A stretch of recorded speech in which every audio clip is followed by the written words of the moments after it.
The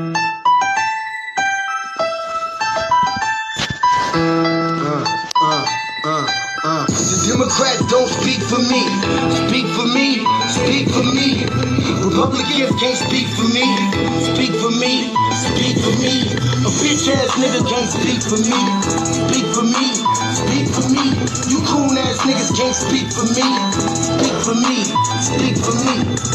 Listen here, this is a fact of life. I be rapping like Nat Turner came back to life. Grab Donald Trump by the pussy, he ain't acting right. I never run from a conflict, I be glad to fight. It's a very cold world that we live in. Somebody please tell Elizabeth you're not an Indian. You just trying to con them people to get the benefit. Just another immigrant, stealing from the Indians. That's some punk ass shit and that's too lame. Now we finna step over to Andrew Yang. And you a sucker, you can never speak for black folks. Fake ass pandering, trying to get the black vote. The Democrats don't speak for me. Speak for me. Speak for me. Republicans can't speak for me. Speak for me. Speak for me. A bitch ass nigga can't speak for me. Speak for me. Speak for me. You coon ass niggas can't speak for me. Speak for me. Speak for me. You know your boy be high off sativa. Kamala wasn't popping, so we said bye, Felicia. She ain't had a right policy. We ain't trying to meet her. Y'all can take Biden too. Bye. We don't need him. We don't need Roland Martin or that coon Al Sharpton. Didn't need Cory Booker from the start, man. I don't fuck with police and no snitch. You know I'm coming with the heat when I spit it. The Democrats don't speak for me. Speak for me. Speak for me. Republicans can't speak for me. Speak for me. Speak for me. A bitch ass nigga can't speak for me. Speak for me. Speak for me. You coon ass niggas can't speak for me. Speak for me. Speak for me. If you ever go to court and this is your luck, try not to get fucked by Benjamin Crump. I know it's hard. You and go is hard. But who the fuck is Amy Cloak? Put her picture up on the bullseye and start throwing darts. People cut our organs out our bodies, that's a stolen heart. They can't save us from the flood like Noah's Ark. Black lives always matter, we finna go for ours. To them we savages, we don't need to pot the piss. Mike Bloomberg can suck dick with that stop and frisk. You ain't speaking for us, we don't know you. Bernie Sanders, and get your funky ass on too. The Democrats don't speak for me. Speak for me. Speak for me. Republicans can't speak for me. Speak for me. Speak for me. A bitch ass nigga can't speak for me. Speak for me.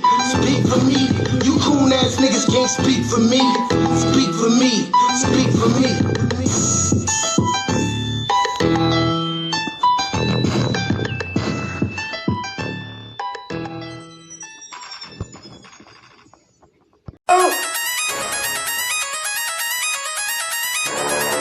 I'm talking about Shawty going crazy. People going crazy in this motherfucker. Run that shit back, man. But it's nothing. Nothing. Got a woman on the bed.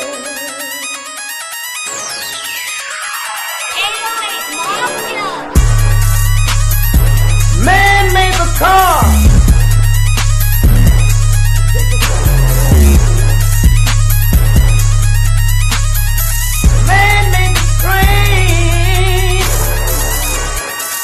Carry the heavy load. Man made the electrolyte to take us out of the dark. Man made the boat for the water, like the 7-no-meter. Man thinks about a little bit of baby girl and a baby boy. Man make them happy, because man make them dark. But after man make everything we can, do you know that man makes money?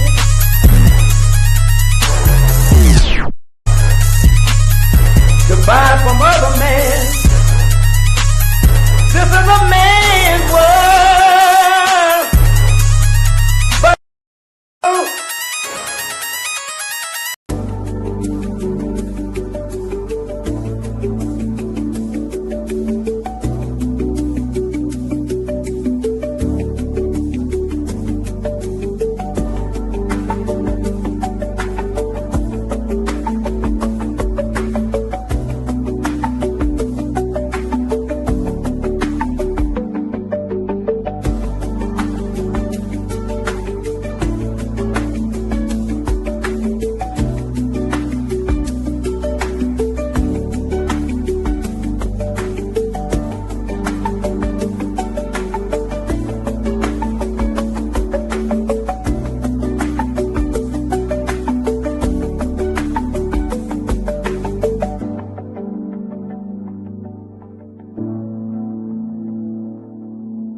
Greetings, Black family, greetings.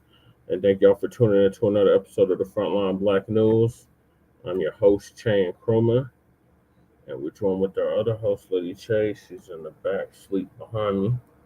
And on this Season 5, Episode 47, Part 1 of the Front Line Blacc News, we'll be discussing several topics. The first topic is, of course, those tangibles. We're going to continue to demand something tangible for our vote all the way between now and 2100. Then we got why Democrats want Black Americans to protest at our own demise. Blasian woman says Black Americans can't save democracy, sitting in the House. A big rest in power and a big B1 salute to our fallen soldier, Blacc Voltron Reloaded, who passed away earlier this week. I finally got the clip lined up from when me and him were speaking on both Sincere Love to God's Godcast a few months back. And then the Pan-African myth just collapsed. The slave trader class exposed, the descendants of old African Tethers. From the Green Book to the B1 Rolodex, newest updates. And last but certainly not least, we got Muhammad Ali in his own words from 1998. So those are the topics. Make sure y'all like and subscribe to Frontline Blacc News. So I'm going to hop right into it with the tangibles. As we've been stressing on this platform since our inception, even before our inception of the Frontline Blacc News, when we were on another podcast called Mile High News. We're going to continue to demand something tangible for our vote. So back in 2019, our good brother Tariq Nasheed came up with the hashtag Tangibles2020. And in it, he was detailing everything that we, meaning the foundation of Black Americans, the descendants of American child slavery freedmen, we're going to demand from the two-party system. So I'm going to read this statement like I've been reading for the past 6 years. Now, let me pull it up so y'all can see it, so y'all can read along with me, like we've been doing for the past 5 years.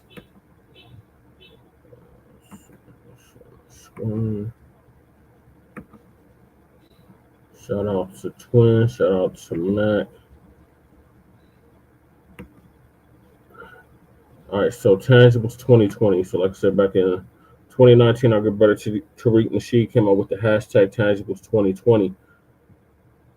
And he was detailing everything that we, the foundation of Black America, is going to demand from the two-party system. So instead of 2020, it's 2025 for the local elections, like in New York, like they got an election going on right now in New York City. 2026 for the midterms. 2027 for the Denver election. Oh, there's also an election going on in Aurora, Colorado as well this year in 2025. 2026 for the midterms, 2027 for the Denver election, and 2028 for the next presidential election. And all those elections are coming up. And foundational Black Americans are going to reject the 50-year-old plus malign neglect policy that has been implemented by the political system. This malign neglect policy mandates that Black Americans should be ignored and only mentioned in vague and non-specific terms. Lump the foundational Black Americans in the groups with minorities, immigrants, people of color, BIPOC, marginalized, underserved, underprivileged, underrepresented, distressed. What else do they use? Distressed, vulnerable, communities of interest, etc. Has only hindered the progress. I'm gonna bring you on here, Shabaka.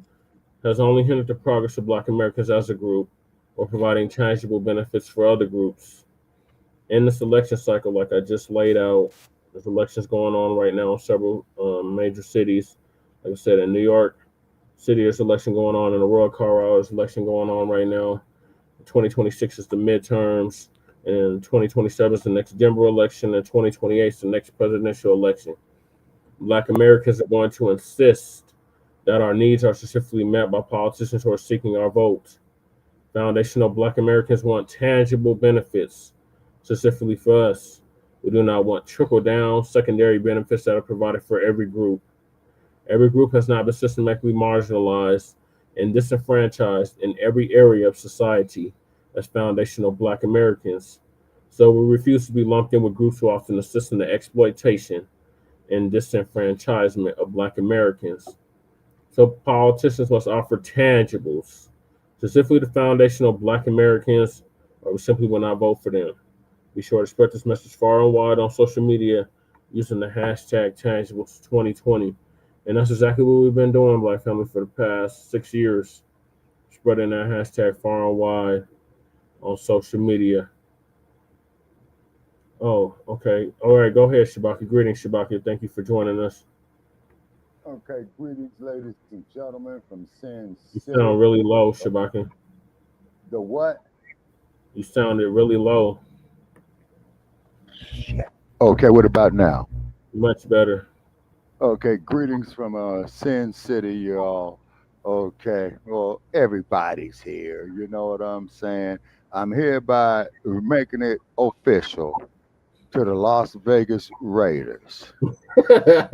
Change your fucking name or leave town. I'm done with them bums. Man, take that hat off, man. That will never Man. happen, Shabaki. GMO pony.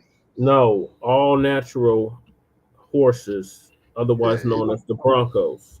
Yeah, GMO ponies, you know, Nothing GMO, basketball. all Okay, natural. okay, And go basketball season is And getting go ready to Nuggets start. too. Go Lakers, Nuggets you're too. going nowhere. You need to leave Los Angeles. You know what I'm saying? Y'all need to trade places with the Lakers. Nobody wants the Gators, Shabaki. Nobody. Yeah.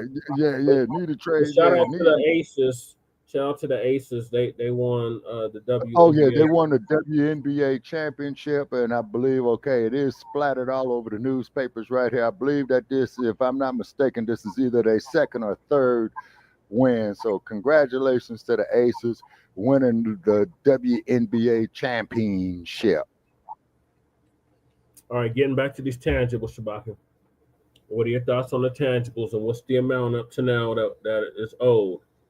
$6 billion, $100 million. Hey, In got us other some nuggets. words, We want salute. in other words, just give us the whole damn Federal Reserve. You crooked bastards belong in jail. Every damn last one of you SOBs. Compounding interest. We started at 100 trillion, and it's just been compounding interest for the past 6 years. So with that interest, it should be in the gazillions now. Oh, absolutely. You know what I'm saying? Oh, and for all of those of you out there, I was slavey happy that long ago. But look, I contributed to your gross national product for all these years. Right. What is your gross national product, ladies and gentlemen? That is the total amount of money that was spent on goods and services throughout the whole economy. So if it wasn't for that free labor on that sugar cane, wasn't for that free labor on that tobacco and cotton and various other things, America, you wouldn't be the economical powerhouse that you are. But that happened so long ago, they'll say. And then so long ago, Shabaka, just get over it. Nobody was a slave. Yeah. And a nightstick still glides gracefully upside our head. So when we're talking about tangible, Black family, we're talking about something that's real, something with substance, something you can count, measure, feel with your own hand, i.e. reparations, i.e. a check. As I stated, we started with 100 trillion, now we're in the gazillions. The total sum is 906 trillion, but that's very hard for most of our people to wrap their brains around. So we started with 100 trillion. We've been saying it on this platform and Shabaka's Black Experience Enhanced and the Revolutionary Agenda for the past 5-6 years, 100 trillion starting at for past, present, and future atrocities that have been brought against our people and that continue to be brought against our people in 2025. So, and not to they're mention the not talking compounded about, interest. yeah, And with not to the mention the compounded interest, compounded we're, interest. we're in the gazillions now with the compounded interest. Well, just letting the viewers know we've been saying since day zero, $100 trillion. Exactly. You see what So, I'm saying? And then also to a shout out there to Dynamite, because I appeared on his show earlier this yeah, evening. shout out to Dynamite. Okay, and we recognize the 59th birthday of Black Panther Party. Okay, Yes. and as we all know, Well, they started. the 59, it would be in 4 days because it was the 15th. Okay, all right. So, 1966. Okay, so that's a pre-tribute. Party for self-defense was created.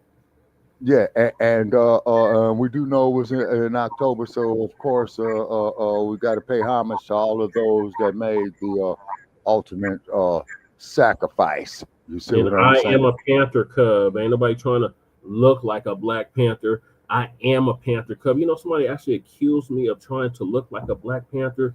Fool, I have family members that were Black Panthers. Like, hey, you got to throw the pretty kitty on him and let him sharpen his claws. You know what I mean? Oh, yeah. Yeah. So when we're talking about tangible, we're talking about something real, something substance, a check, tangible legislation, specific legislation, lineage-based policy, specifically found for foundational Black Americans. No more symbolism. No more symbolic gestures. No more the first Black this, the first Black that. No, we want actual tangible policy. If they're not offering that, then they're not getting our vote. Exactly. And then not to mention the fact, for those of you, for you Hollywood individuals, Diane Keaton passed away today. She did. Yeah, so you might have known her from the Godfather series. She was the one that played Al Pacino's wife, Michael Corleone. Yeah, Kate, you know what I'm saying? Yeah. All righty. And so condolences and what have you, you know. So I'm sure she left her family very, very well. It's because when she did those Godfather films, you know, I'm quite sure that cup had runneth over. You know what I mean? And then also too,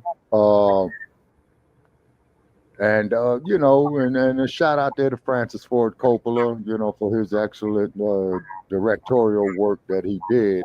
But to find out about, not getting off topic, but to find out getting off topic, Shabaki. You gotta stay on the fundamentals. So we're talking about reparations, direct lineage-based cash payment reparations, an anti-Black hate crime bill, tax-free exemption, land allotments, land grants. Just for starters. This is just for starters. This ain't the sum. So be it all. That's just for starters. If they're not offering any of those above, don't waste your time voting for them. That goes for the local, state, and federal level. Absolutely. And then also too, Donald Duck, you shut down the government, you are jeopardizing people's lives with that. It was the Democrats that shut the government down, Shabaki. Well, true that. The Democrats, repubs and demos, two sides of the same coin, you know. And after all, with you Democrats, yes, you were the inventors of the Ku Klux Klan, by the way. Yeah, they were. And they have not changed much since. Mm-hmm. All right, so now they want to know why we're not out protesting in the streets, Shabaki. Well, all these other groups, to coin a phrase, you got to go hold your own nuts. Number one, we can't do it no more, okay? Because it's us against everybody. And these current times of 2025 going into 2026, okay? Then also, too, it's a possibility I might be going to Los Angeles next weekend or toward the end of this month. The Hidden History Museum, Shabaki. Yeah, going to the Taste of Soul.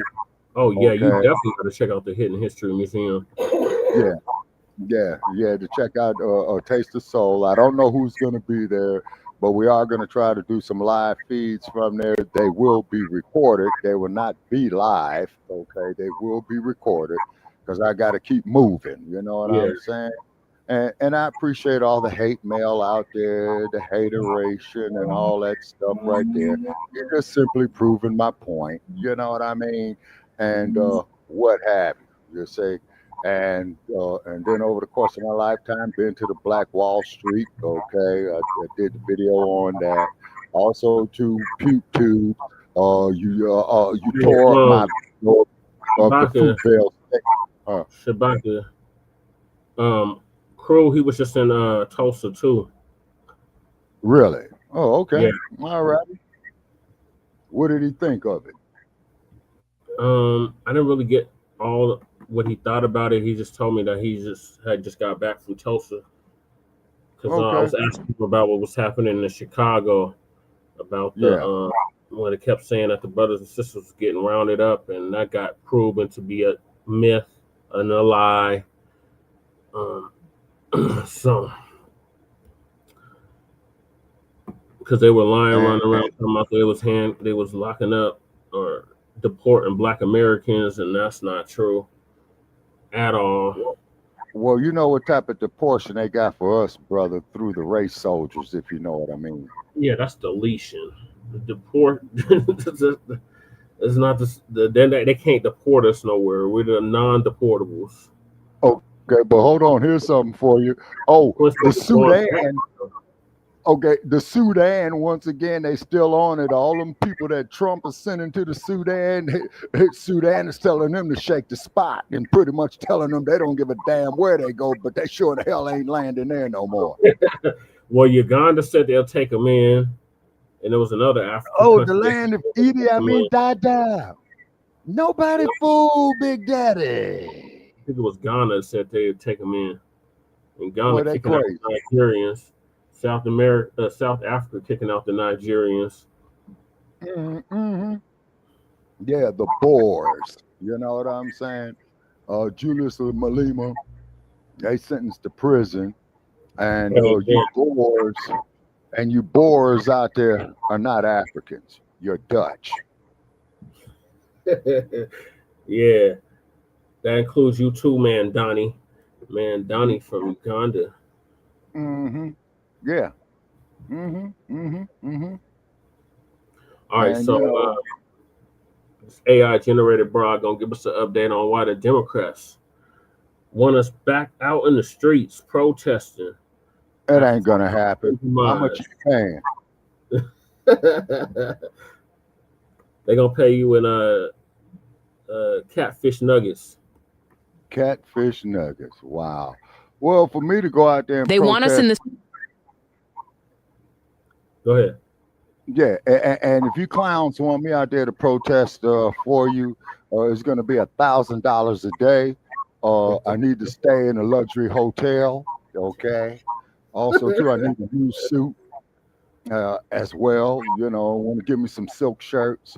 You say, and that's the only way I'm going to be out there campaigning for you scrubs. Right. All right. Let's see what she got to say.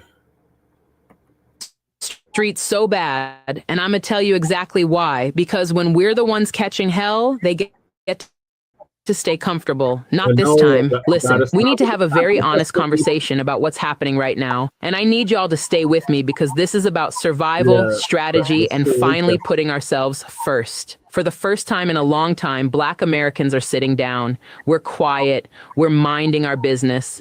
We're focusing on our families, our money, our mental health, and our communities. And you know what? Everybody's losing their minds about it. Democrats are panicking. Liberal groups are big mad. They're pulling out every trick in the book. Guilt trips, emotional manipulation, gaslighting, public shaming. They're on social media saying we're giving up on democracy, that we're abandoning our legacy, that we're letting down the ancestors. Whole think pieces about how silent we are, how we're not showing up, how we're betraying the movement. And I'm sitting here watching all this pressure campaign unfold. And I'm asking the question that everybody should be asking. Why do they need us in the streets so desperately right now? Why is our silence threatening to them?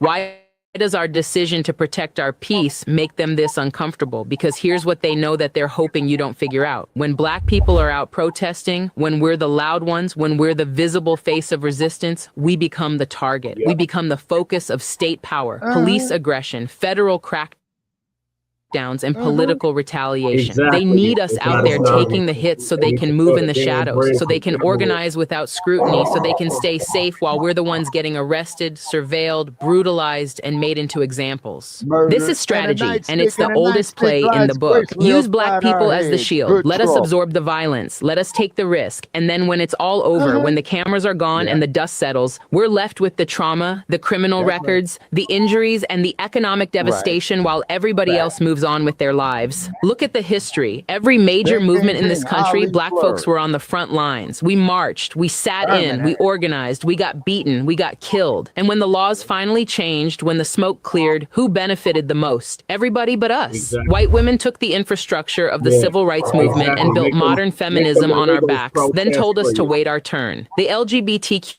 community used our playbook, our language, our tactics, and when they got their wins, turned around and said we were too homophobic to deserve credit. Immigrants, labor movements, environmental justice, all of it built on the blueprint we created with our blood, and all of it leaving us at the bottom of the priority list. We've been the mule of American progress. Everybody rides us to their freedom, and we're still walking. So now, right now, in 2025, Black people collectively said, we're tired. We're sitting this one out. We're going to focus on building our own economic power, protecting our own families, investing in our own mental health, and letting America be America to everybody else for once. And that's when the panic started. Because what other communities are experiencing right now, that fear, that uncertainty, that feeling of being targeted, that sense that the system doesn't care about you, that's America in its organic form. That's what we've been living with for 400 years. That's our normal. And for the first time, we're not running to the rescue. We're not putting ourselves in harm's way so other people can feel safer by comparison. We're letting people feel the full weight of this country's indifference and cruelty without us as the buffer, and they cannot handle it. See, they've gotten comfortable with a certain arrangement. When things get bad in America, Black people protest, Black people make noise, Black people become the story. And while the media is focused on us, while law enforcement is cracking down on us, while politicians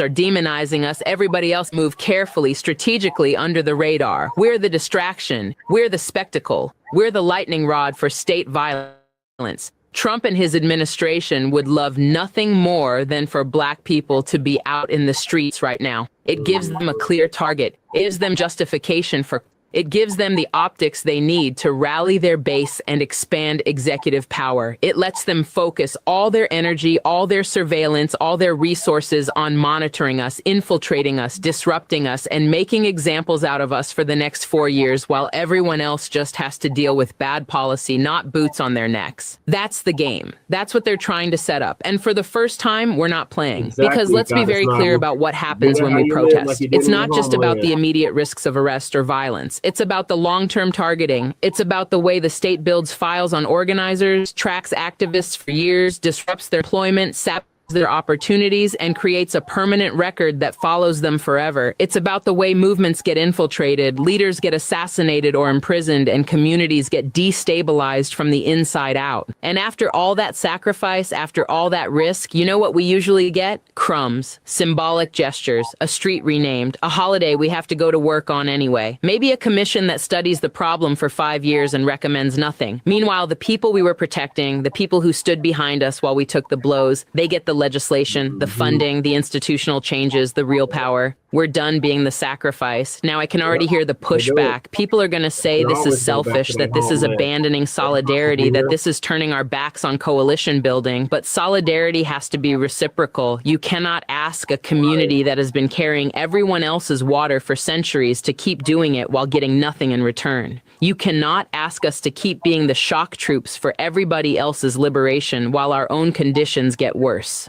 Where was this energy when we needed it? Where were these coalitions when Black women were trying to sound the alarm about maternal mortality? Where was the urgency when we were talking about the school-to-prison pipeline? Where was the outrage when our communities were being poisoned by environmental racism? Right.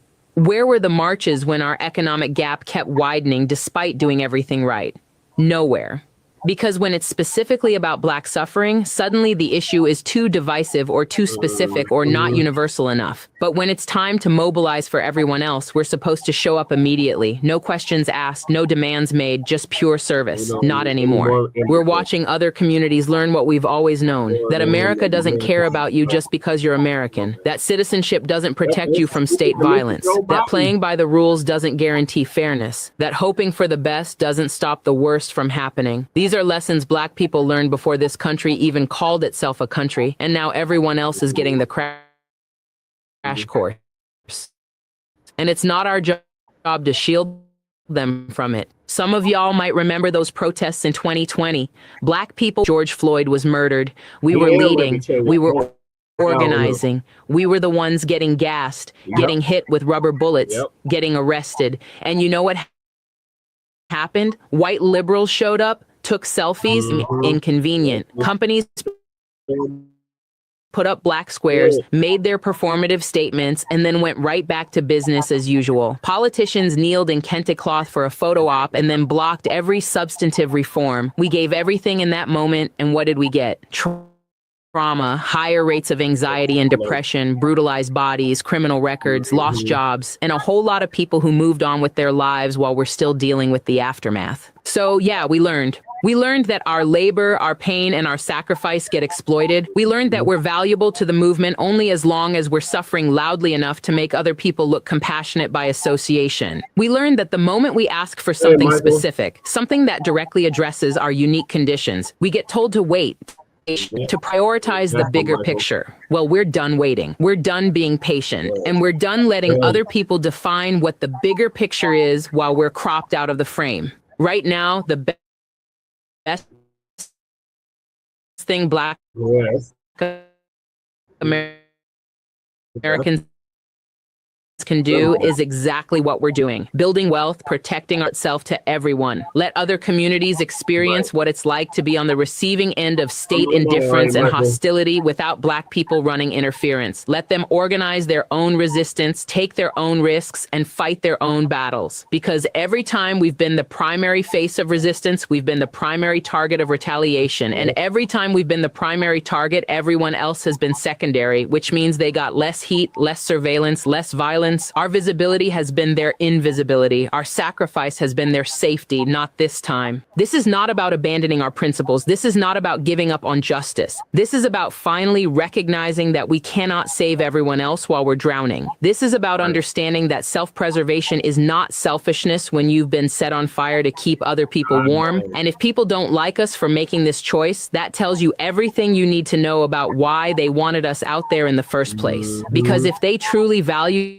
us, they'd respect our decision to protect ourselves. If they truly saw us as partners, they'd understand why we need to step back. If they truly cared about our well-being, they wouldn't be trying to shame us into sacrificing ourselves again. The fact that they're angry, the fact that they're pressing so hard, the fact that they're trying every manipulation tactic in the book proves that they need us to be in danger. They need us to be the focus. They need us to absorb the violence so they don't have to. And we're saying no. So to every Black person watching this, protect your peace, protect your family, protect your future. Focus on building something that actually benefits you. Let other people learn what we've always known. Let them feel what we've always felt. Let them figure out how to navigate this country without using us as a human shield. We've been the punching bag for everyone long enough. We carried this country on our backs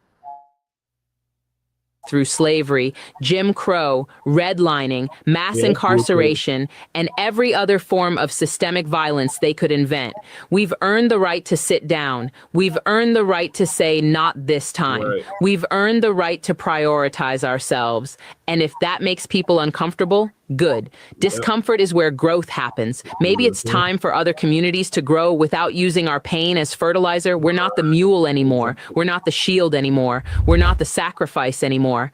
We're good this time. And we're going to be good every time moving forward. This is self-preservation. This is strategy. This is sanity. And this is final. That's right, Lacerica. Thank you for that. We've been saying that for as long as it's been on the air, if not longer. Pretty much. What are your thoughts on what Lacerica just said, Shabaka?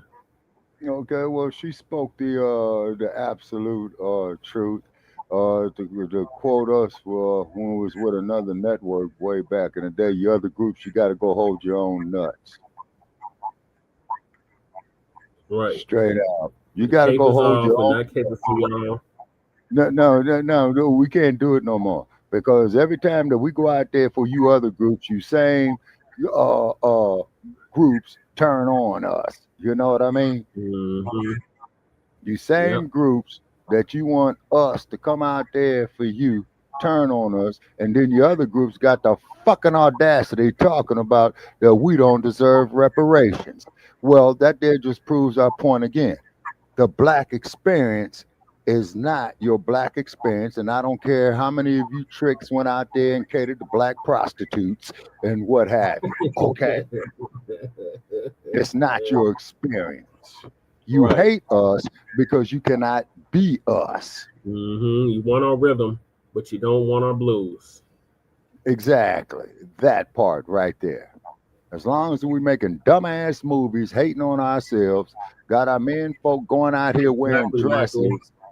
Uh, uh, uh, These other groups never yeah, reciprocate. When yeah, American Michael freedom Pan. have fought for them for Yeah, several centuries. yeah, Right. yes, they. And then too, so like I said, we can't do it no more, and we're not gonna do it no more. You Right. say so. Go up there, go get them nightsticks upside your head, Right. graceful. Go Right. experience good trouble, like Go John get Wick. those water hoses. Go get Yeah, the go get dog those fire equipment. hoses. Yeah, go take some bites in the ass from those German shepherds. Go get the Yeah, tanks. Go get the yeah, tanks and the military artillery that they brought out on our children during Freddie exactly. Gray and the uprisings of Freddie Gray and Mike Brown. Yeah, Go through all of that. Go yeah, through the Rodney King, the L.A. Rebellion. Go through all of that. yeah. Oh yeah, yeah. And have the nightstick glide gracefully upside your head. That's The it. goddess Nabi said she's in Southern California, Shabaka, and learned that you can't trust these other races. Being blended myself, I get to practice immigrant supremacy. Okay, specify being blended yourself, sister. Think she means she's mixed. Okay, so which means is she's still qualified for the auction block. Okay, Facts, Michael. A huge slap in the face, though. Yep. okay, okay.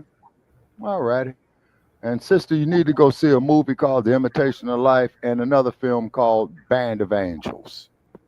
Oh man, Shabaka, did you ever finish Goodbye, Uncle Tom?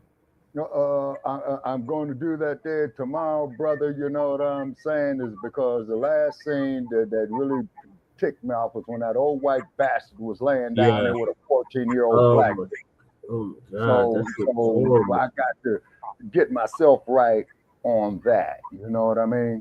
Democrats know that American freedmen tell the truth. Yeah, they know.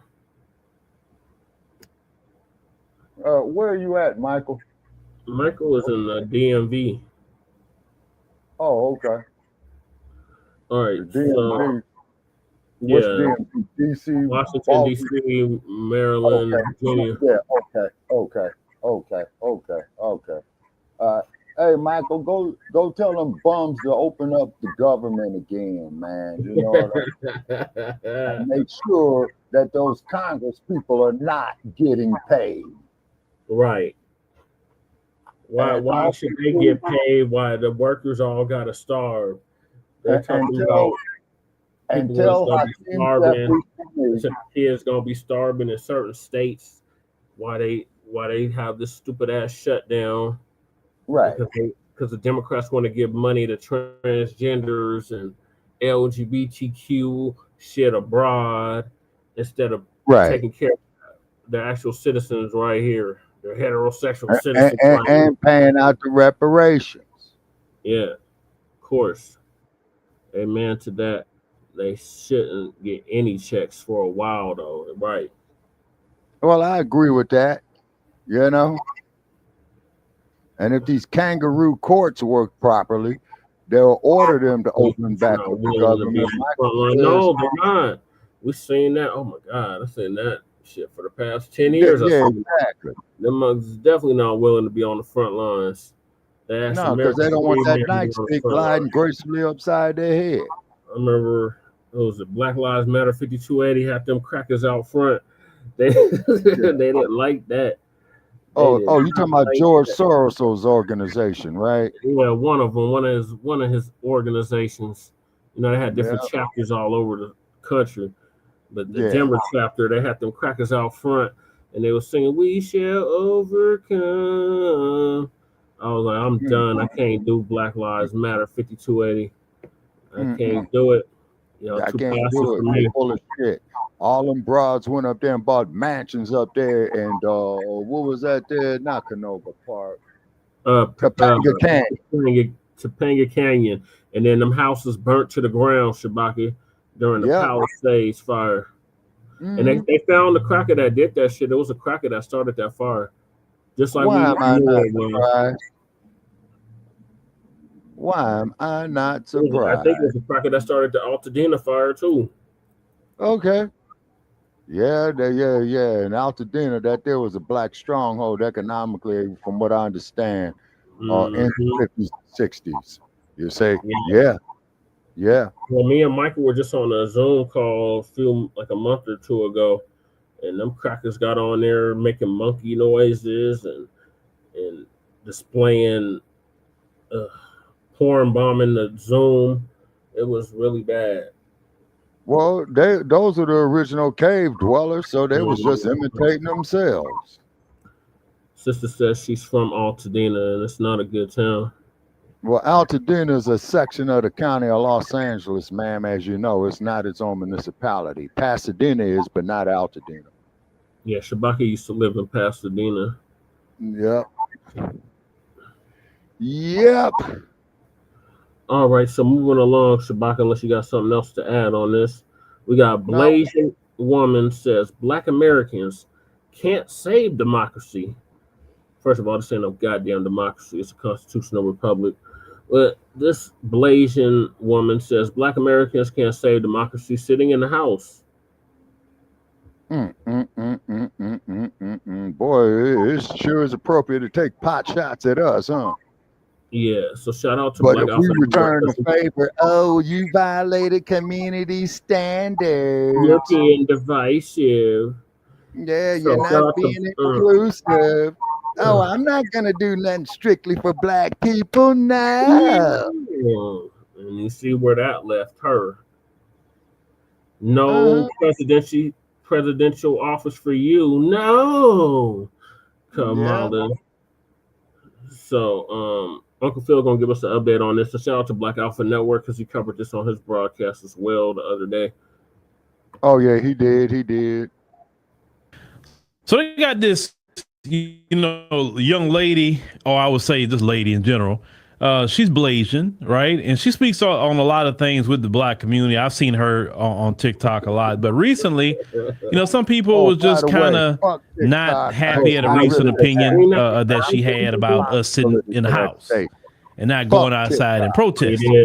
So I want you to go ahead on and hear exactly what she's about to say, but I just need to send her a good message. We're watching democracy fall in real time. Fighting for your freedom is brutal. It's exhausting and it is dangerous. And freedom has never been won from the comfort of a couch.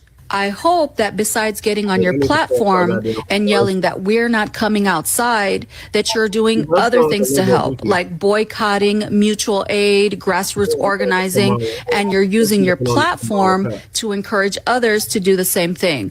But make sure you're doing something and stop acting like your apathy is activism. We are not our ancestors. I used to hate that saying because it's disrespectful, but now I get it because our ancestors were brave. They were built different. And some of y'all are built like your ancestors because a lot of y'all had cowards for ancestors. And it shows. My ancestors were way too badass. I already know that I do not measure up, even though I practically live outside But we are living through our government being taken over. Hiding in fear won't save you and has never won a battle. And it will not win you your freedom either. So if you're too scared to come outside, No, bitch, you're not fine. scared. We Come heard you outside. the first 50 times you said it. Cool. Stay inside because the rest of us are letting working. the rest of But us I do will the say that I whole believe that the people who put us in this mess need to be on the front lines. what you've always told Latinos us. for Trump, Black MAGA, farmers for Trump, and of got course, agents for Trump. privileged white folks Lady, don't always suck ready a to play dog dick. savior, Fuck you and never TikTok, ready okay? to save themselves. Go suck a Well, dog dick, ma'am, you're bitch. gonna hear it. I guess you say 50. You're gonna hear 51. Okay, now, and I'm gonna take my time with this because But then again, we I do would need say to take you time. are animal abuse, wouldn't Number you? one, Black Americans, Freedmen, Solon, Yeah. FBA, Yep. whatever name you like to choose today, is not obligated to save this democracy. This so-called democracy has not been a democracy for Black Americans. That's right, Uncle Phil. America has not lived up to any of its ideals toward Black America. That's right. We have been the only community they have actively sabotaged, even still to this day in 2025. Why do we want to go out and fight for that at this point? Right. The reason why Black people are leery to even build a community or communities, because every time we try to build something, these people come right in and literally destroy it, bomb it from the air, burn it down. White mobs go all over the place. And it kind of put in a lot of Black people to fear building something because they're always worried in the back of their mind, will these people come bomb it or destroy it? No other community has ever had that happen to them like it's happened to Black Americans right. repeatedly. Black Americans have millions upon millions of acres of land in this country. Yep. And it was all stolen from them, either through eminent domain or domestic terrorism. Yep. Either or. Black Wall Street. The position that we're in today was not done by our hand because we're lazy and we shiftless and we don't want to do anything. No. And I'm not saying that you're saying any of that, but I'm giving you a little history lesson, ma'am. Okay. The reason why we fast forward to today, and a lot of Black Americans said, we are cool. We are going to stay out the way, let y'all have it. What are Because you? every single talking group, about? not just the Coming folks, from an Afro, but Asian, every single group in this country right. has never appreciated wanna hop up here Black with- America for anything that we did. You have immigrants in this country that wouldn't even have an opportunity to come here. It wouldn't be for Black Americans. That's right. And do you know what these immigrants say? They don't say that it was us that helped them get over here. They want to give credit to the white people. Oh, hell, Like the white people really wanted them here. they didn't. When we tell them, hey, let's join together because, minority coalition, Black and brown, Black and Asian, So right? Huge on that. No, you don't want it. You only want it when white people are attacking them. And then after white people get off their back because we joined it and they getting on us, they fall to the back and they get the benefits while we get demonized. And those same people that we join with would join with the demonization of Black Americans. Yep. We've seen it time and time again. You're right about that, my Why do we man. want to come out and defend anybody? US Constitution, Y'all have been coming out in several groups. White- Latinos have came out to protest. White people have come out to protest. Asians say we ain't got nothing to do with that. That's y'all problem. We trying to get our They money. had internment camps for multiple Arabs, you don't see them. You don't see East Indians and Pakistanis. None of them either outside no protesting, right? Nope. Yet all the protests, the last big one y'all did, the No Kings protest, y'all put a lot of money behind Yeah, that. that bullshit. And it Like, was a major dud. yep, Why? Because you didn't have us there. exactly. So listen, ma'am, there's three different tactics that I've seen with trying to get Black people off of our particular position. One, gaslighting, which you did a lot of that. Two, shaming. You did elements of shame. Yep. Or three, the third one, manipulation. And the manipulation is this. Oh, Black people, we understand now. You were right. You were this, you were that. We can't do anything without you. Like you are the moral compass. That's Yep, it's manipulation. gonna flop too. You know what I'm saying? They got another And, one of them and y'all bullshit have tried every coming tactic out. to get us to move. And we have said, no. If you feel that way, ma'am, you're welcome to go out there and fight for this democracy. Exactly. But right now, we're not doing nothing until God tells us different. Just like it was a collective move from black people. We felt it in the spirit collectively. It wasn't that nobody had a Zoom meeting. It wasn't that people had a plebiscite or some secret meetings. Hey, we gonna no. This is a spiritual move by black people. And see, this is what nobody don't understand. And clearly you must don't understand. That sound like a Democratic clearly, deal, Michael. because how is it that everybody got the memo and you didn't get the memo? Right. You wouldn't be trying to tell black people to do anything. For the past 6 years. Now I get it. You know, you have Asian, and maybe your Asian family is dealing with the situation, and maybe so you conflicted, and I understand. I understand you love your family or whatever, but how is it you not so connected to your black side that you should understand why? Then you're trying to say people are cowards. They're not cowards for sitting down. Right. God said to his children, stay in the house, even in Egypt. Don't leave until I tell you to. So that's precedent of staying in the house, even with God. That's precedent at times that God may say, go stand and fight. There's times for that too. It may be times God may say, get up and go to a land that I will show you, flowing with milk and honey. Campaigning for me. You understand? For me. There are times that God say, stay out of the way because I'm judging these people. And if you get in the way, you won't get swallowed up in it, so don't get in my way. Do what I tell you do. Put Trump in there, right? See, that's what you don't understand, ma'am. This is a spiritual thing. This is not a carnal thing by the mind or by the flesh. Black people, we are more powerful when we move by the spirit. We're not powerful when we move by the flesh. And the white supremacists can't even understand it because they're like, wait a minute, when did they have this meeting? I mean, we monitor their communications.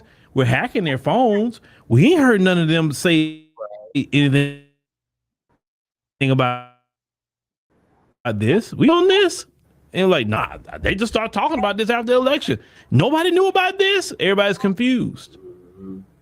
And everybody's confused that we won't get out there no matter what Trump is doing. Black folks like, and so you translate that as scared. No, that's not scared. You just staying grounded and doing what you need to do until you know it's time. And let's call it what it is. I've been seeing videos out of Memphis, and I've been hearing black people say, man, I haven't heard Memphis this quiet. I ain't hearing gunshots. Where's the YNs? They not nowhere to be found. Unheard of, you know what I'm saying? Certain areas black folks is terrorized. So hey, if Trump, like I said, broken clock is right twice a day.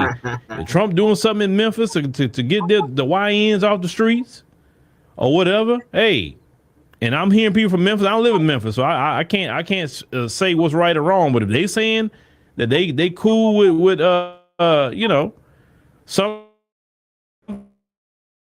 things, but they say not liking the being pulled over every 5 minutes, they're not liking that.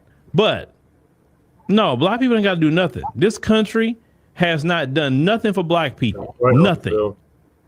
Black people say, hey, we need our reparations of the form of cash payments. Direct lineage.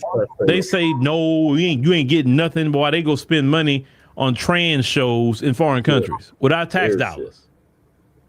Dang. They can go pay for LGBT parades in foreign countries. They can go give food, job training, and all these other things to foreigners in the country that we live in. Well, when we talk about reparations, we can't get it. Watch the real. But the USAID, billions and billions of dollars going out every year to foreigners in foreign nations. Said he's seen this coming 20 years that money could have been spent right here on reparations. But we supposed to get out and go fight for what? Okay, let's just go with it. We collectively go out and go fight who? ICE. Why would we go fight ICE? Let's just talk about that. Why would we as black Americans go out and fight ICE? Why? We can't be deported. ICE is not going after my mama. Right. ICE is not going after my father. Right. Or my grandparents or anybody else in my family. Right? Right. Most black Americans, ICE is not bothering them. Why would we go out and fight ICE? I'm trying to understand that. Right.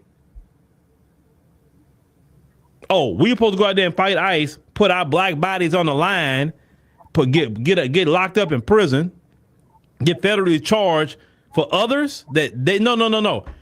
The message about fighting, it should be going to all the people who's being affected. Listen, not every immigrant in this country is in a bad situation. Some here illegally, some got family that's born here, and there are legal citizens. They should be having their family on the front line. Right. Because they're directly involved. All these other groups, there's the ones that were born here, they should be on the front line because that's their family at risk with ICE. We're not going to be putting up with going on the front line for other groups of people again. And then they side with white. Listen, let me tell you something. Do it everywhere. Them people like Sheriff Villanueva, them types, having whole white supremacist gangs full of Latinos in California. Yep. You think black folks forgot about that? Nope. That's supposed to be the minority coalition? No, we ain't doing the exact same things that the white people are doing? Hell no. What about the Asians? How they have treated black women in these nail shops and all of the different beauty supply stores and all the different things that how they've treated black people over the years.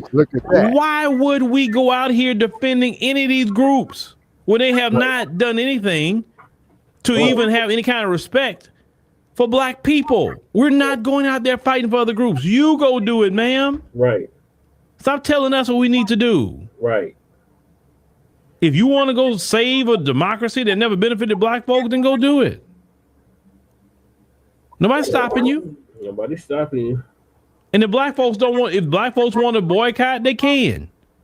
Yeah. If black folks want to organize something, they can. And if they don't want to do nothing, they don't have to. Well, a lot of those murders. Because my attitude is this: we need to take all our energy and apply it to Black America, because Black America has a lot of problems. And because we were neglecting Black America for so long, this is the first time that I can honestly say black people actually can focus on our issues and our problems. Because we're not out there trying to stand and fight all the time. Fighting people that's not, look, if we're going to fight, and I don't have a problem fighting, we're going to fight for us. That's something that's going to benefit us. But no, we're not fighting for other groups. Them days are done. Them days are so done. Listen, y'all had the civil rights generation doing that. This is a generation that will not do it. It's the reparations generation. So get out there, stand up to ICE if you want to. That's your business. But when it comes to us, black folk in America, oh no, we good. We good. Focus on Asian. Y'all fight. People better. Leave us alone. When God gives us the instructions, it'll go out collectively and spiritually, and we'll know when to move. Until then, no. The gaslighting, the shaming, and the manipulation tactics won't work on us. That may worked on the previous generation, but we're not even breaking a sweat. Saying nothing. If ICE, whatever ICE want to do is their business. That's right, Uncle Phil. Yeah, he's got a point on that.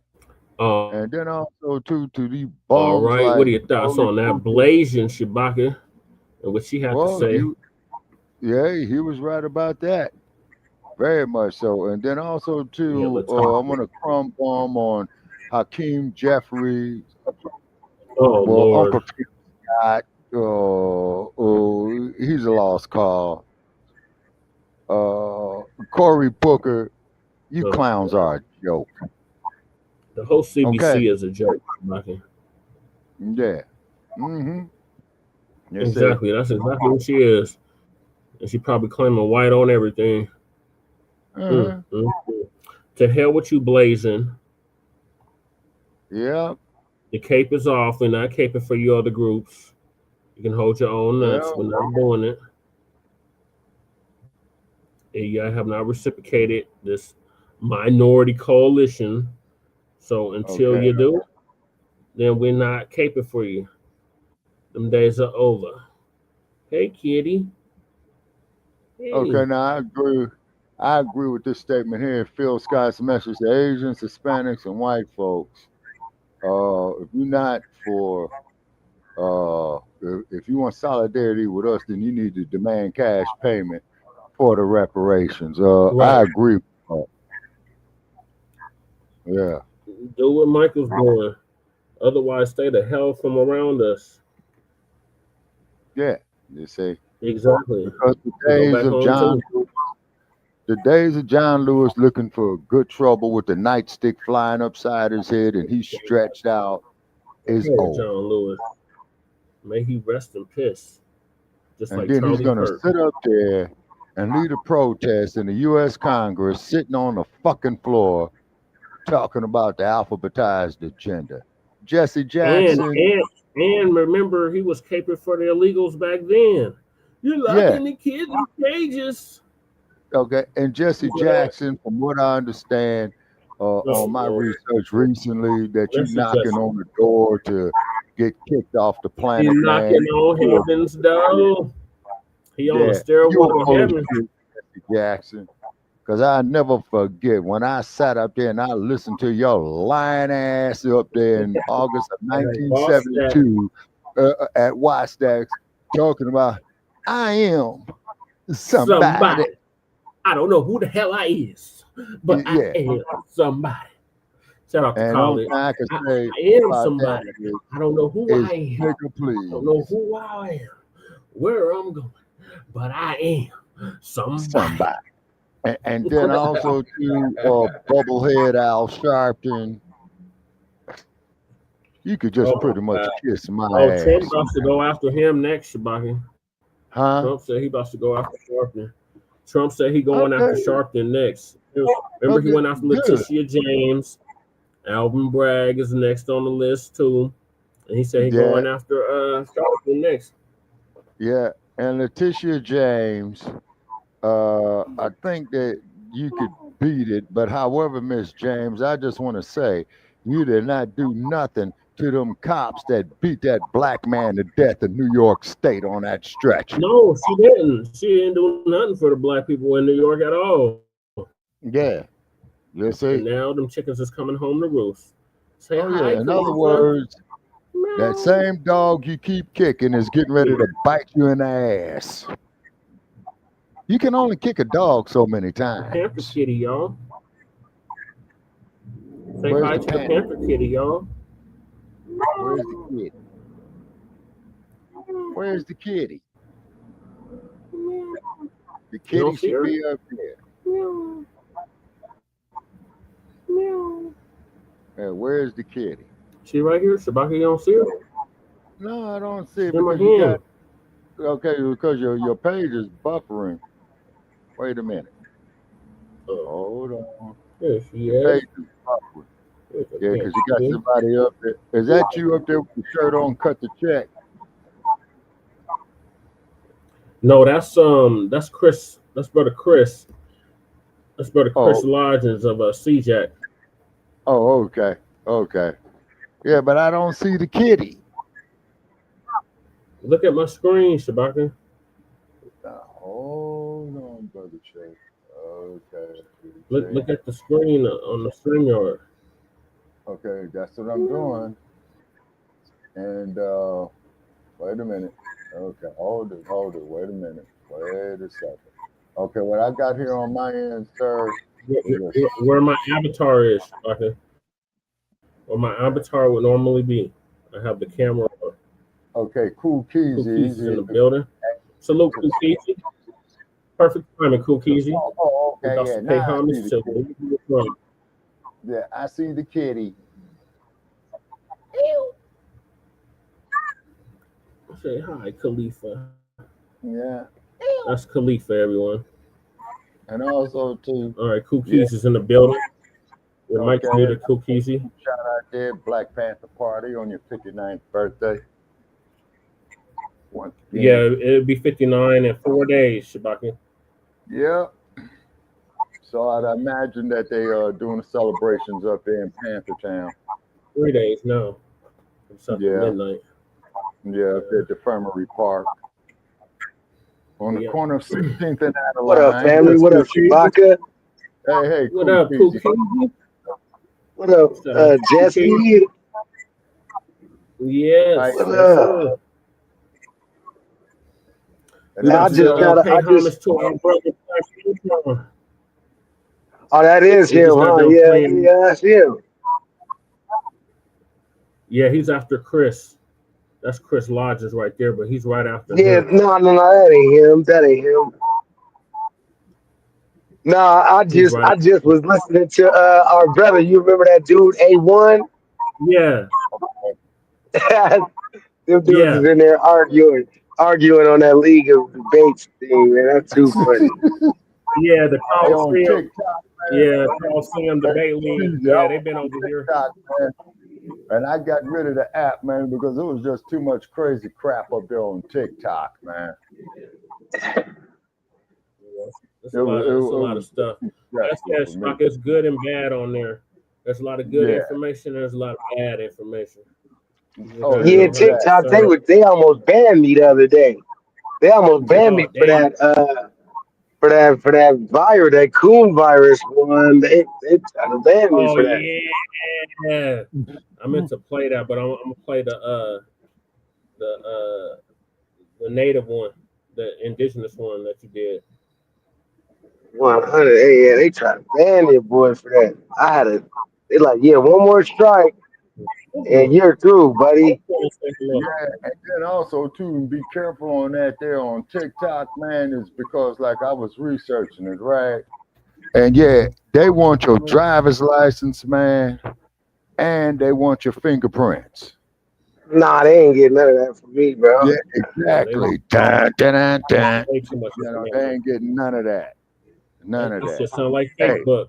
Facebook wanted all that information too. Yeah. Yeah, they do. Sometimes if you get too many strikes, then they'll just say like, well, to unlock your account, then give us your identity. Oh yeah. Now let me tell you what I did when they came to me. Shit, they disabled right? my account. Yeah, but let me tell you what I did to them when I had my first account up there, Cool Keezy. They said we need driver's license, so I sent a picture of a coon. You know what I'm saying? I put a picture of a coon up there. Then they said first name, I said fuck. Last name, I said you, and they tore it down. Yeah. Needless to say, you must be banned off of that thing. Oh yeah, and it took me 10 years. Yeah, we habitual Facebook offenders. Oh yeah, they disabled like 4 of my accounts. I don't even want to try to even get back on Facebook. And then Cool they done Keezy disabled so many of my accounts over the years. And get this, Cool Keezy. They had when I put the pretty kitty up there for my profile picture, and old Sambo, got that alphabetized agenda passed in the U.S. Supreme Court. Man, I go get the pretty kitty on my picture. He got rainbow colors up there. Oh, the pretty kitty. Very, very upset kitty. So sister helped me and put the RBG back up there. You know what I'm saying? Mm-hmm. Yeah, I guess. Like that. Yeah, RGB and rainbow is almost the same for me, man. No, I'm just bullshit. No, I'm just talking shit. I ain't gonna do that. I ain't gonna do you like that. Like I say, Cool Keys, I don't know if you ever been through Frisco on your tours, man, but just give me word to the wise if you ever do any work out there, man. If one of them trans come up there to you, man, and if you call him a man, you will do 90 days in the San Francisco County jail for a hate crime. Oh, no, I don't be messing with them people, man. I don't mess with them people, man. I leave them folks alone.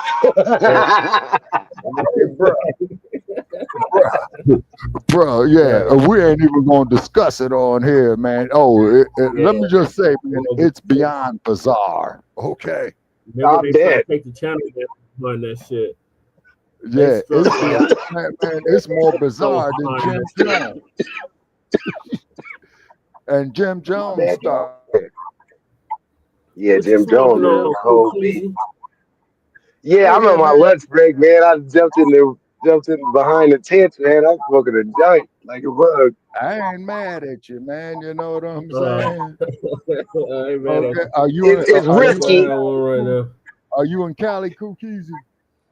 Nah, I'm in No, Colorado, he man. here. I'm Oh, okay. Oh, okay. Yeah. over here. Cool, Keezy. Let me ask you this here. You're not like Jesse being a Ponies fan, are you? I'm He not a fan don't of do. football, but I do, lean toward I want to see the city do good. Of course, I'm a rep for the town, but I Okay. wouldn't give a shit if they win or not. Yeah. I don't give a fuck about them. Love it. I That's don't give a right. shit about your team, Yeah, they well, I team, told none of them teams. You don't care about hey, the Cool Gators Keezy. or the Bucky? Hey, Cool Keezy. I told the Raiders, man, leave town or change your fucking name. That's what Man, I it don't told. matter. Why did they didn't none of them teams hired Kaepernick. Nobody didn't care about none of that at the end. So Look, why the would I Niners was be gonna get him. continuing to watch that crap? Yep. Yeah, I know. Yep. I heard recently the Niners was talking about getting him. Man, that dude is kind of burnt out at this point. They don't let him get all One of the old and Black fat. Panthers.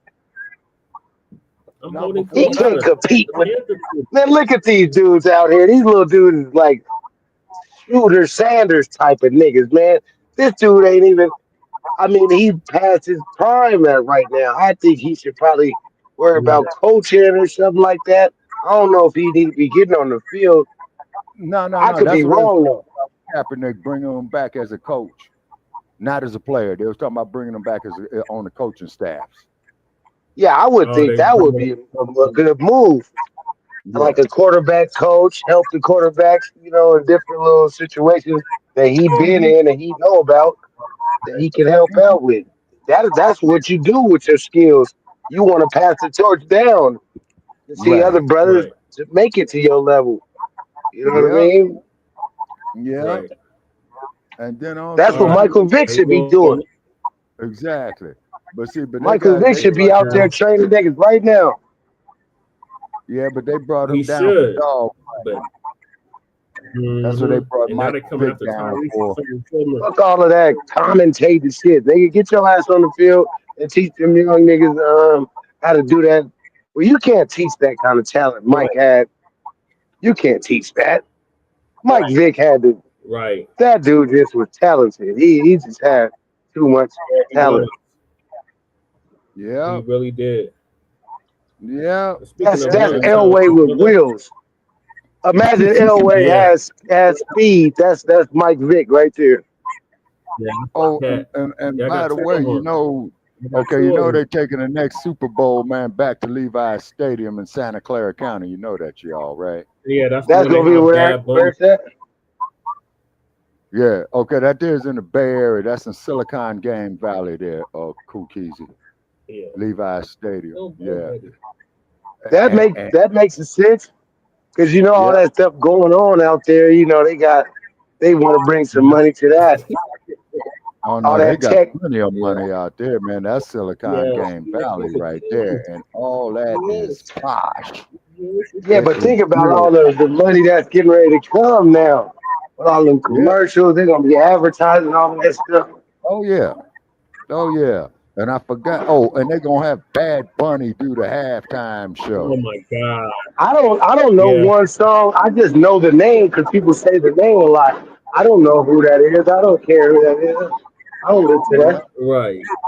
And Them then motherfuckers too, wear dresses and shit. yeah, I and never then even Googled it. I never looked up a song. That's how bad I don't care. keep in mind they still haven't forgiven Yeah, Beyonce it is Knowles for the 12. halftime show that I she got did two at of the them that got 50th us money. Super Bowl. I got Khalifa and I got Hey, Amory. All right, so Lady Chase just woke up. Greetings, Lady Chase. Say hi to the people. Kukisi Lady Chase in the Shabaki, Shabaki oh, Kukisi. shit, man. Yeah, she in the background. All right, so we lost the B1 soldier fights this past week, and that was our brother Blacc Voltron Reloaded. over the years, I've had a few conversations with the brother. He mysteriously passed away earlier this week, so I was gonna play some clips of him speaking, and then a clip of me and him speaking on the same panel. We were both on Sincere Love to God's Godcast a few months ago, speaking about reparations. So the first one is him speaking at the reparations hearing Shabaka in Sacramento back in 2023. I saw that. Is that the I one remember that. I think D Tub in it. speak? Yeah. Yeah, shout out to Yeah, D they wouldn't Tub. even let me speak.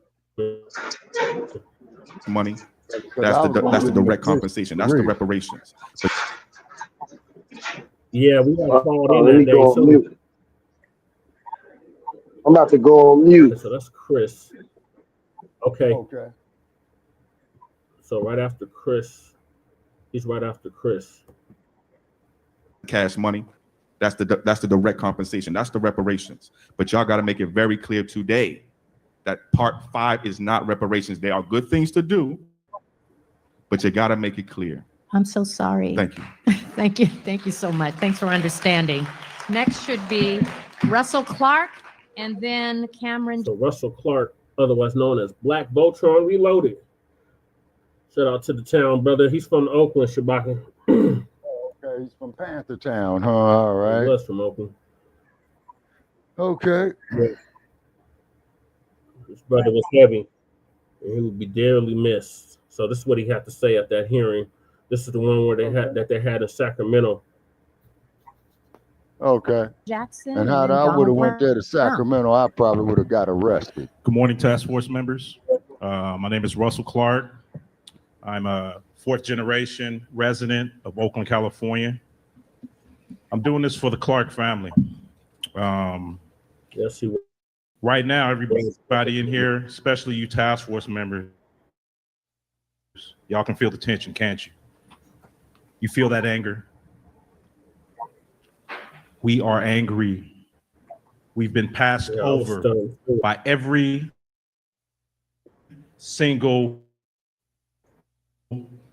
group, especially here in California. We are expecting all of you, every single one of you, to do us right by this California Reparations Task Force. Go for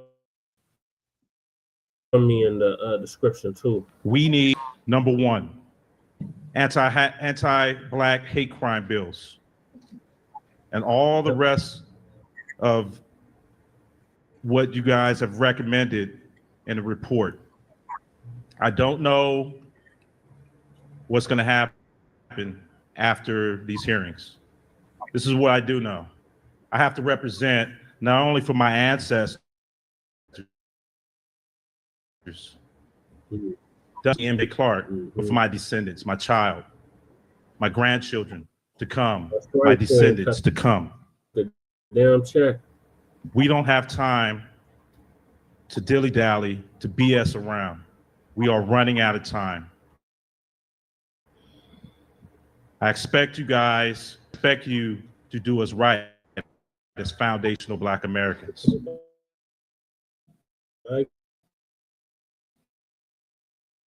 Reparations is now. Pay the debt, cut the check, or no reparations for 24. Is Cameron Jackson. So our brother was heavy. Yeah, I see they cut him short. Listened.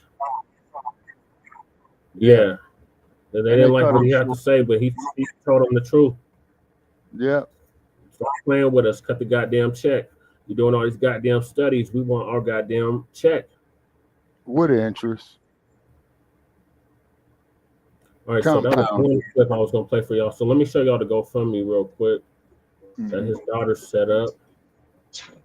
Lula Clark. Oh, yeah, almost to the goal. He's going to make it by the weekend.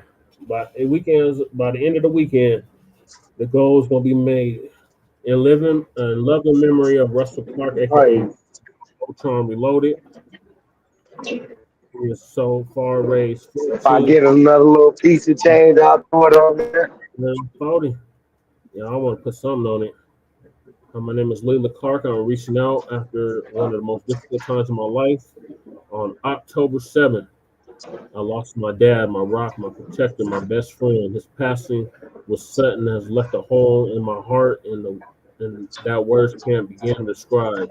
He was the kind of man that would give you the shirt off his back, always putting others before himself and showing up even when it was hard. I was lucky to call him my dad. As I processed this loss, I also faced with the reality of the financial strain it's brought between unexpected funeral costs, time off work to grieve, and just trying to keep up with life while my world has been turned upside down, overwhelmed emotionally and financially. Every donation, no matter the size, will go toward helping cover funeral and memorial expenses, supporting me as I take time to grieve and heal, keeping up with basic living costs through this tough transition. If you're not able to give, I completely understand. Just sharing this would mean the world more than anything. Thank you for taking the time to read this. Thank you for caring.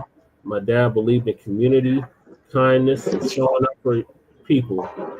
And he'd be humble. He'd be humbled to see people showing up for him, his only daughter, and entire family. You know, that was beautiful. Yeah, right. Yeah. I noticed that she sent me a follow on Twitter the other day too. I was like, oh yeah. Go ahead, Cookies. No, I noticed that she followed me on Twitter the other day. I was like, hell yeah, cool. Follow that. Yeah. Well, Blacc Voltron had followed me on Twitter too, like about a year ago. No, he didn't follow me actually, but she just followed me. Oh, what did you have to say, Lady Shay? Where is it? It's in the description, though, to the show. I just gotta say this. I know. I'm always in the back, but I listen to it every week. The new Blacc Media puts out, right? Yes. And when I get a chance, like, because I don't have a computer right now, like I don't have the internet right now. Everything's on the you type in on the phone and I get on something, right?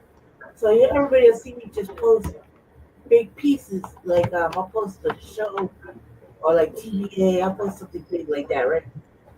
And only because I don't have the it's the way the phone is set up.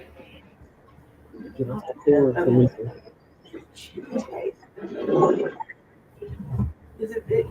Yeah, go ahead. Barely reaches. Can you hear me now? Yes. Alright, sorry, I don't need to too loud. Because I'm typing on my phone or whatever.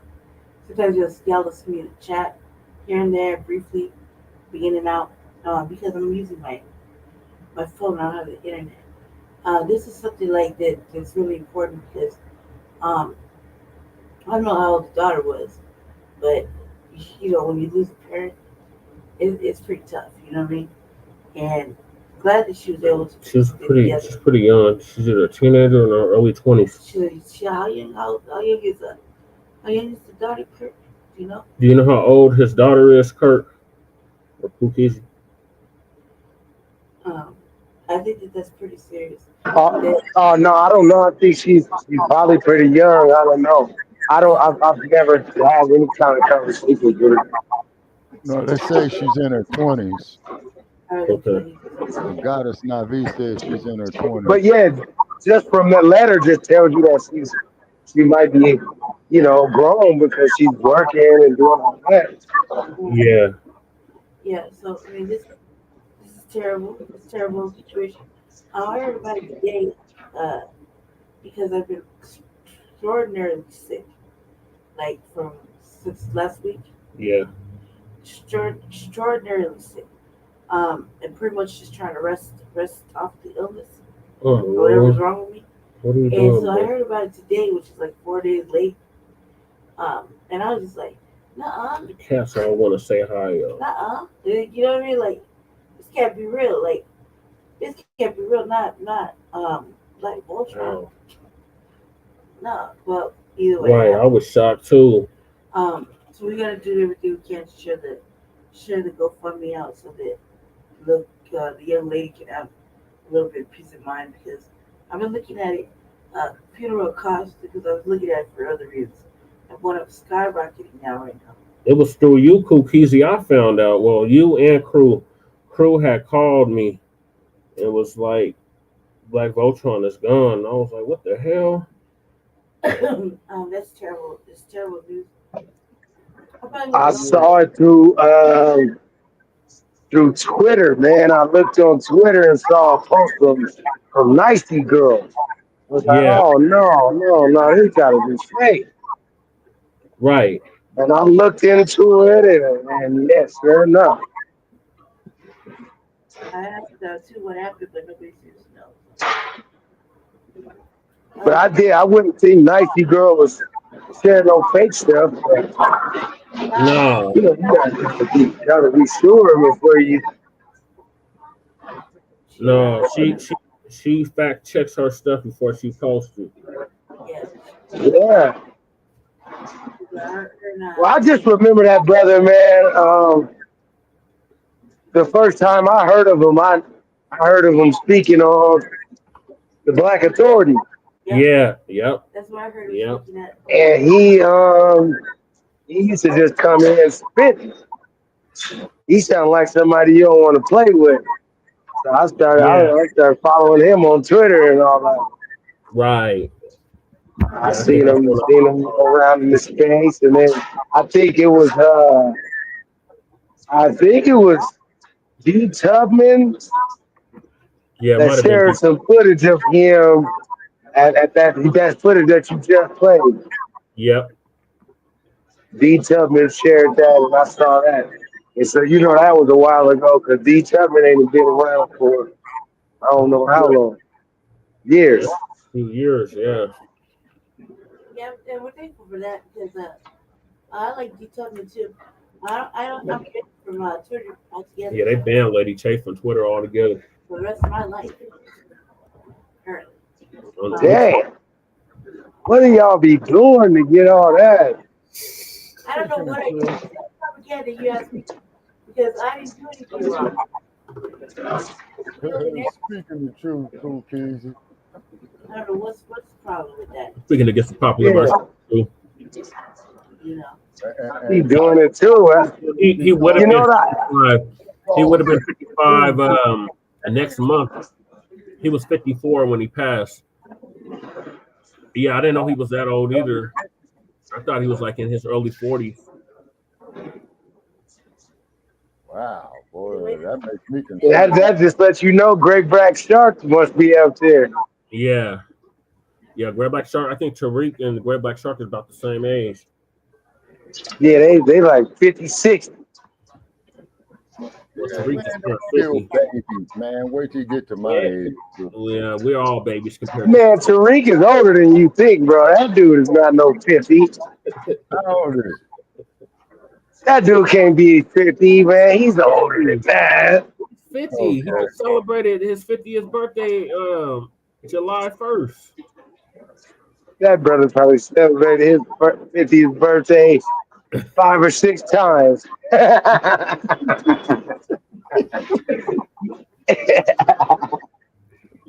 holding on to that you.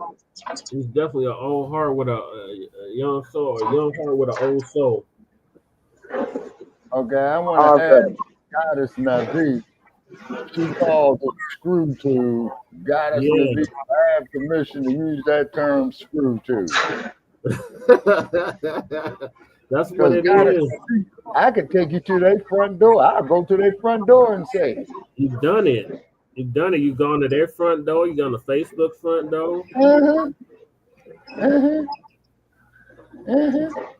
All right, so the next clip is me and Blacc Voltron speaking on Sincere Love to God's Godcast.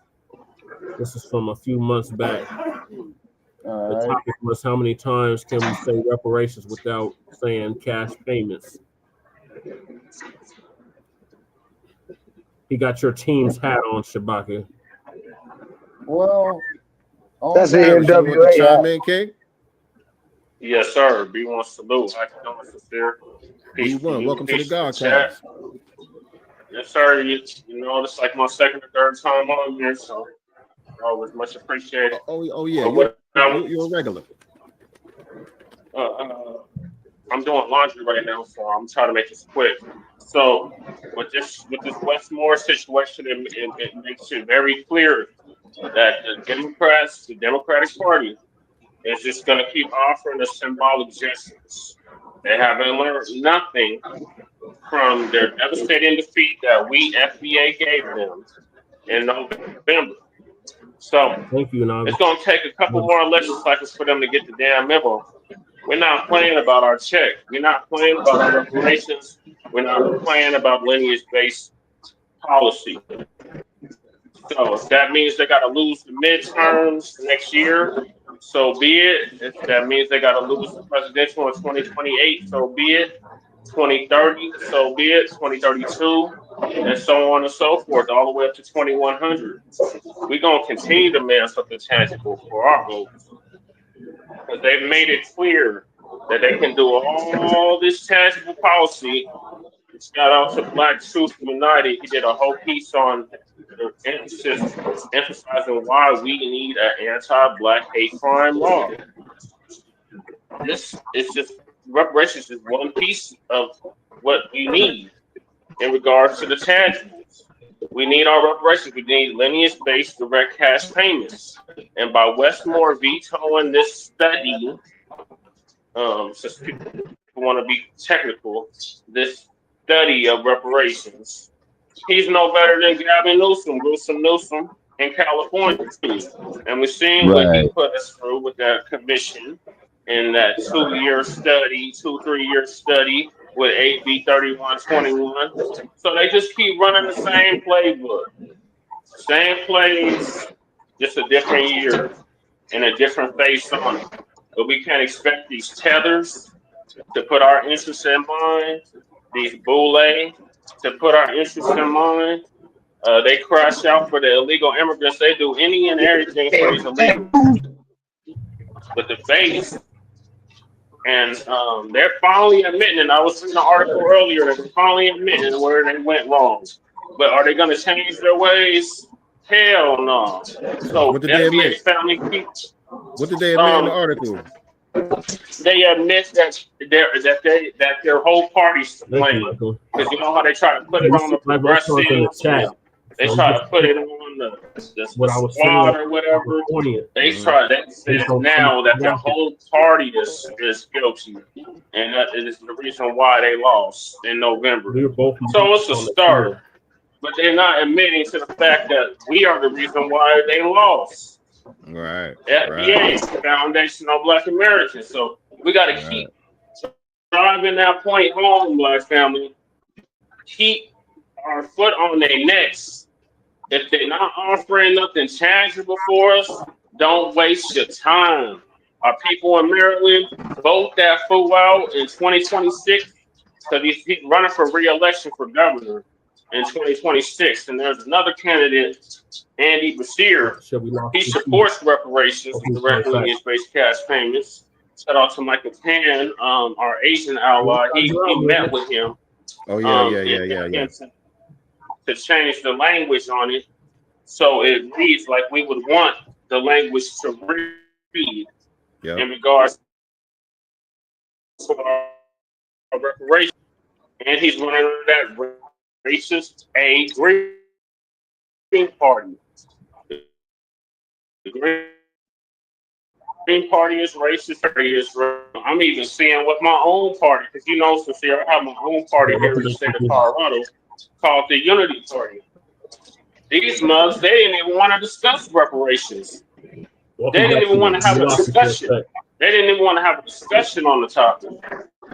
They was ready to jump out the window for Ukraine. And this is supposed to be a traditionalist, nonpartisan party, independent party, minor legitimate party here in the state of Colorado, and these months they didn't want to have a discussion, just even a discussion on reparations, let alone a study or a commission or any of that. And they already know they can't trot out that HR 40. So they Same are devil going to with a have to new do dress. something. Same Exactly. devil They're with a going to new have to do dress. something. They're going to have to do something tangible for us. Otherwise, they just going to keep losing. And I am liking and loving it. I'm still smoking on my Kamala pack. But that's all I had, sincere. Keep Yes, doing what indeed. you do. Shout out to Nicey Girl. Shout out to her daughter. This is her birthday. Shout out to her. Yeah, it is. And Indeed. make sure y'all check out the Front Line Blacc News. Yes, sir. I appreciate you, man. Appreciate you.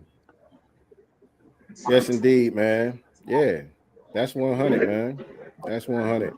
You know, don't let them try to talk us into prioritizing any of these other issues. You know, they want to make everything more important than what we talking about. You know what I'm saying? Like, ain't we technically in a recession right now? No, actually, If I'm we're not in a mistaken, ain't we depression. technically, according to the metrics and all of that, aren't we technically in a recession or headed toward a recession right No, now? we're in a recession, Technically headed speaking, to a depression. the thing is, we got to ask this question. We're not really sure because we don't know the difference. It don't make no difference in my everyday life, to be honest. You know what I'm saying? Yeah, eggs cost a little bit more. You know, gas prices might be up here and there, or whatever the case may be. But at the end of the day, it's not. It doesn't really affect us like that because we've been in the bottom of society, regardless to what the economy look like. You know what I'm saying? The economy's doing great. We doing bad as a group. Not all of us as individuals. Many people out here getting to it and prospering and all of that, and that's good. I'm not trying to make it seem like all foundational Black Americans are down bad, but I'm talking about our position as a group. Oh, damn it. We're in the same position regardless of what the economy is doing. So when they start talking about all these other policies that Trump is doing and how, you know, we got to fight against that and all of that, that's on y'all. That's on y'all. And if it's really that important to you, right thing by foundational Black Americans, if it's really that important to you, if he's ruining the country and all of that, y'all rather let him crash out the whole country than do the right thing by us. But that's on y'all. We cool either way. All right, welcome back, Kukizi. Cool either way. I'm sorry, StreamYard keep kicking you off. But I'm gonna get up out of here, man. I appreciate y'all tapping in with me today, Blacc man. Voltron, Shout out to Nicey Girl. She wasn't with us today, but she was with us in spirit. She out celebrating with her daughter. Happy birthday again, Jazz. Right when Blacc Voltron got on. What else? Me and Nicey probably gonna come on one of these days this week. Chop it up with y'all, man. You know, we got to talk about stuff that's going on with Diddy. I know we got to talk about the stuff that's going on with Tory Lanez, Meg Thee Stallion, that whole situation. No, he was on Jason Black. He was in the chat. And the breaking news that we shared earlier about Biden recently being diagnosed with cancer and all that. We got to see what's going on with that. But hold up, before we go, we got my bro in the building, Blacc Voltron Reloaded. We got to let Blacc Voltron Reloaded close it out for us before we get up out of here. What's going on, King? Hey, can you hear me, Sincere? Loud and clear. Oh, right on. Hey, good afternoon to B1 from Northside Oakland, California. I just wanted to speak on the topic at hand. Jesse Parrish. Northside Oakland, he's near Berkeley. He's right across the street from Berkeley. I got to say the same thing, man. You know, when I was going to the reparation task force hearings and stuff, that task force report is extremely exhaustive as far as not only, slavery that was happening here in California, but throughout the country. So I hear what you're saying, like you agree with, Wes Moore, doesn't want to do a study, but what has he done, I know he just got there, recently, but what has he done in the past? What has been his track record as far as helping out, Black people in Maryland, specifically foundational Black Americans? And, what is his policy? What are the net results of his policies? Has he been more worried about, illegal aliens, other people of color, white folks, or has he been, doing what he needs to do, giving us tangible resources, policies, and you know, looking at our interests as foundational Black Americans? Man, I got to be real, man. These are the right questions. I ain't seen nothing he's done. He's just like any other Black Democratic politician. He's gonna give lip service, just like the California Legislative Task Force out here in California, talk that BS, and when the rubber meets the road at 11:55 p.m. and it's time to pass the legislation, they're gonna sell us out, and he gonna do the same thing. Period. End of discussion. Until we fund, our own, candidates, B1 reparations candidates that are looking out for Black people's interests, it's gonna be the same thing. Watch, rinse, and repeat. We have to get our own political actions committees, or just individually fund our own candidates, like Marcel Dixon and, a lot of Oh other yeah, I candidates out remember there him. who are actually looking out for our interests. Until we start doing that, ain't nothing gonna change, unfortunately. So that Man, means, big facts. individually we got to get our own, we got to get our own weight up. We got to do our own individual Black empowerment and, family Black empowerment economically, and then follow the Powernomics model that Dr. Claude Anderson gave us. I don't see nothing, what is it, what's gonna compel them other than not voting for him? What's gonna compel them to say, hey, maybe we should, throw Black folks a bone, Black Americans a bone. They're not voting for us. That's the only leverage I can see that we have right now. What do you think? Nah, I agree with you. I like how you putting it back on us about, us coming up with solutions and, figuring out ways to really apply the pressure, because you're right. I other than the voting leverage, I don't really see too much other cards that we have right now, to be honest. You know what I'm saying? Agreed. So what you're saying is absolutely on point. Agreed. So far as me personally, it's just no tangibles, no vote for 2026, 2028, 2030, 2032, 2034, 2036, I and wonder so where he got on and that so on and line so from. on until they get their act right. Period. They're out here in California, man, they giving illegal aliens and refugees everything. And when I say everything plus the kitchen sink, I mean everything. I mean, you can't. I can't even begin to tell you how many refugee resource agencies there are just in Alameda County alone. Out here in the Bay Area. Not to mention all the other, 9 Bay Area counties, Northern California, just Central California, Southern California, dude. And that's not even including the non-governmental organizations. People don't see that the billions of dollars that these non-governmental organizations are giving Brother knew his stuff. they're getting a foothold. They essentially, here's what I want everybody to understand. Essentially, they got them, illegal aliens and refugees got themselves their own personal Homestead Act, 1862. Mm-hmm. Let This that is the sink in your reason. mind.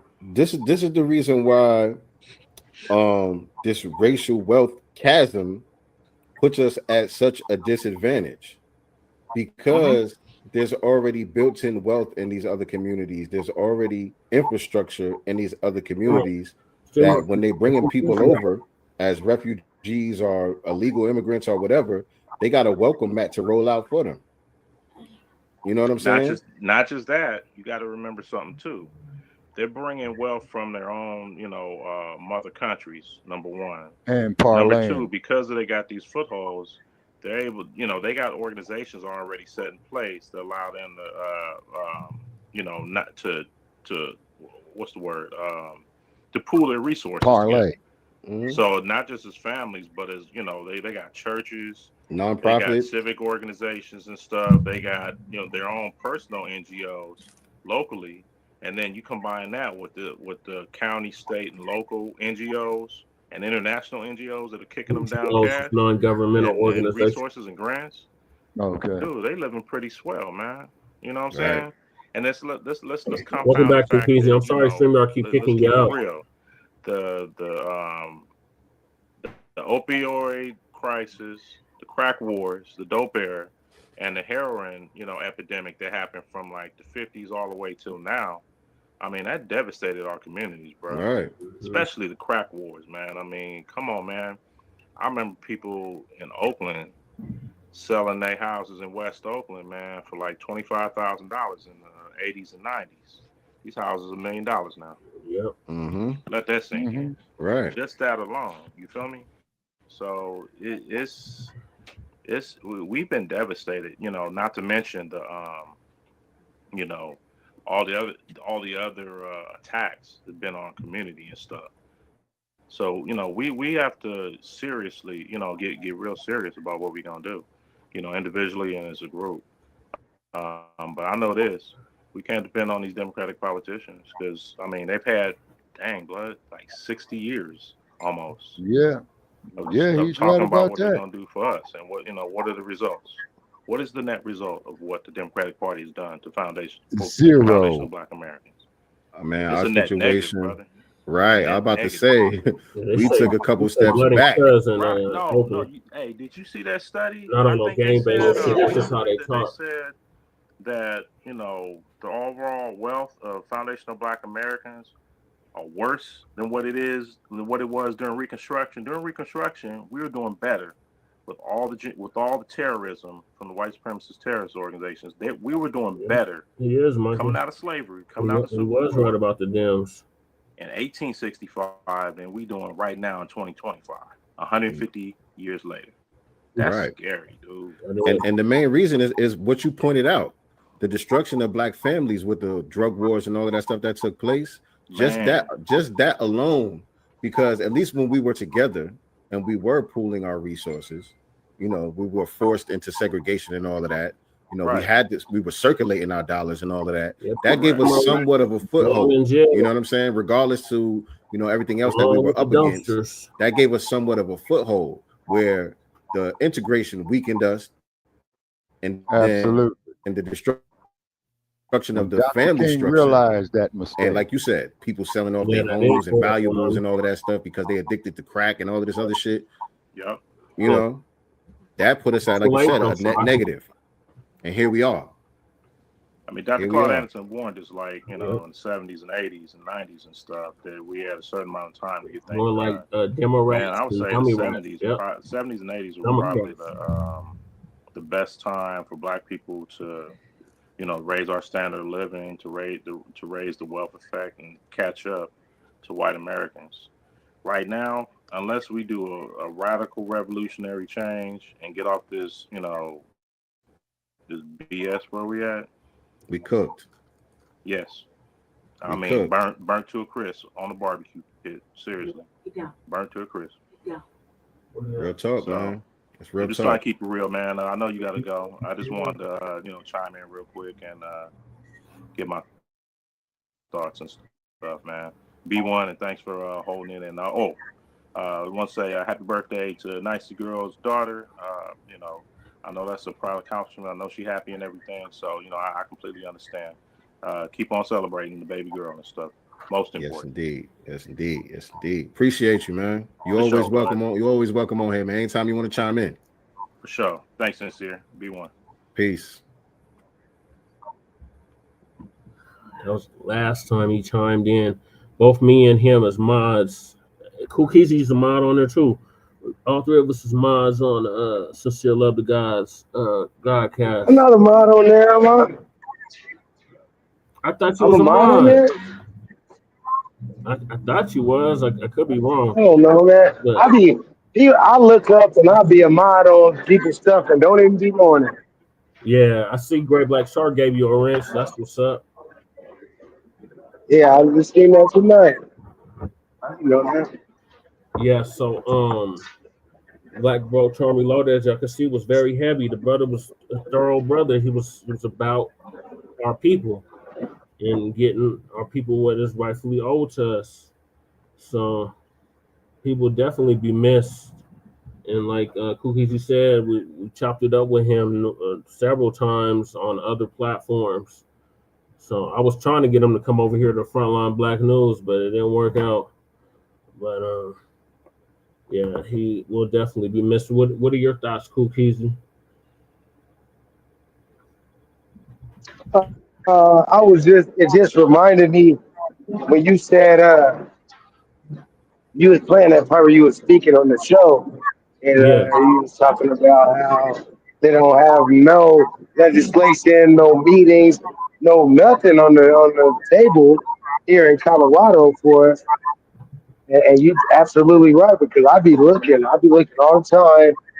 When's the next time they're gonna be down there talking about that, so I can pull up on them and make sure the lingo is right. But they just haven't. They don't talk about that at all. That's nothing. No. Never on the agenda, and never talking about that. They don't have nothing to do with that. Well, what they're doing now, Kukizi, is this racial equity study. And me and Lady Now, Trey, that's not nothing. What I ain't got nothing to do with that, though, bro. right? That's not reparations. That ain't have that don't. You can't just use those type of terms and think that I'm gonna jump behind that and encourage my people to jump behind that. But what I will do is I'll look into that, and I'll definitely put a spotlight on it and call it for what it is, because that's your reparations money right there, going into these programs that are just They're nothing. making us fund the shit. They're making us come up with how much money? Almost $2 million for this shit. And we didn't ask for it. We didn't demand that. Nobody ever said we need that. No, that's the Demoras. The Demoras said we need to do a study because me and Lady Tay been on their helmets for years. What is it called? What is it called? You just said the racial equity study.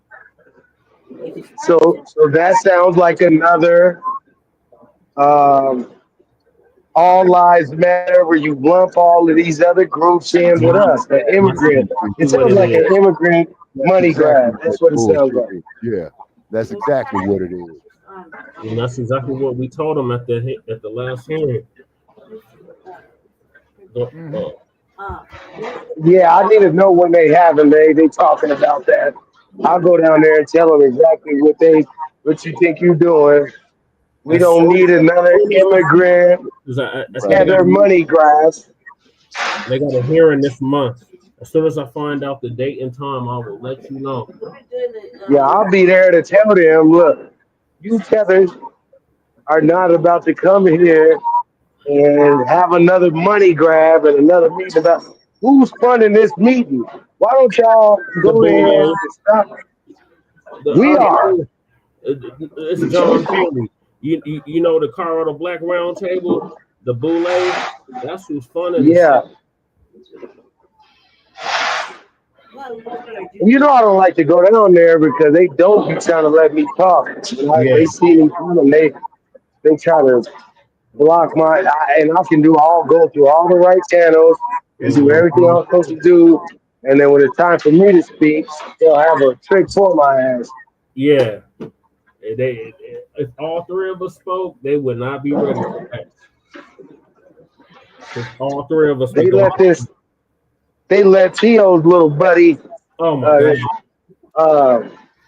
this NAACP dude, light-skinned dude, they let him he just came in there and didn't even sign up to speak or nothing. The NAACP, it's the NAACP, and then they just let him just babble on about nothing. I was just sitting over there fuming. I got up and smashed out. Yeah. I don't blame you, Cool Keezy. I don't blame you, Cool Keezy. You on some bullshit. Shabaka, what are your thoughts? Okay, yeah, I agree with Cool Keezy, because the only thing the NAACP is going to do is teach you how to tolerate, organize, and march. Get it? T, tolerate. O, organize. M, march. Connect the dots. Right. And be sure to put uncle in front of Negroes always asking for Packazoid's permission. Yeah, sitting at a lunch counter begging for a cup of coffee. Gee. I mean, we got to get back active. Sorry. Go ahead, Cookies. No, I was just saying we just got to get back active. I don't mean to cut Shabaka off. I'm gonna let him cook. I always feel. Okay. no, All right, it's go all ahead, good. Shabaka. It's all good, Cool Easy. See, what we're looking at here is this here, people. Okay. They know we've been out there tolerating, organizing the marches, man. What is that going on for the last 60 years, right? And the quote brother passed, it's a nothing burger. See, the key is, like brother was saying, is we got to build up some key industries. You see what I mean? Every time that you sit up there and you allow war to control what you're saying, man, on the internet, something is wrong. You see what I'm saying? And you know who I'm talking about, Che. Yeah. And then when we go up there and mention that, what do they tell us? Oh, that was so long ago. Why can't y'all just get over it? Now look at all the revenue that was generated for so long ago up to today. That's why the reparations is the amount up to the price that it is.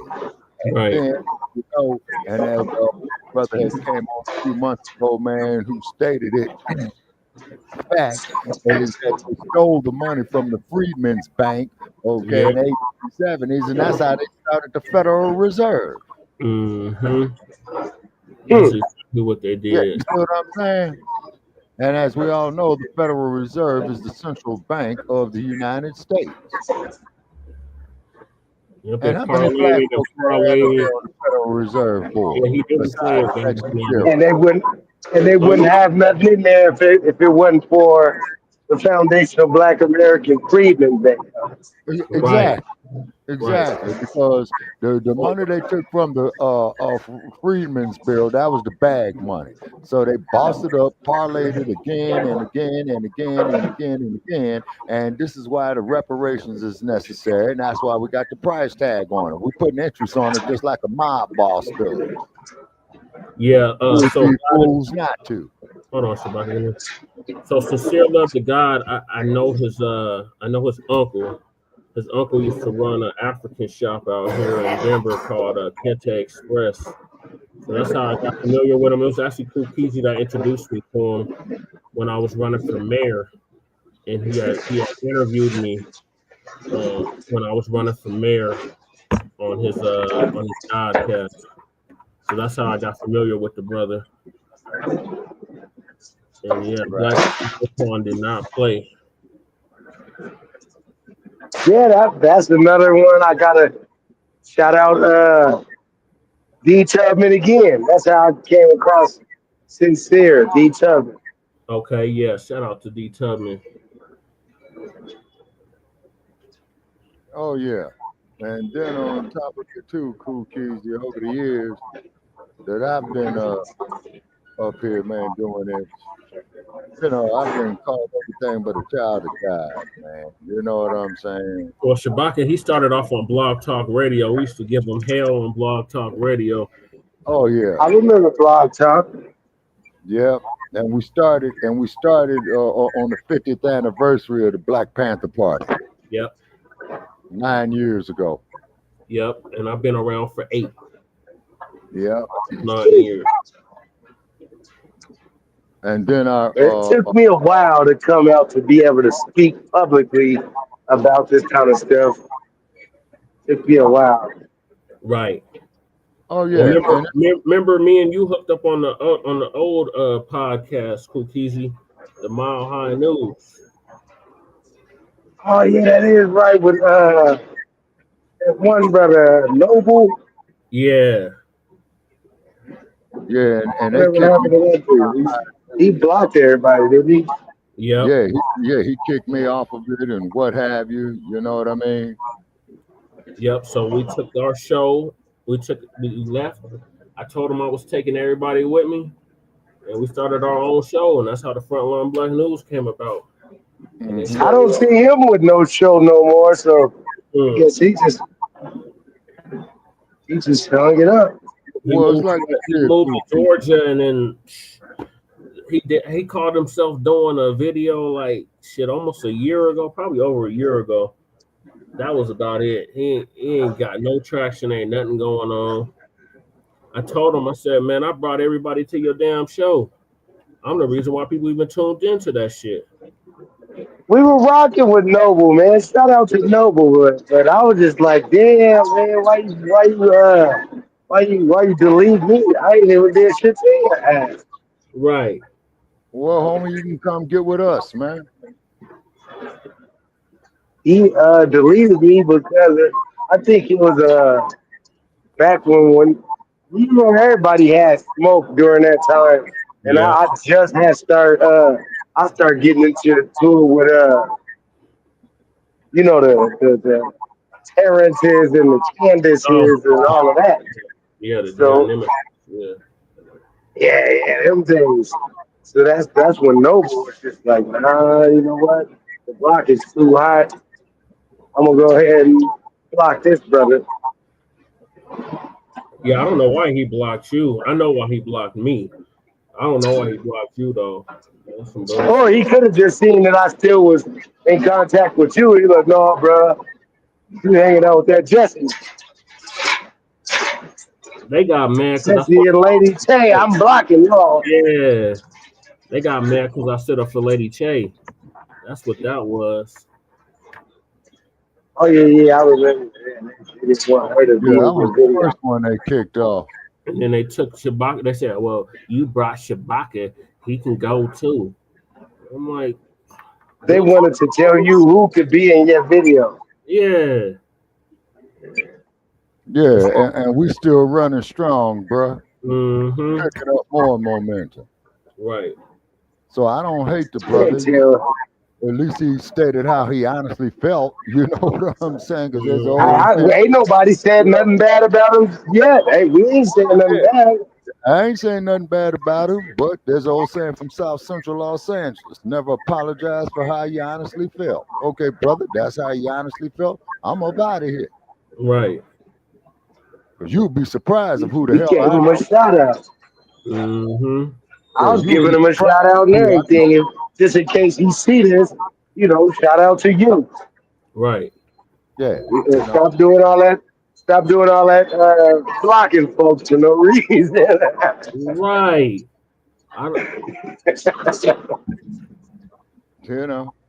And the way I view just on my personal experience, if I ain't getting no hate mail, man, I ain't doing my job right. Oh yeah, this is going. You gotta be willing to when you come in the black empowerment industry. There ain't no industry, but that realm. You gotta understand that you gotta be ready to offend people. You gotta be ready to get offended. Mm-hmm. People gonna be swatting you, sending the cops to your house. Yep. Oh yeah. I mean, they might try to attack you, all kind of stuff. You can't be getting mad and get taking it personal. It Right. comes with the territory. Right. Just disagree agreeably. You know? No, he Just decided to kick us off, and the show completely flopped after he kicked us off. Yeah. And then me and Che, we disagree. It's basketball time, man. Later Go for Nuggets, them goddammit. bucket. Go Nuggets. Later for them Go bucket. Nuggets. Lakers, you guys need to rebuild the team. LeBron, retire. I think listening to Dewan B sometimes that kind of he softens me up about sports. Yeah. Because I like Dewan B and I listen to him all the time, and when he gets to talking about some stupid Lakers stuff, I usually tune out. But I've been lately just kind of just listening and stupid Lakers. Yeah, he's a big Lakers fan too, like Shabaka. Hey, but here's one for you, Cool Keezy. You remember the old white man who owned the Washington Commanders who came out there? What was that brother Jay said about 4 years ago? Is that White dude. Yeah, what a You said a white dude? Yeah, he's a white Oh, dude. the Washington Commanders? Yeah, he said if these black football players don't like the way we do things on our plantation, they need to form their own damn leagues. Hey, man, I'm all for that. But the simple fact is, with the talent level that we have, and we did form our own leagues, I honestly believe the general public in about 5 years, man, will bankrupt the NFL, man, supporting us. Mm-hmm. See, but you know what? They don't want that. They ain't gonna allow that because how are these white people gonna get in contracts now? They couldn't get no contracts in our league. You're not gonna have all these white dudes that's winning the quarterback position in our league. Yeah. Right. See? All these top paid white coaches wouldn't be in our league. So they wouldn't even allow that. And we would surpass their league. So they wouldn't want that. They ain't gonna allow that. They want you to see that white people are the most smartest, dominant people on the field. That's what they want you to think. Exactly. And then here's something too cool, Keezy. Well, I got off into an argument with this dumpster when they sang Lift Every Voice and Sing, right, at the last Super Bowl. Dumpster tells me there's only one national anthem and all that. And I said, hey, Dumpster, okay, you belong in the garbage. First of all, look at the idiot you followed. And if it wasn't for us, okay, you wouldn't have no United States. If it wasn't for us, you wouldn't have no NFL. If it wasn't for us, you wouldn't have no NBA. Right. You see? So he sent me a bunch of racial hatred diatribes. Hold up, y'all. Here come the Nabisco. Let me go on mute. Oh shit. Okay. Here come who? I guess it's boss. Hold up. Okay, yeah. Man, got to make a list. All right, so I got one more video with our brother Blacc Voltron Reloaded, and this is from 3 minutes of Black empowerment. Okay. I didn't even know he was following Blacc Voltron Reloaded, but apparently he was. So this was Blacc Voltron Reloaded's Twitter page. That was the cover of his Twitter page right there in the corner right there. And then there's a picture of our brother right there, rest in power.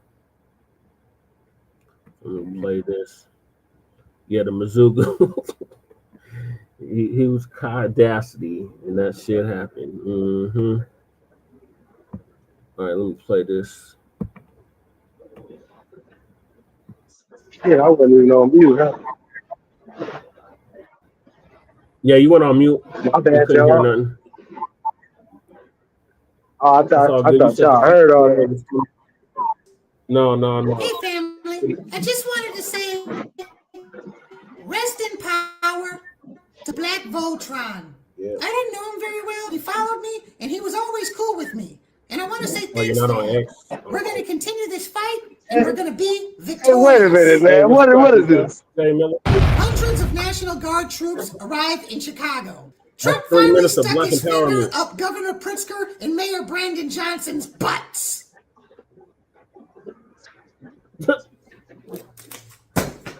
It was just chocolate. It's supposed to be unconstitutional for the President of the United States to send in the National Guard without the governor or the mayor asking, but everything is so chaotic, I can't even call it. Trump is also threatening to use the Insurrection Act. That allows the president to use the military to stop insurrections. Governor Pritzker says that Trump is purposely attempting to make peaceful protesters seem like insurgents in order to create a pretext for invoking the Insurrection Act. That sounds like something white supremacy would do to us, doesn't it? Trump is actually practicing white supremacy. You know what I'm loving even more? The fact that Governor Pritzker and Brandon Johnson don't have any black support.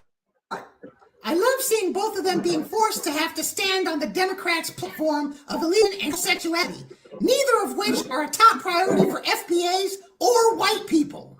If I was fighting a war, I wouldn't want either one of those groups as my Boy, Tariq got everybody doing this too. Hey. All about illegal immigrants until the cows come home.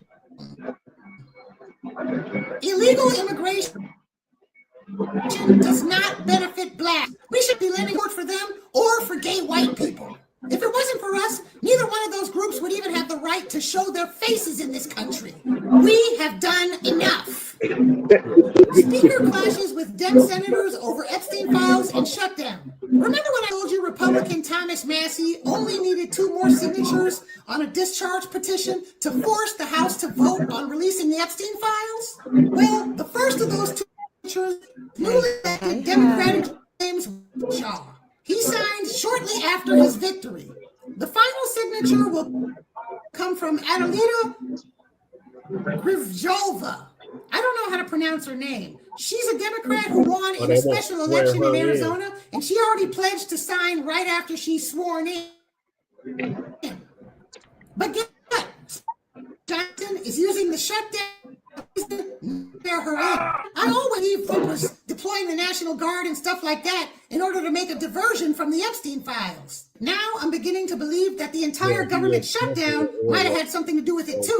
Once the petition passes the House, it would still have to pass the Senate. But I don't think they want it to come to that. If the petition clears the House like it should, and if the Senate gets it and shoots down, hey, Jay Militant, what's up, bro? Around the world. The only other option that Trump has is to convince 1 or 2 of the other Republicans who signed on to back out. The only problem with that is that the Republicans who signed didn't do it out of the kindness of their hearts. They're doing it because they're facing extreme pressure from their white Republican constituents. White people want those files released. Family, those Epstein files are going to destroy white supremacy in one way or another. And we have front row seats.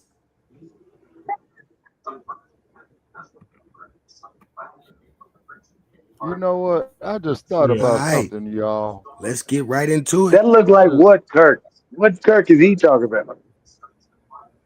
Charlie Kirk. Oh, he talking about Kirk? Charlie Kirk.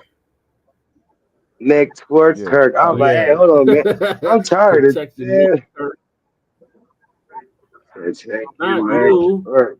Not you. Well, with old Charlie Kirk, Scotty beamed him up. You know what I mean?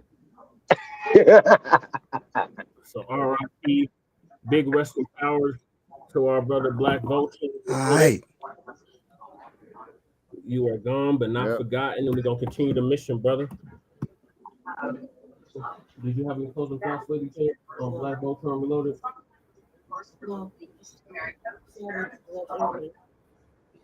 Yeah, like I said, I was struck by the sudden news, just like the rest of us. And, absolutely. Jay Militant, fire Pam Bondi. Oh yeah, she got to go. Yeah, and because she was Shabaka, we must get to a heated topic. Huh? So I'm just warning you now. It might what trigger topic? you. What topic? A heated topic. Which is? Oh my God. The Pan-African myth just got collapsed. Wait. Hey, look. Hey, Shabaka, this is the trigger warning, and we're not targeting you. Okay, well, the only thing I can say about that is this. Okay, if it collapsed from within, it collapsed from within. And this is why I say on that, okay, is that's why I'm hoping that Ibrahim Traore is doing the right thing. I'm hoping he's doing the right thing. Hey, that's cool. Whatever he do, that's up to him. Shabaka, in Africa. His offer for dual, he was offering dual citizenship or something to us. He wanted us to go back. Benign. No, not in Benin. No, in Burkina Faso. Okay, that too. There's like four different countries that are supposed to be doing the same thing, and they're trying to say that this is the new wave of Pan-Africanism because of these people are doing this. But I don't hear it. I don't see no Black Americans jumping on that. I don't see not in large numbers. I don't see nobody talking about how we going over here and we got this. No, all I see is celebrities. Like I think Sierra got. Well, it was a little movement at first, like a couple of months ago, before Network Kirk. they were like wrapping up a whole lot of propaganda about that. You seen Sierra and all of these celebrity people there, and then that's a red flag right there. When you see celebrity after celebrity doing the same message, how come they all just seem to be going to Africa to talk about citizenship at the same time? Okay, but do let me say this here, Cool Keezy and Che. What had happened was, is that Traore had tapped the mother lode on some gold there in Burkina Faso. The French said that they entitled to it. Traore told them to go take a flying fuck through a rolling donut. You ain't getting one damn dime of it. Now, what happened was after that, they got rid of Macron's ass as the prime minister of France. I wonder why. Because he lost control, Shabaka. He don't. Touchdown move to the head of the class, young But man. Russia is now in control. Okay, that's why I'm saying, like Russia, you got one colonizer for another. You got rid of one, and then now you got another one. Okay, but like I said, you got rid of one. You picked up another one to get rid of one. Now, the thing is on that there to prove both you gentlemen's points. Okay, let's see what he do with the Russians. You see what I'm saying? Yeah, so I'm gonna play this clip from Cool Keezy. Shout out to Cool Keezy. Cool Keezy says,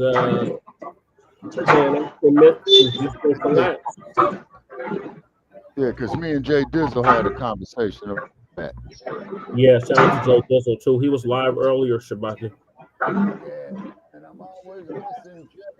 Let's get right into it. So the Cherokee Nation just confirmed what many of us been saying for decades, that foundational Black Americans aren't all descendants of people brought here on a slave ship. So well, the Cherokee Nation's new recognition of freedmen and proactive inclusion of Black Americans within their tribal records just put a permanent dent in that tired Pan-African narrative. See, for years, Pan-Africanists been telling us we all came from Africa and that every last one of us got off the same boat. Well, now the historical record, the archaeological data, the DNA studies, and even tribal acknowledgement say otherwise. See, with that, the Cherokee Nation just smacked the Pan-African lie clean across the map. Because some of us always knew our grandmothers and grandfathers told us we had indigenous roots right here. We didn't pull that out of thin air. And now the documentation backs it up. Let me mute myself out. See, Y'all this go ain't on and about talk on hating that. Africa. It's about truth. It's about lineage. It's about identity. You can't keep trying to Africanize a people who built their own culture, fought their own battles, and carved their own bloodline right here in America. And to the folks still calling us African American, you need to check yourself. That label doesn't describe us. Elon Musk, African American. Barack Obama, African American. Neither one of them shares our lineage, our culture, or our debt. We're foundational Black Americans, freedmen, descendants of those who built this nation from the ground up, not immigrants in any sense of the word. And now the African Union want to step in talking about global reparations, trying to put their hands on the check we've been fighting for generations to collect. Now cut the games.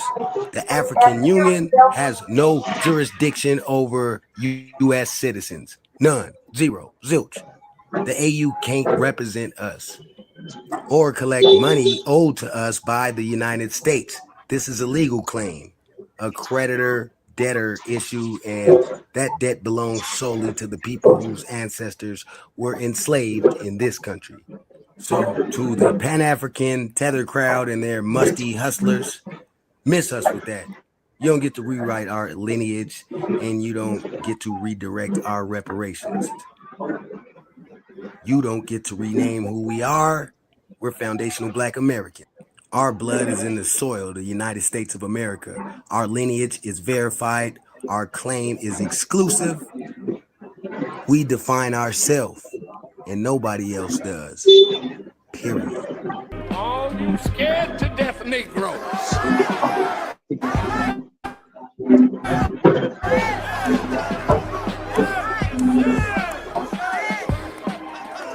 Just sit down. Don't you come out to defend our enemy. You sit down and you shut up and tell your master to come on out and deal with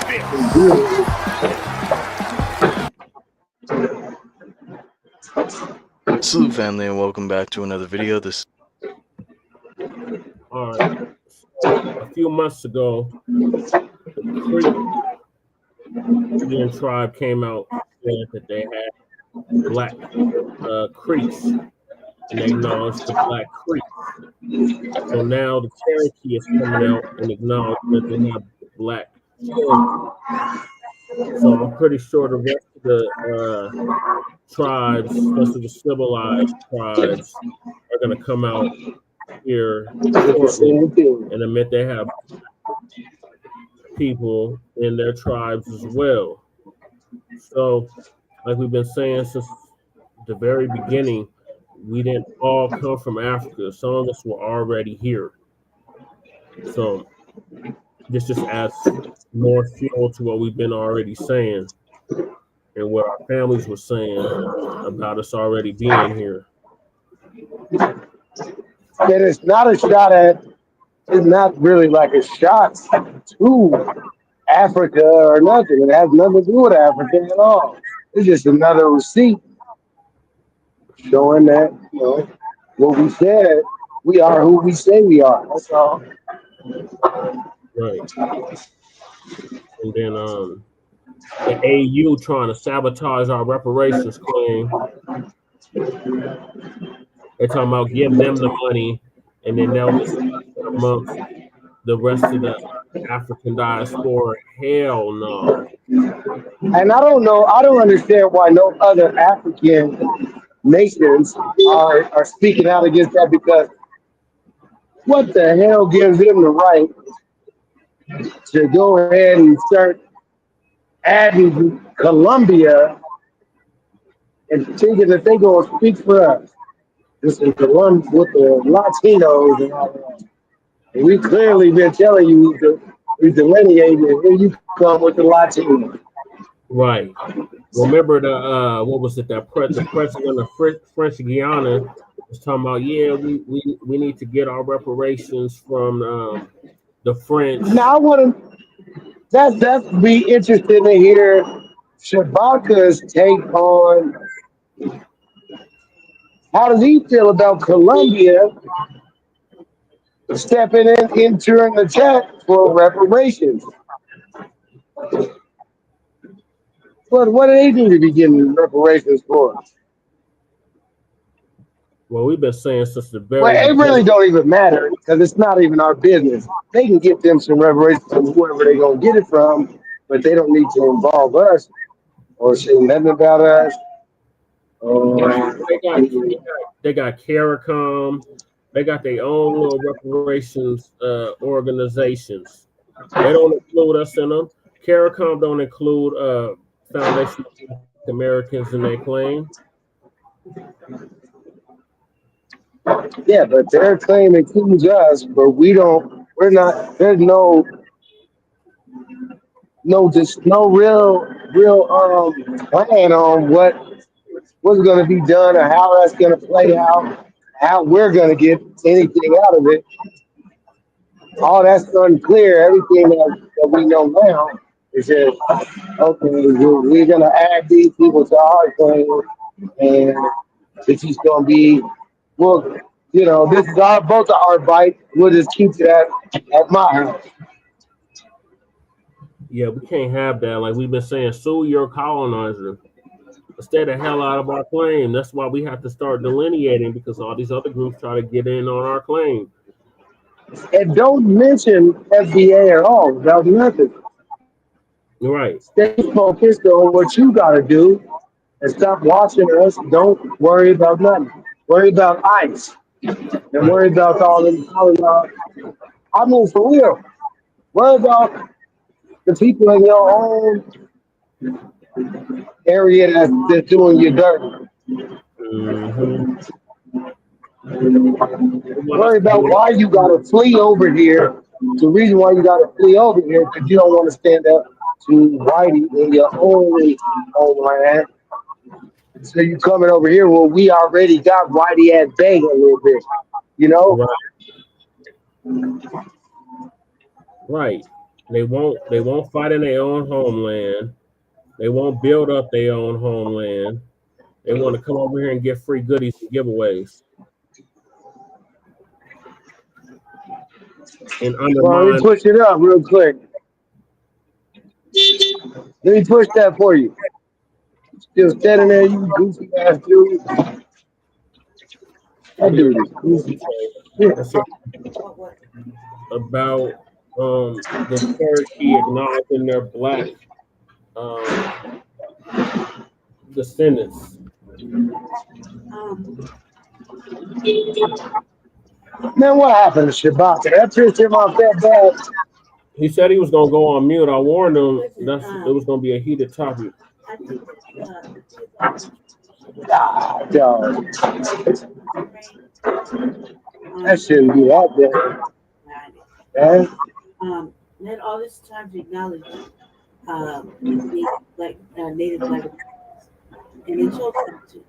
And now they're just overrated because they're just, it's like there's got to be an incentive.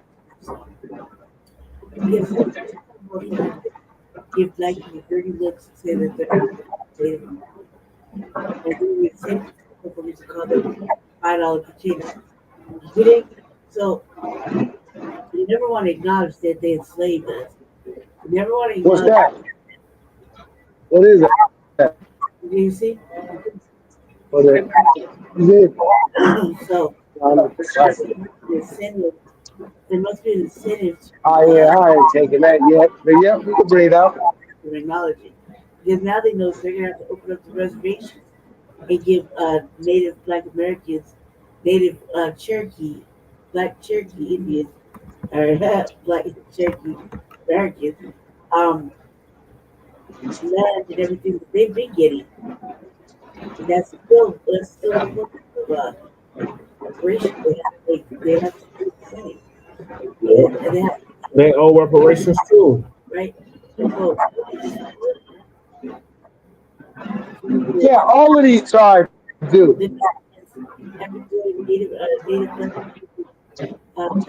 Yeah, they do got white.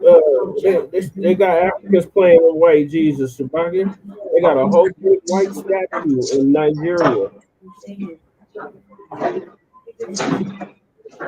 But they're not going to really do it willingly because they're the same ones practicing anti-Black racism from jump. Yeah, I think we should be going after these tribes too, though. Really, honestly, yeah, I wasn't trying to champion them or nothing like that. I was just using what they. That's the reason why we even reported on them Cherokees is because of those Black people been fighting them for years, and they finally just got a win. Yeah. Yep, the Creeks and the Cherokees. That'd be incentive why they're mentioning it. Fight just to be recognized, just to be recognized, because we got the pictures. I bet you there's pictures your family members out. Native, Black native in your family. You're breaking up, Kookies. It's hard to hear you. No, I'm just saying. I said I bet you there's pictures in you guys' family of some Black natives. You know what I'm saying? And that how can somebody like Chewbacca discredit These people, and these pictures are older than Chewbacca. Yeah. I'm talking about them old photos that we got in our family with them old native black looking people. And you don't know them, you just heard stories about them. Right. Well, the Cherokees Now, how were are these? Yeah, them people there, they existed.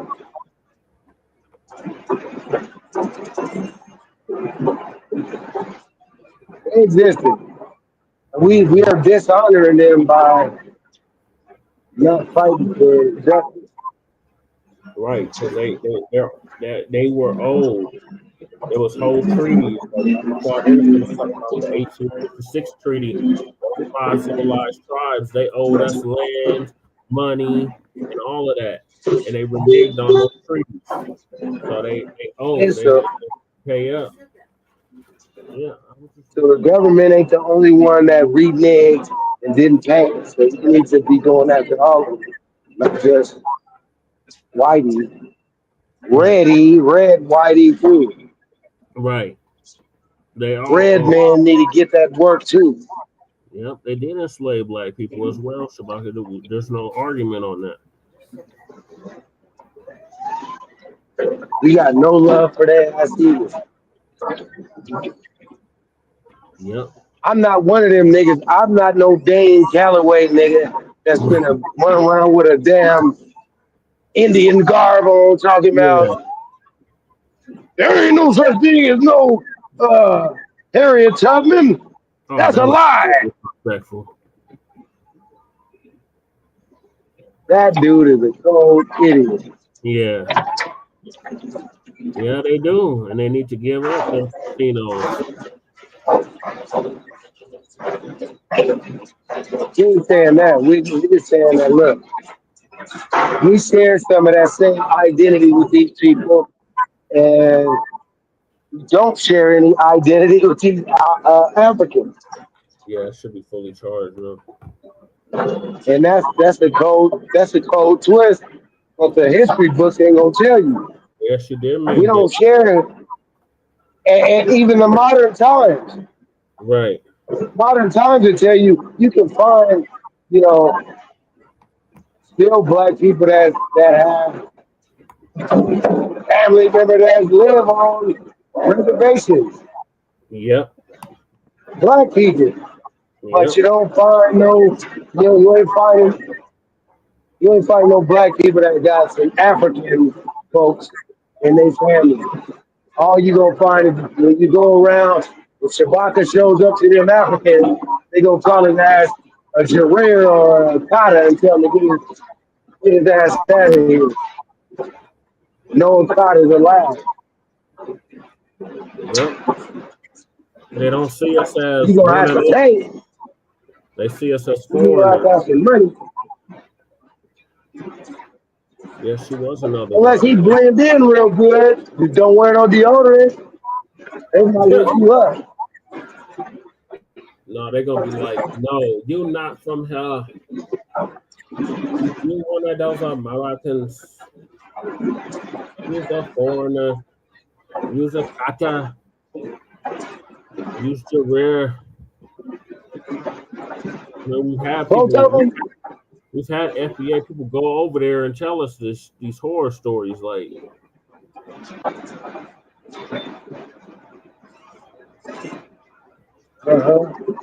no, she did not mind using her street sweeper. And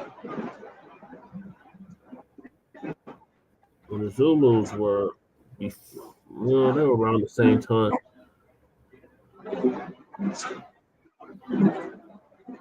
Thank you, Goddess Nabi. Yeah, I can't see the comments. I'm not looking at She just talking about Harriet Tubman and how she didn't mind using her street sweeper. And she had no problem Yeah, with she Zulu. probably would have hit up a lot of these niggas, man. That's these times. Yeah, she did. Niggas talking about I'm going for Kamala. Yeah, Harriet Tubman would have smoked you. Right.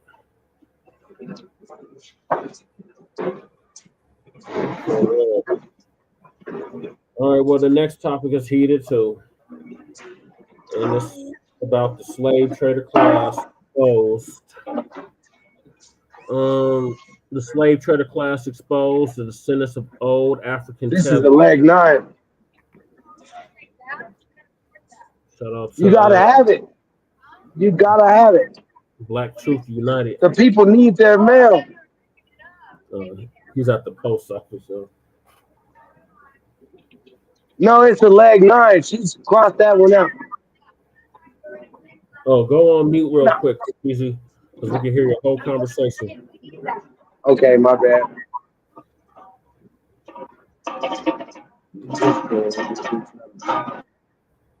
Okay, so the next video is the slave trader class exposed, the descendants of old African tethers.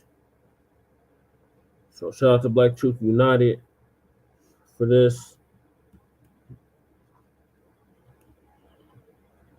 Black Truth United. And today we're going to be going all the way in on the slave trader class. Yes, the old tethers, who sold some of our lineage out on the shores of mostly West Africa. Now, I know when a lot of us check the tether class, we reference the dirt cookies and the shambles from their homelands, which things, again, we only really point out when they call themselves getting disrespectful. But there is a sector that comes from that very same area who's not poor at all. They have all types of wealth. And most of these people are the collaborators with white society, whether we're talking about politicians or business owners. And at some point you have to ask yourselves why white society trusts these people so much. And in this video, we're going to examine a strong possibility as to why. In Africa, the poverty rate is extremely high. In certain areas, we're talking about well over 40% of the population. And the way they measure poverty is very different than how we measure poverty. They claim that if you make over $2.15 a day, then you're not impoverished.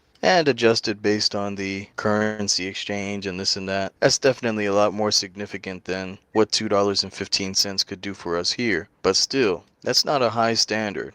What most FBAs would consider poverty would be about 80 to 85% of the population. Again, in most of these countries, not every single country in Africa. So that's why we get on the tethers who lie and try to tout one or two individual Africans who happen to be earning a lot more than others. As many times, these wealthy individuals are used to distract from the overwhelming number of people who are living in dire circumstances. And also, when they talk about these billionaires in Africa, the greater majority of those are white people, just like Elon Musk. You have Arabs all over Northern Africa, white people all over, but a good chunk in South Africa. And you have Asians over there. And when they do these statistics, they don't distinguish between those who are Arab African, those who are Asian African, those who are white Africans, etc., etc. So that's just something to note. But I digress. The point is that there is a certain sector in that upper echelon of Africa who's a part of the wealthy class. And so the question then becomes, how did they get so wealthy? Well, if you ask most of them today, they'll tell you that they're involved in this industry, this mining company,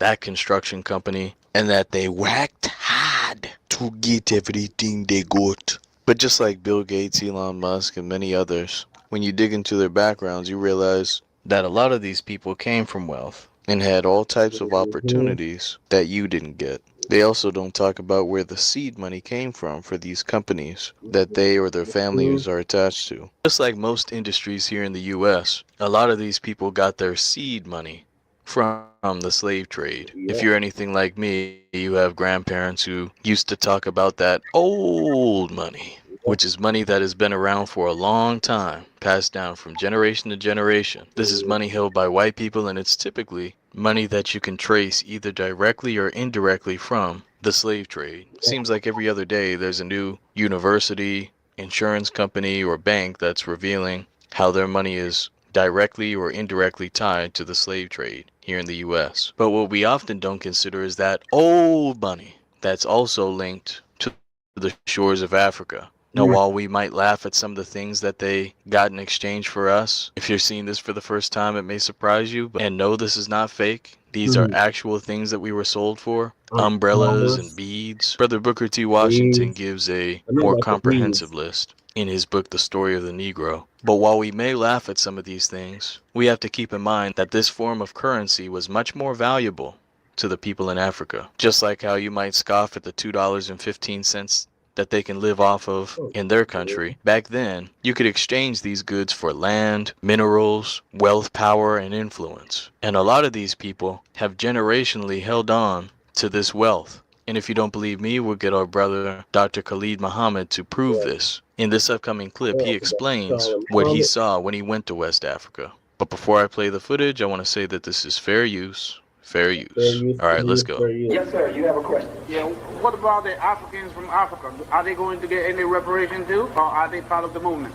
This question is not new. These tethers have been trying to leech off of our reparations claim for the longest. And look at Dr. Muhammad's face. He looks visibly annoyed, just as we are today. But anyway, let's see what our brother has to say in response to this. Explain the last part of it. Are they Africans from Africa, like the Senegalese we see in Hornford Street, etc.?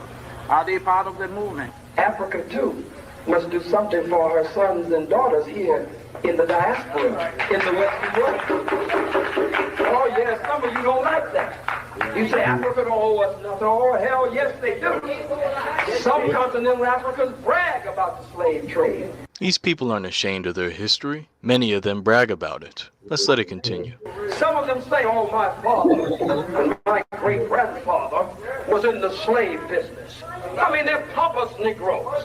And they walk you out and show you everything that they have. Like they little white women or little white men.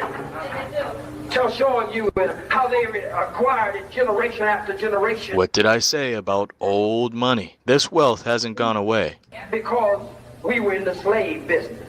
Yep. What about the richest continent in the world being That's Africa? my teacher too, because We are owed not only reparations, but repatriation. Now, of course, I don't agree with this part, especially considering the current state of things. But this was definitely the mindset at the times, with people who adopted Pan-African ideologies. And let's hear from the source. Let's hear how he and others were treated when he tried to connect with the so-called motherland.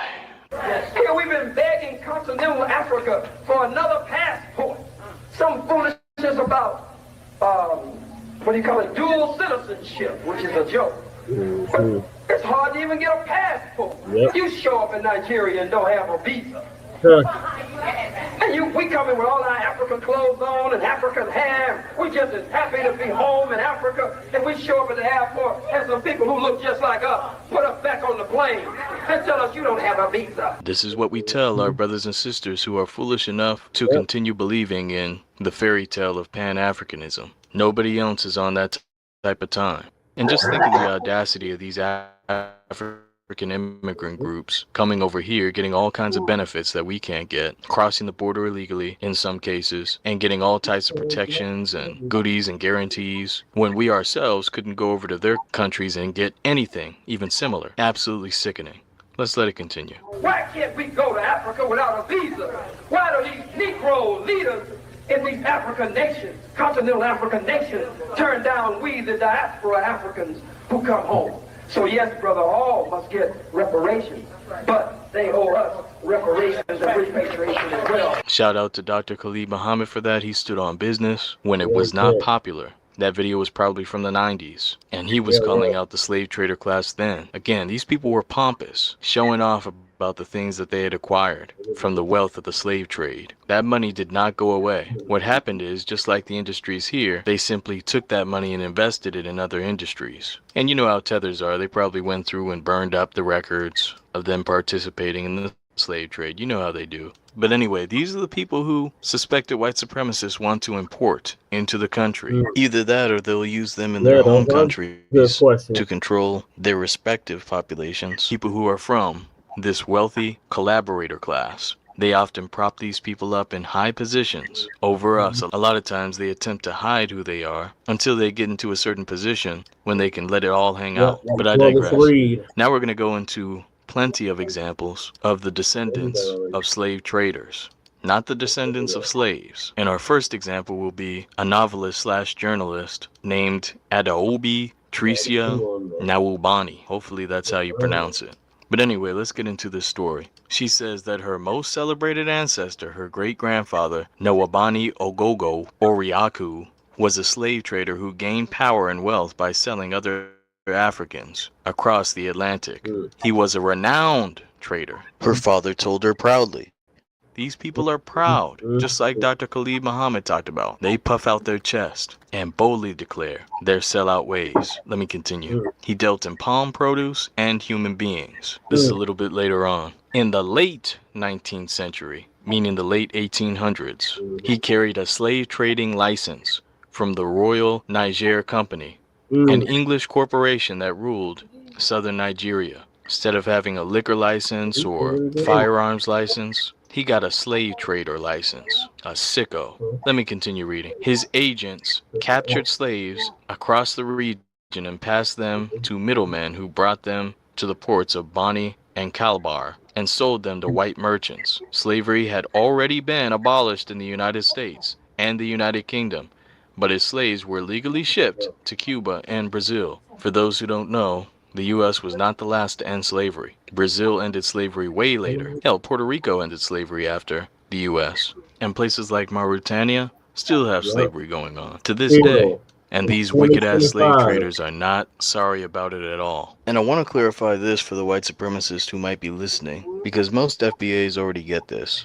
We are not the same as the slave trader class, or any of the Africans that are over there presently. There's a misnomer going around that Africans sold other Africans. No, those Africans distinguished us in the inward parts of Africa and on the shores of Africa, and specifically sold us. They saw us as another, no different than if the Japanese were to sell the Chinese or the Vietnamese were to sell the Cambodians. Even though you may not be able to distinguish us, we know the difference, and they know the difference too. Let's be clear. Now, of course, everyone was not from that slave trader class, but enough were. And those who were not, for the most part, did not intervene. They were complicit in our captivity. So I just wanted to add that as a side note. So now we're going to get into another clip, and this is from Professor Alan, whose spaces I used to frequent. But I remember one space in particular caught my attention as he was describing his experience working at an HBCU. So I want you to listen to this clip closely and read between the lines. And once again, I'll say fair use, fair use. Because as a professor, the historical black college I was at last year, no shit, had about, it was almost damn near 40% diasporic students. It was a large portion of kids from West Africa, some from South Africa, a handful from Jamaica and Barbados.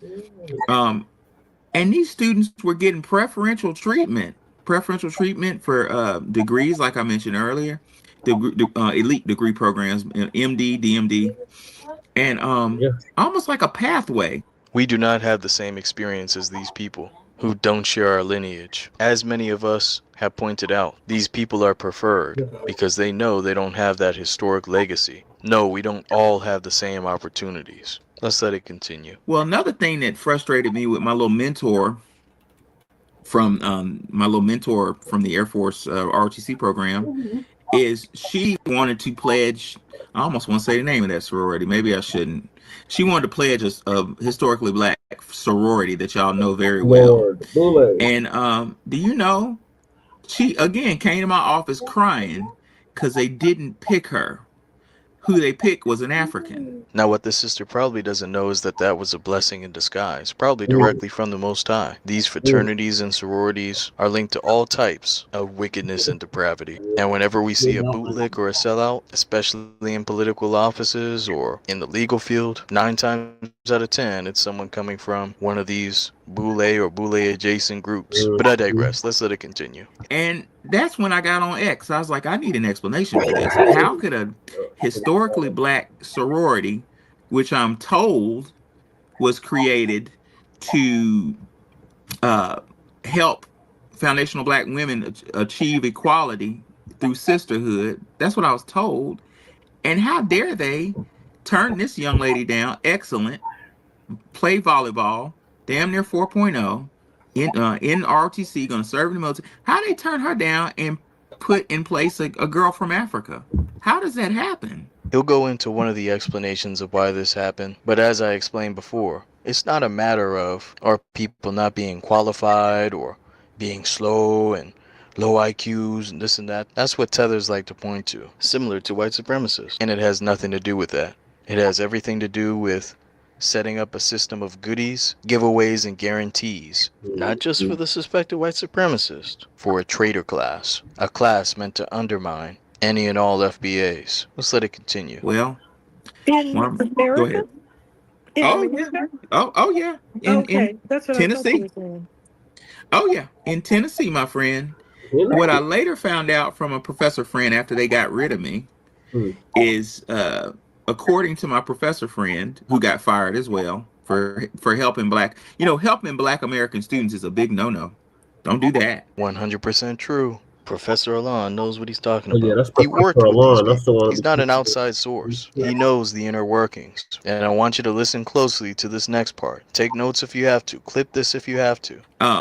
She proved to me, I have evidence of this, that at historically black colleges, students from the diaspora, particularly from West Africa, are not eligible for student loans. Therefore, they pay for tuition in cash. And we all know what you can do with cash money, right? We all understand that, right? Cash can go all kind of different ways. Y'all know what I'm saying? It's a money grab. Yep. No, same boat. Some of these people descend from those who sold us on the boats. And just think about this. We're going to school. We're doing everything right, keeping our noses clean, checking all the boxes, trying to get accepted into these universities. And we're competing against people who've got mad cash, ridiculous access to capital. We're sitting around trying to find a summer job to offset the cost of tuition and taking out student loans and whatnot. And these people, just like many white students, Asian students, Arabic students, are throwing cash dollars in the tuition office. And of course, the natural question that arises is, where did this money come from? Remember, the poverty rate in Africa is ridiculous. Very few people would be considered middle class and even fewer upper class who could afford to pay for an entire tuition. And it is possible for some of this money to have been acquired through honest means, but I think we would be foolish to not at least suspect that some of this money could be directly or indirectly linked to the slave trade, which has been passed on from generation to generation.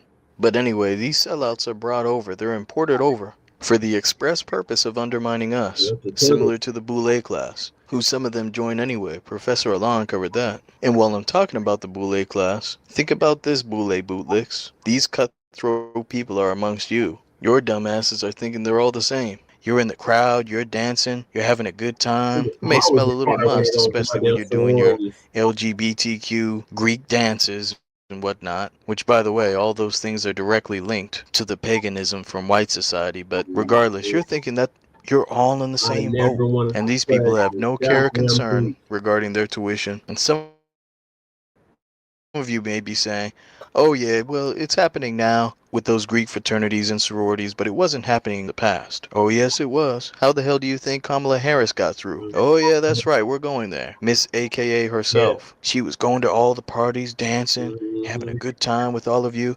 And little did you know, this little wench had money. She came from wealth. And where did at least some of the wealth and opportunities come from? Slave trader money. More specifically, slave owner money. But her family was definitely connected to that money generated from slavery. There's no surprise that she mouthed the words, I'm not going to do something that only benefits black people. Her father bragged about being a descendant of slave owners. There's a deep connection here. Most of these people who you see getting up in higher offices who are from the tether class are linked in one way or another to the slave trade. Now, this should be obvious, but when I'm saying that she's linked to the slave trade of money, some people listening may get slick and try to say, a lot of FBAs are descendants of slave owners. And yes, there were a lot of white supremacist rapists on the plantations. But we're not talking about the descendants of rape victims. We're talking about those who were amalgamated in to the wealth generated by slavery. And most of those children from the plantation owner here in the U.S. ended up getting amalgamated into FBAs anyway, being enslaved and mixing with those who had little to no white ancestry. So just wanted to clarify that in case someone listening gets slick. There's a big difference between those who have been generationally deprived of resources and those who have been amalgamated into the slave trader / slave owner class, who were beneficiaries of this evil practice. So I just wanted to clarify that real quick. All right, let's continue on. A lot of these Africans and people from foreign backgrounds who can pass for black align with the Boule class. And let's say that the African didn't necessarily pledge some kind of sorority or fraternity. A lot of them still go to those HBCUs. As Professor Alon said, around 40% of the attendees at his college were from Africa or the diaspora. And many people didn't even pick up on this until they had African Takeover Day, when all the African students started showing their true colors, who they really are. Now keep in mind, I'm not saying that every single person is a descendant of slave traders, but enough of them are, and it comes through in how they talk about us and how they treat us. These are exactly the type of people that white supremacists want in critical positions, because they know they're already of the trader class. There are practically no question marks when it comes to where their allegiance will lie, with the same people they've been doing business with for centuries. Now let's get another example of someone who was put into a high position, who came out recently and revealed her ties to the slave trade. Fair use, Breakfast Club, fair use. I was excited to go to Ghana because the remnants on the coast there of the transatlantic slave trade were something I didn't see in Kenya. And I was excited to see that. So I was talking to him about that, and he paused and he said, well, there was another slave trade that happened on the eastern coast of Africa that doesn't have a lot of history behind it because it took slaves to Asia, but they weren't allowed to procreate. That's a damn lie. The whole entire purpose that they were brought is to procreate. For those who know the real history, most of the slaves in the East African slave trade were women. With the Atlantic slave trade, they were mainly men because they wanted that labor. With the East African slave trade, they were mainly women who were used as concubines, and their descendants just got amalgamated into that population. So again, when you're listening to a damn tether, just know that lies will be shared. Let's let it continue. And so it didn't last as long. Another damn lie. The East African slave trade lasted way longer than the West African slave trade. You see, these people count on us not knowing the true history and not fact-checking them. For those who don't know, the Arabs got the slave trade popping in the 7th century. It peaked in the 18th century, and there were reports of slaves being brought from that area as late as the 1950s. Man, it's damn near to the point of suspected white supremacists. As far as when their tethered lips are moving, they're almost always saying a damn lie. Let's let this wicked witch continue. He said, so our heritage did interact with slavery in Kenya. Listen to that word, interact. And I was like, well, Dad, you said it wasn't disrupted. And he says, well, the longest did what they had to do to survive. That's a goddamn lie. They could have participated in any type of trade. They didn't have to sell human beings on the coast of East Africa to quote-unquote survive. They did it in order to generate wealth, and that wealth likely carried on from generation to generation. Which meant participate in the enslavement of other Kenyans. Wow. There's a reason why these people are put into high positions. This is not happening by accident, family. And for those who didn't know, yes, Carolyn Wenga, the person who was speaking, did go to an HBCU. Couldn't find any information regarding a sorority, but she was definitely part of that African takeover crew, who may not have been as overt at the time. My guess is that she was walking around pretending like she was struggling like everyone else. And meanwhile, her wicked ass came from wealth, linked to old dirty money. And she was probably over there sister girling it up. But she, as well as white supremacists, knew that she was not FBA and probably did their research on her family before letting her in to certain circles. And they know not only does she not have a tie to the slavery here in the US through being a descendant of a slave, she, along with many others, would naturally fight against any reparations, because she and other people like her from that wealthy slave trader class were beneficiaries of the slave trade. And white supremacists know this. In fact, they use it as a tool to justify not giving us anything. The best example of this is when Mitch McConnell was asked about his stance on reparations and immediately used Obama the Tether, who descends from slave owners, similar to Kamala Harris, as a deflection. Let me roll that footage. Fair use, fair use.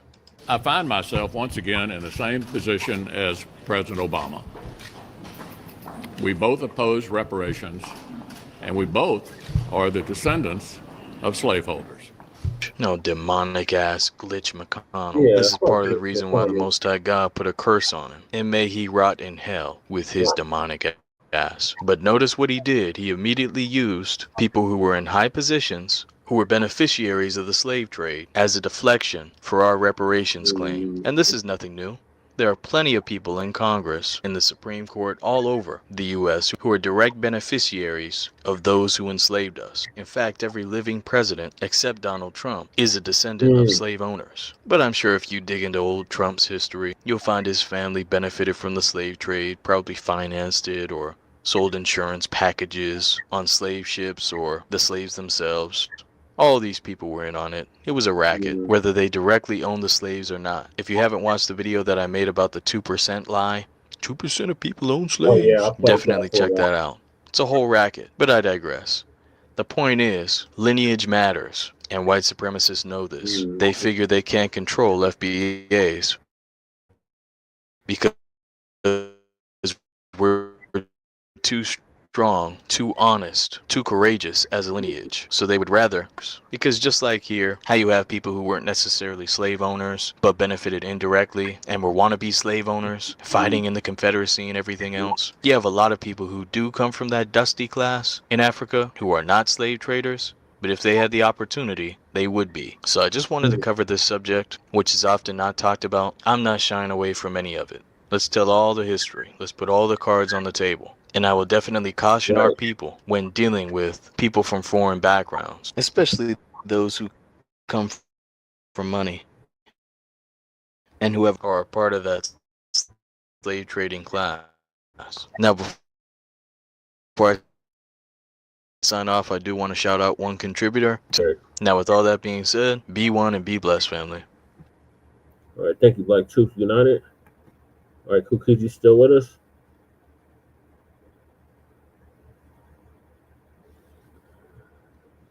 Yeah, I'm still here.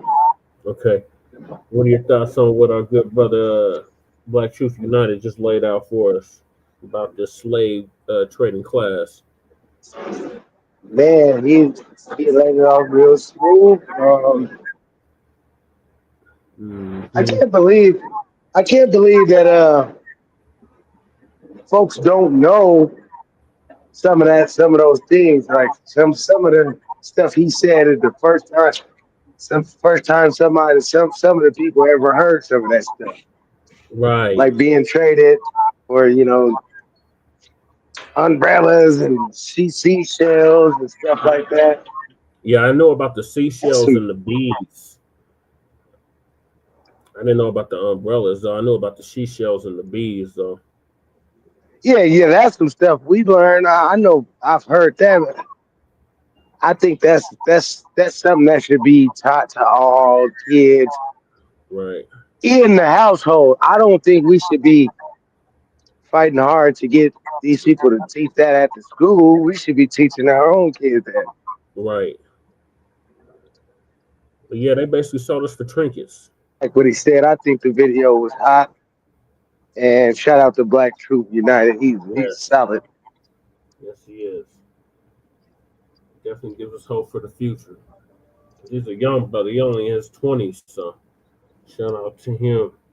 Yeah, we talk on the back channel a little bit, man. I fool with him a lot. He's cool. Yeah, he put me in the Rolodex too. I'm gonna get on the Rolodex next. Yeah, I got a good. Yeah. Yeah, he did go in. Goddess Navi. Headphones done died out. I had to get on it. Get on this now. I don't want to break. Oh, my lunch break anyway. I like that video. Yeah. That's it. That's it. Okay. Yeah, so. They had like 15 names I need to add to that Rolodex. These tethers is the same ones we warning y'all about. They descend from slave traders. And they're not bashful about it. They are very braggadocious about it. So we gotta keep exposing these mugs. Yeah, you know what really got me to really start delineating before delineation was the thing. Yeah. Is I was on Facebook one day, man, and there was this girl going off about how Blacc it was the intersectionalism, and that's a Tethers paradise right there. You get to talking about that's how they get you, bro. These Tethers, that's how they get you because they'll start off with some shit like that. That's how they recruit people. Mm-hmm. You heard? Cause they, you know what they do is they'll start talking about the opposite sex real bad and get you to try to get on board with that. Usually it's a female trying to get some feminine activity going, and they're all these dudes ain't no good. And you gotta do, y'all gotta hate all men, and that's really yeah. There'd be a bunch of menage. Yeah. Well, one girl, she said something about, all you dudes ain't nothing but bullet bag. Oh yeah, that was Cynthia G. Bullet. She went off, and that made me so mad, man. And I was like, yeah, you know what? To hell with all of these. I can't. And you know what? Dating is so hard, man, because I'll be cutting chicks off soon as if you have any tether in you, I can't date no tethers. I can't date no whites. I can't date no Mexicans. None of that. Yeah. None of that. Or no coon. So what does that leave me? Lonely as hell. Right. Yeah, because we surrounded by nothing but goddamn coons. It's only a handful of us that's B1 codified out here. And 3 of us is on the air right now. Let me audio.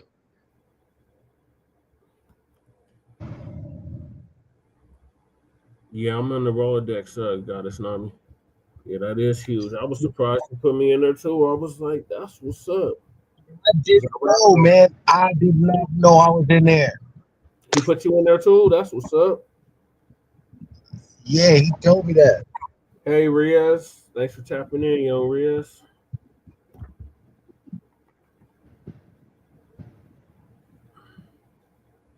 Oh, you just woke up. Yes. It's pretty. You're on the Eastern time zone, so yeah, it's like 4 o'clock in the morning there. Damn, man. Somebody's up at 4 o'clock.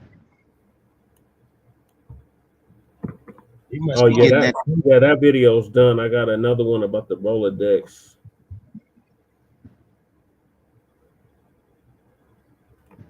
I was just wanting to hear Cookie's thoughts on it before I moved. I didn't get to read what A Goddess just said. Oh, she was just saying, is it finished yet? I mean, in the clip.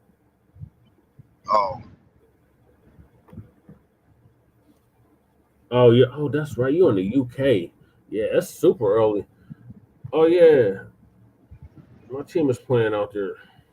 My guys in the UK, hey, the Broncos is gonna be on in a couple of hours. Mm-hmm. Yeah, you'll be able to watch my team play against the Jets. I'm definitely going to catch the cool. What's that cool? Where's A Goddess from? She's from Cali. Oh yeah. She's from Altadena. Now where is that at? Altadena is just outside of Pasadena. It got burnt up during the fires last year. Oh damn. It was good to see our sisters doing.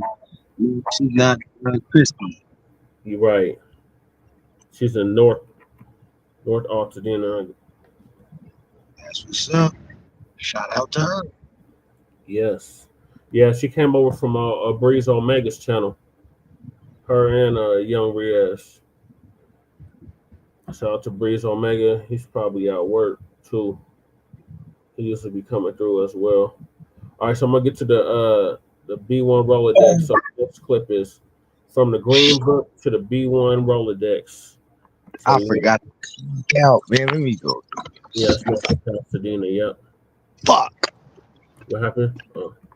I forgot to clock out, nigga. Shit. I'm still in time. Yeah, you gotta get that. I just stole 10 minutes in the break. Salute, family, and welcome back to another video. This is Black Truth United. Today we're going to be covering the Green Book, also Traveler's Green Book, which is the precursor to the B1 Rolodex. Now, admittedly, when I started making the B1 Rolodex, I had no idea that this book even existed until people started bringing up that someone had done something similar to this back before the civil rights legislation was passed. So, for those who don't know, I'm going to go into a little bit of the history of the Green Book, share some details from it, and then show some of the crossovers and how the B1 Rolodex is now carrying on that legacy. So, let's get into it. I'm going to read the intro section. Note that I may replace terms like African American or Black American with simply foundational Black American, just for simplicity and clarity's sake. And I'll also add some insights throughout the reading, just to clarify some things. So let me get started. The Green Book was created in 1936 in an America where it was sadly necessary. The rising foundational Black American middle class had the finances and vehicles for travel, but faced a nation where social and legal restrictions barred them from many accommodations. At the time, there were thousands of sundown towns. There are still thousands of sundown towns, by the way, to this day. Some of them open and proud about their status of being a sundown town. Hell, I just saw a recent video from Great Black Shark about some sisters who almost got caught slipping in a sundown town. So those are still around today. Let me continue reading. Places that legally barred Black people from spending the night there at all. Traveling through unknown territory, you could not count on finding a place to stay the night or to even get a meal. This problem was addressed by Victor Hugo Green, the foundational Black American postman who delivered the mail in Hackensack, New Jersey, but lived in Harlem. He began compiling what was launched as the Negro Motorist Green Book, which was at first a guide that covered only the New York area, filled with ads for Black-friendly and often Black-owned New York City businesses. This is something that people get wrong a lot. The Green Book didn't just have Black-owned businesses. In fact, certain states that I've been able to go through, like Alaska and Arizona, had nearly all white or Latino-owned businesses. These were simply places that were safe for us to be. When we didn't have high numbers, they would be institutions/businesses owned by other groups. So not every business in the Green Book was FBA owned, just to let everyone know. Now with the B1 Rolodex, all listings are either FBA owned or B1 owned. Alright, let me continue reading. By the 1983 volume reprinted within, this is, by the way, a compendium which includes multiple years. The guide would cover hotels, restaurants, and other vital Black accessible businesses for all states east of the Mississippi. So he first started off in New York, then he branched out into all the states east of the Mississippi River. The next year, its coverage would reach out to the West Coast, and the guide dropped its visually annoying green interior, printing for more traditional Black ink. Information for locations beyond New York were generally provided by the book's customers, and often by other foundational Black American mailmen across the nation. This is what I ask of all of you, my listeners, those who use the B1 Rolodex. You all are the force multiplier. You're the ones who will know in your specific city, state, region, which institutions are FBA owned, B1, etc. So Victor Green couldn't do this himself. He had a whole force of people calling up, getting businesses listed. With the B1 Rolodex, we have a form that you can use to easily submit a business. Anyway, let me continue reading. The demand was as clear as the need. Green retired from postal work in 1952 to focus on his company, both publishing the guide and expanding into providing travel services. The guide grew both with more listings and various articles, travel logs, travel advice, automotive reviews, and other things that might be of interest to those journeying beyond their hometown. In 1952, the title changed to the Negro Traveler's Green Book, with the explanation that the change was due to the fact that the name was confusing and a good many people thought that it was intended for the motorist only, but is used for any mode of travel. In 1956, the frequency briefly switched to 2 volumes per year, in the spring and fall. It was sold largely through mail order and through service stations, specifically through Esso stations, as Esso not only served FBA customers, they were willing to franchise their stations to FBAs, unlike most petroleum companies of the day. Now, as most of you know, the B1 Rolodex is not for sale. It's 100% free. All you have to do is go to blacktruthunited.com and click on the first link, and you have the document all to yourself. The guide was also offered by AAA and distributed elsewhere with advice from the United States Travel Bureau, a government agency. Victor Green died in 1960, having been out of the masthead of the guide for several years. Others, including his widow Alma, would continue his efforts. This is what I hope will occur with the B1 Rolodex, should something happen to me. Others can pick up the baton. Very easily, might I add. Alright, let's keep going. The Green Book lost its apparent vitality when the civil rights laws of the 1960s brought about the end of legal segregation, and it disappeared a couple years later. No, the need for a Green Book never disappeared. Unfortunately, some of our people did not see the wisdom in continuing to support our own businesses after that civil rights legislation, and fell for the con game of integrating our dollars into their society without them reciprocating. So yes, there is still a need, which is why I started the B1 Rolodex. But let me continue reading part of the Green Book, specifically the intro section of pretty much each and every Green Book that was published. I'm just going to read 2 paragraphs. There are thousands of places that the public doesn't know about that aren't listed. Perhaps you might know of some. If so, send their names and addresses and the kinds of businesses so that we might pass it along to the rest of your fellow motorists. This is what I asked for with the B1 Rolodex, submitting those Google forms for the businesses that you know of. Let me skip down here. If the guide is useful, let us know. If not, please. If any errors are found, kindly notify the publisher so that they can be corrected in the next issue. Again, and this is very insightful, you all are the people on the ground in these different cities. Should a business, whatever it may be, I'm the person you notify. And you can easily reach out to me via that email that's located in the intro and help section of the B1 Rolodex. But anyway, let me show you this real quick. The Green Book also had an informative section at the beginning that gave updates as far as the activism that was taking place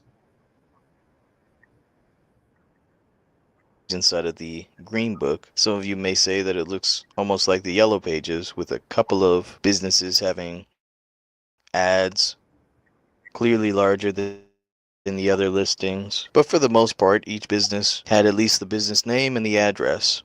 In the B1 Rolodex, you have the general area, you have the name of the business, some of the things you can do business with them. Typically, that's a website nowadays. So just cool out to Victor Green. We're carrying on the work right now, and slowly but surely, with the help of all of you, we're going to put together a more comprehensive version of the Green Book with the B1 Rolodex. So far, as most of you know, we're well over 1,000 entries. I actually recently did some research as far as looking up some, which I'll show to you later on. And finding those actually inspired me to get the physical copy of the book and to go through at least that last year of the Green Book line by line in order to find the surviving businesses from Victor Green's book. And remember that his most recent version is going to be the most accurate version to go off of, which is from 1963. So that's really the update to the B1 Rolodex. I'm currently going through page by page, attempting to find businesses that are still surviving. But anyway, let me give you the full update in the B1 Rolodex. Let me show you here. I'm gonna go ahead and scroll down to the very end. And here at the bottom, after Sister ZZ's entry, are companies from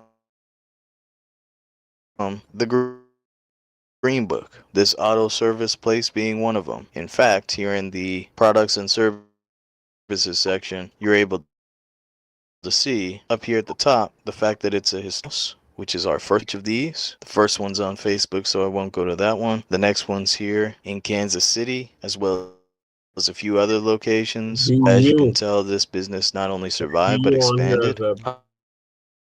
I love to see that. And now let's check out that hotel. This hotel has pretty much remained the same. Obviously, they've renovated, but they've tried to keep things for the most part the same. It's a historical place. You're able to eat, you're able to have weddings, you're able to book your stay. Here we have a funeral home, Levy's Funeral Home, which is still around. The Descendants are still in control. Unfortunately, you will see Obama pop up here pretty soon. Let me see. There he is. Yep, there he is again. But anyway, I didn't see any obvious cooning, so they're still listed in the B1 Rolodex. And by the way, I check all of these just to make sure that they're still owned by an FBA before adding them. As I stated before, not all the listings in the Green Book were FBA owned in the first place, so it takes a lot of research to go through each and every one. And then that last one at the bottom is a new one. That's a sister in Texas, so that's not from the Green Book. But who I've reached out to who have submitted listings, if I had questions and you didn't respond, your listings won't be there forever. I still have the details from your entry, but just know that they won't be there forever. I'm still waiting for some of you to respond. Obviously, you can see that I added a lot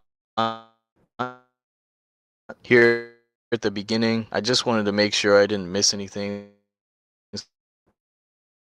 so I just put various on some of these since the wealth was transferred. A little hard to do rows at the very beginning just to remind our people. But anyway, when you scroll through, you can see that I've added a lot more. Also, those red markings, those are for businesses that are just a little too big for now, keyword for now, to boycott. They're typically militarily backed. They get all types of government subsidies, and they're essentially welfare businesses. The quote-unquote too big to fail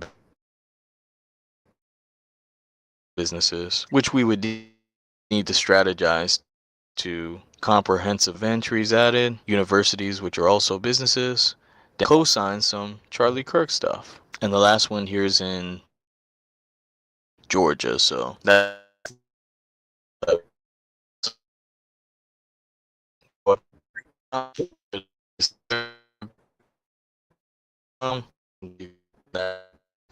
to submit a form for the anti-list. And of course, there's a form to submit an FB1 business to the B1 Rolodex. First thing you'll probably notice is that there are a lot more gray dots. Now, if that's annoying you, if it's hard to see what businesses to support, you can remove those anti-black businesses, which are the gray dots, by just clicking that check mark. Bam, they're all gone. You can put them back if you want. I'll just take it off just to scroll into a region, through the different businesses, any places to support. You can then click on the anti-black list to see which businesses and institutions are in your specific area. Sometimes that's easier when you're zoomed in. And of course, you can see the reason why the business has been listed in the anti-black list. All right, real quick, let me show you in Greensboro, North Carolina. Let me real quick, the new hotel that we have. Look, it's right in the heart of the city, in the region, soul food spot. You click on this link, I do want to remind everyone that there will be a redirect notice. So that link will be the same exact link that's in the B1 Rolodex. Should you go to mag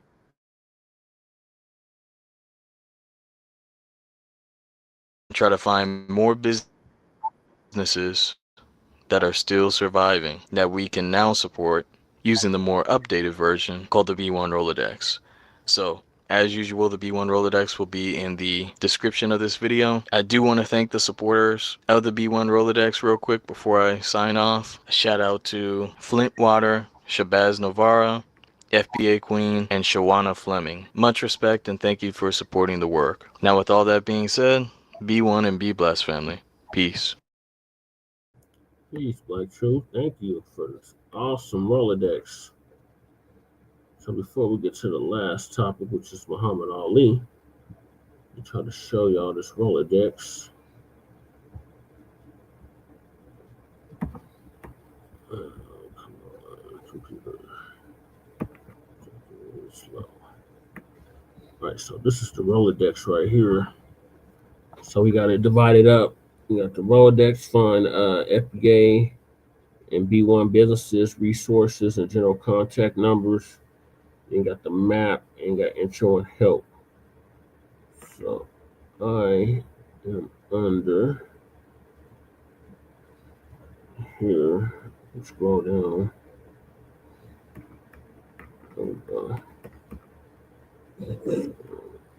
Altadina's in here. Strong fundraiser on Goddess Nabi. There's a GoFundMe for the victims of the Altadena fire.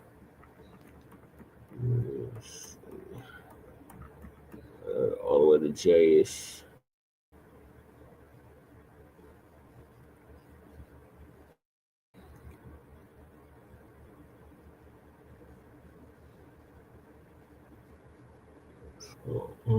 Down to Jay's.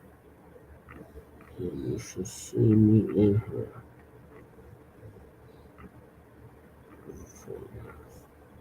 Right there. Justice LaShawn Paris, City Council at Large. And there's the website. So I'm in here. Let's see if we can find Kukizi. Yep, Kukizi's music. There you are, Kukizi. Highlight it. Highlight it. Yep, so we're both in here. A little Kid Gravity in here. Bunch of the B1 families in here. It's all alphabetized, so even Lord Jamar's in here. So it's a lot of businesses, all Black-owned businesses. So yeah, this is an awesome resource. I'm so glad this brother put it together. We got Tariq in here with the old June juice and the FBA merch and the tactical firearms. Old June's tactical firearms. Yeah, so it's all in here. The whole gang's in here, literally. So shout out to Black Truth United. Let me show y'all this other tab. Resources. Hate Crime Reporting Center. Definitely need that. ICE. Definitely need that. Department of Justice. Suicide and Mental Health Crisis Line. Border Control Line.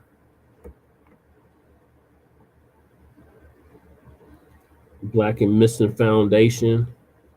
Definitely need that. Substance Abuse and Mental Health Services Administration. OSHA here. National Domestic Violence. National Sexual Assault.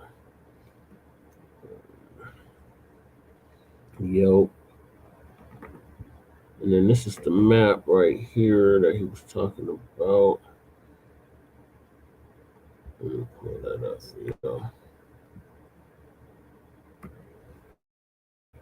So this is the map of Denver. As you can see, there's a lot of gray. There's a lot of anti-Black businesses out here. Let's click on a few and see what they say. Patterson UNT Drilling Company. 12.2 million EEOC settlement for nationwide racial anti-Black harassment, discrimination, retaliation against the workforce. Ooh, this is right up the street from my house. 2801 Walnut. Ooh. Let's see what. There's some in Montbello, Kukizi. What is it? Oh yeah, Mile High Foods, Mile High Companies. Ooh. Yeah. I did temp work for them. Let's see.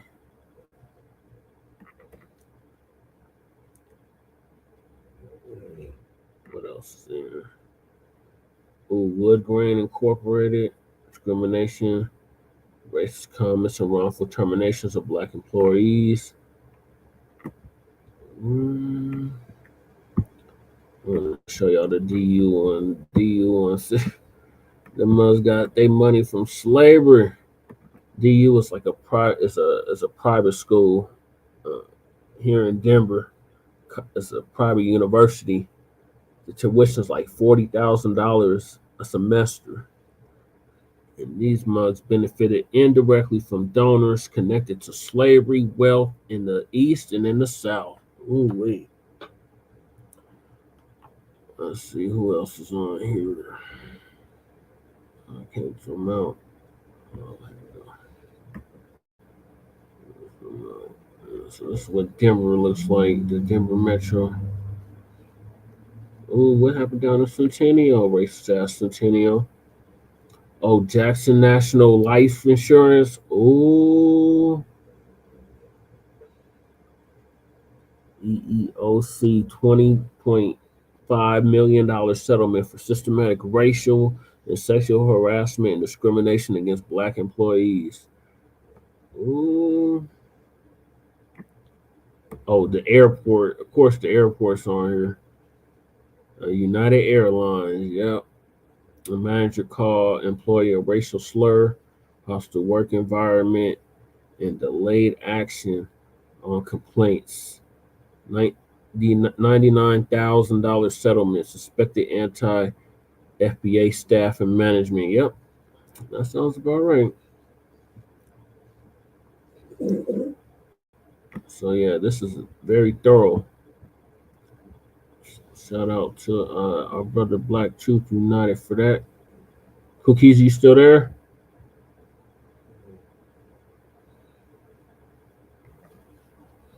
I lost Cookies. Damn. I want to hear his thoughts on that. Yeah, Colorado racist as hell. We literally right behind California, like racist as hell out here. We got whole sundown towns out here too. This whole state is a damn sundown state.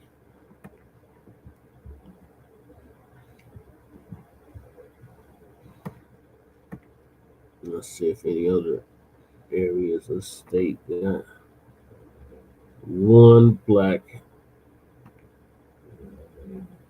and that's me. But he got the wrong area. I'm not the 8th congressional district. I'm the House district. Wow, I'm the only one on here. God damn. That's bad. Or good, depending on how you look at it. Yes, I'm about to have them update that. Because he got the congressional district, and I actually ran for House District 8, which is Northeast Denver, which is basically everything east of I-25 to almost part of Aurora, which is way over here.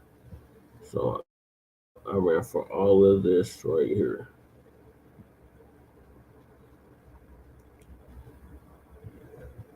And they gave it to this fucking white woman who's a lesbian and adopted 3 African kids from Africa. I want to say Uganda. Poor children. But yeah, that's the Rolodex. So let me move on to the last topic. Yeah, that has to be corrected because it's not in the right area. Yeah, I'm originally from here. I'm the only one in my family that's originally from here. Yep. It does sound terrible. Yeah, I'm from there originally. Yeah, I was born here. Yeah. Born and raised, but all my family's back east, like Chicago and back east, all the way to New York and down south. But yeah, I was the only one that was born here. My mom had me here in '87. That was after my grandma came out here, who was a Black Panther.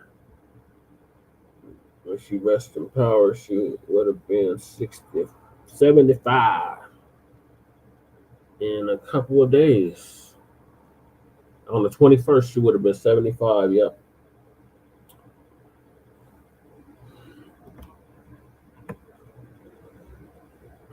Yeah, and she was Native. She was Aboriginal. So there's always that. Well, yeah, Colorado's racist as hell. This is a Ku Klux Klan state. It's always been that. And shit, it looks like it's going to remain that. Our first governors, our first mayors, our first whatever politicians were Ku Klux Klan members. They're doing a whole study on it now. They was like, yeah, several of our legislators own slaves. So yeah, it's racist as hell out here. All right, so I'll move on to the last topic, and that is Muhammad Ali in his own words. Fair use, Pigsoup, fair use. Please don't take the video down. Copyright disclaimer under Section 107 of the Copyright Act of 1976. Allowances made for fair use. Purposes, criticism, comment, news reporting, education, research, and criticism. Yeah, it's racist too out here. Real bad. Yep, another rider. R.I.P. to Muhammad Ali. Felt like a butterfly, sting like a bee. Alright, here we go. In his own words.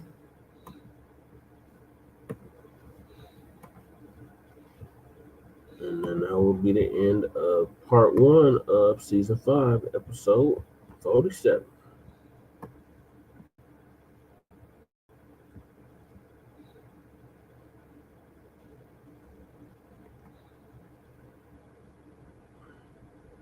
Yes, may he.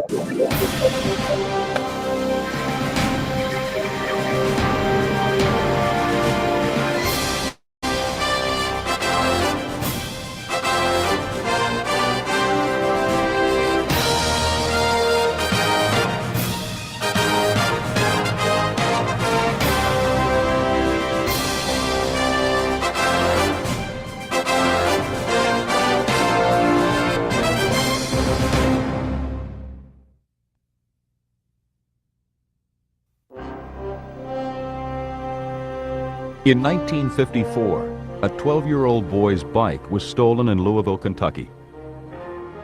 A police officer calmed the teary-eyed kid and taught him how to fight so it would never happen again. The boy was Cassius Clay, and he hasn't stopped fighting since.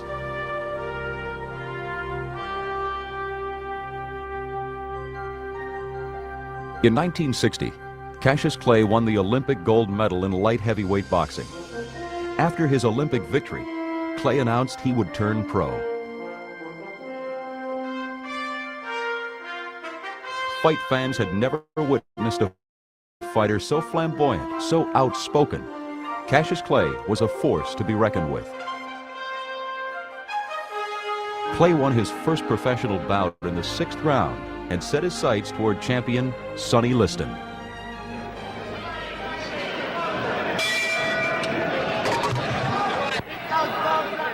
Clay's younger brother, Rudy, embarked on a professional fighting career of his own, and his older brother was always there to lend encouragement. Take your time. Cook on him, Rudy. Watch him. Hook on him. There you go. Take your time. He's tighter than you. Keep it distance. There you go. Take your time. Oh. Come on. Bring him home. Hook. Bring him home. Go, Rudy. Bring him out of the way. Take your time. Take your time. Yep. Bring him home. He was definitely a true force. Bring him home. His brother also Come professional. on. You got it. Take your time on it. But when Cassius was around, it was difficult even for his brother to get a word in edgewise. Well, we don't know if we can stand another Clay on the boxing scene, but ready to make his professional debut is Rudolph Valentino Clay. When do you plan to turn professional, Rudolph? Well, Bob, I plan to turn professional in at least 2 or 3 months. How many amateur fights have you had? Well, I've had 83 amateur fights, mostly around Kentucky and Chicago and New York. I see. 177. What will you What will you be fighting at? I'll be fighting as a heavyweight. I see. As Cassius, same as Cassius. Have you won most of your amateur? Yes, I have. Most of your amateur fights? I've won 77 out of 83. Well, Here, big man. Well, let me finish. Let me talk. This boy's modest. I'm the greatest. He's not a talker. I'm going to fight Sonny Liston right after I annihilate Henry Cooper. And as soon as I annihilate Henry Cooper, I want that big ugly bear right here on Miami Beach at the Orange Bowl, because there's not a place large enough inside to hold us, and then after that... You rank yourself number 3, and above you, you rank Liston and Patterson. Which would you rather fight and why? Well, to tell you the truth, I would fight Floyd Patterson, because Sonny Liston is a much rougher fighter than Patterson. He's a much harder hitter than Patterson. And Sonny Liston, I watched him here in the gym a few months ago when he was here to fight Howard King. And he can hit a guy in the elbows and just about break his arm. But Patterson, he's a good fighter, but I believe in a way he's overrated. Because in a way I believe he's overrated. But if I had to fight either one of them, I would fight Sonny Liston. I mean Patterson. Well, you're all right. I don't know how you found out, but I haven't been working as hard as I should. I just got through with the Henry Cooper fight, and this regular fighting is pretty tough.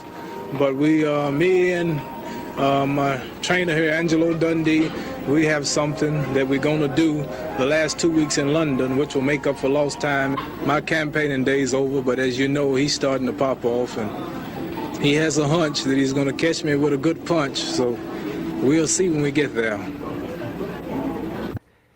In anticipation of the Liston title fight, a louder, more brash Cassius Clay emerged. His legendary braggadocio came out in full force. Clay seemed to always be in the camera's eye. As a master manipulator of the press, Cassius took over his own promotion and even marketed a record album aptly titled, I Am the Greatest. I come to bury Liston, not to praise him. I'm going to fight Sonny Liston. That is, if he doesn't chicken out. I am the greatest. Mr. Liston is an old man. He's 30 years old. He has no business being in the same ring with me. I'd like to help that poor old man. I want to give him lessons, boxing lessons, talking lessons. I'll teach him anything. But since he's gonna fight me, what he needs most is falling lessons. He can't fight. I watched him shadow boxing, and his shadow won in the first round.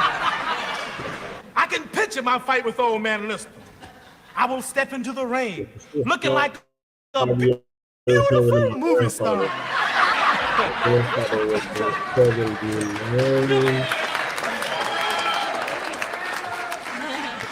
And for the first 6 rounds, I'll go pop, pop, pop, and dance away so fast, Liston will think he's surrounded.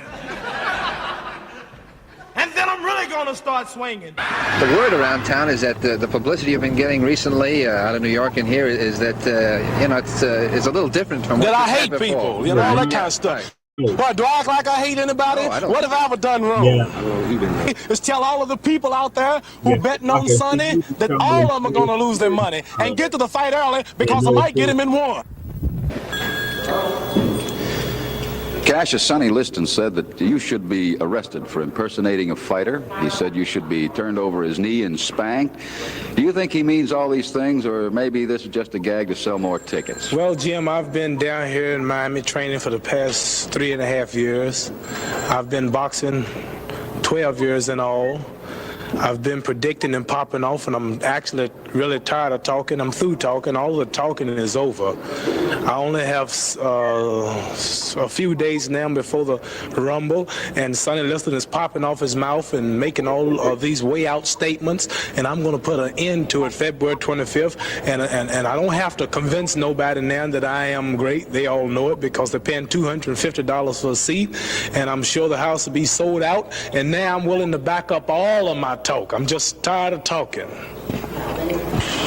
Actually, we got a late report out today that there's a possibility the fight may be changed from Vegas to Miami Beach. Are you surprised at hearing this? Oh, I felt so good. I just jumped in my head, hit the ceiling. Oh, I'm so happy. So many people here talk about Liston beating me. I'm unranked. It will be no match.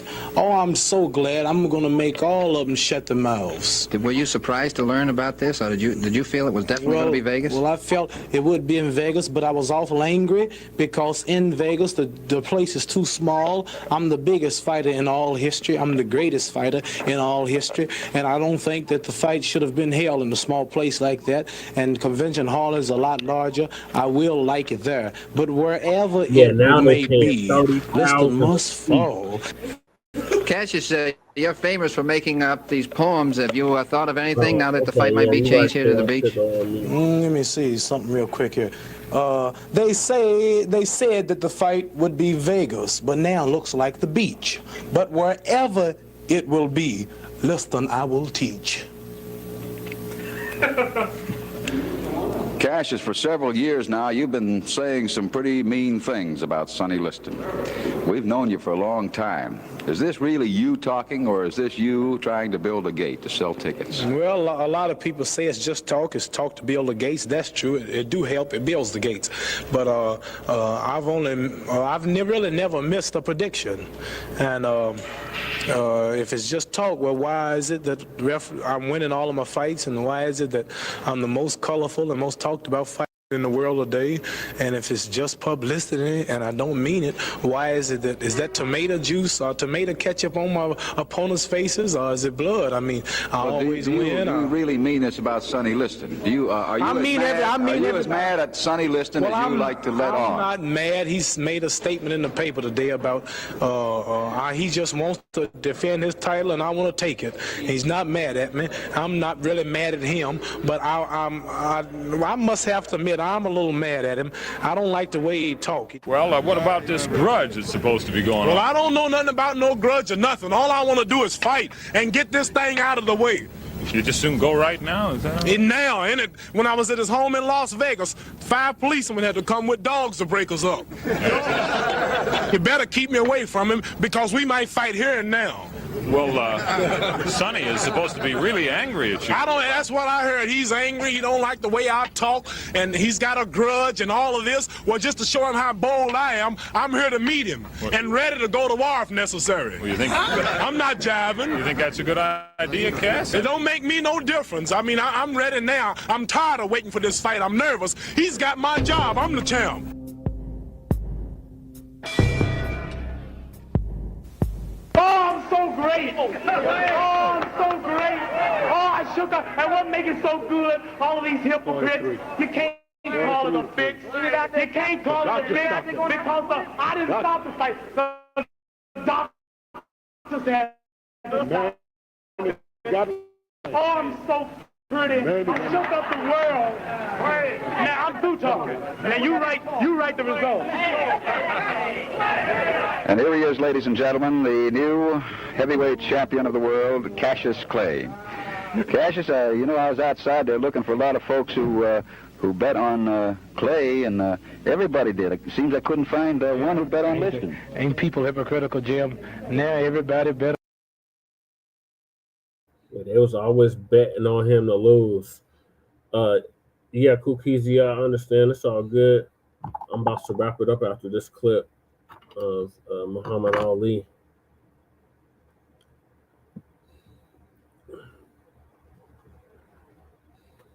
On me, ain't that something? How did you feel during the fight? When did you feel that you started to get the confidence to Well, I come thought on? I would knock him out in the first round. I believe that was one of my best rounds. I was hitting it with so many hooks and right crosses. He was about out. But after the first round, I saw nothing but fear in his eyes. With one round, if he had came out in the 8th round, I would have knocked him out, and my prediction would have been accurate. I would have got Liston in it like my best hell in the world. But so now a lot of people were saying that if I beat Sonny Liston, all of the people out there, you know who you are, a lot of the high school children I know were saying if he beat Sonny Liston, then I know it was a fix. So what made it so good, I didn't knock him out. They can't say it was a fix or nothing like that because I didn't stop the fight. The doctor and the referee stopped the fight. He couldn't see. I heard they just took him to Christian Hospital. He needed a little more experience. How do you stand now, Cassius, with the draft? Oh, I don't know. I'm just waiting. Do you have any plans from now on for the next couple of months? Well, I'll just tour the road and do some exhibitions. I'm trying to get me a good exhibition in my hometown lined up for next week. Cassius, in the opening round, I noticed that you were fighting a style that a lot of people said to. Welcome, crew. Yeah, this is the last topic of the night. I'm playing Muhammad Ali in his own words. We missed all the fun. We was going in on the slave traders. Man, I had a funeral to go to yesterday morning, so I was up early. So by the time you went live, I was asleep. Oh, damn. Everybody calling me like 8 o'clock, 9 o'clock. I was asleep. I just woke up about an hour ago. Oh, damn. Yeah, we covered Blacc Voltron Reloaded, too. Okay. To our brother. Yeah, well, salute to him. Salute to him. And him speaking on Sincere Love to God's cast a few months back. I think he even jumped on my little small channel once or twice. Yeah, I was trying to get him to come over here, but to no avail. But I mean, he would have been one of them to come over though. You get me, especially on the right topic. Like he has jumped on my channel before. I think so. Like once or twice, like some years ago. You know? Yeah. Like, man. Yeah, so I played a few clips of him speaking, like I said, at the reparations hearing. I played the clip of him on Sincere Love to God, and I showed the GoFundMe. It looks like the GoFundMe is just about at its goal. Mm-hmm. Yeah, Goddess said she's at like 90%, 98%. Yep. Yeah, that's what's up. Yeah, so Shabaka was here. He had to get off. I told him the topic was going to get heated, so he was like, I'm out.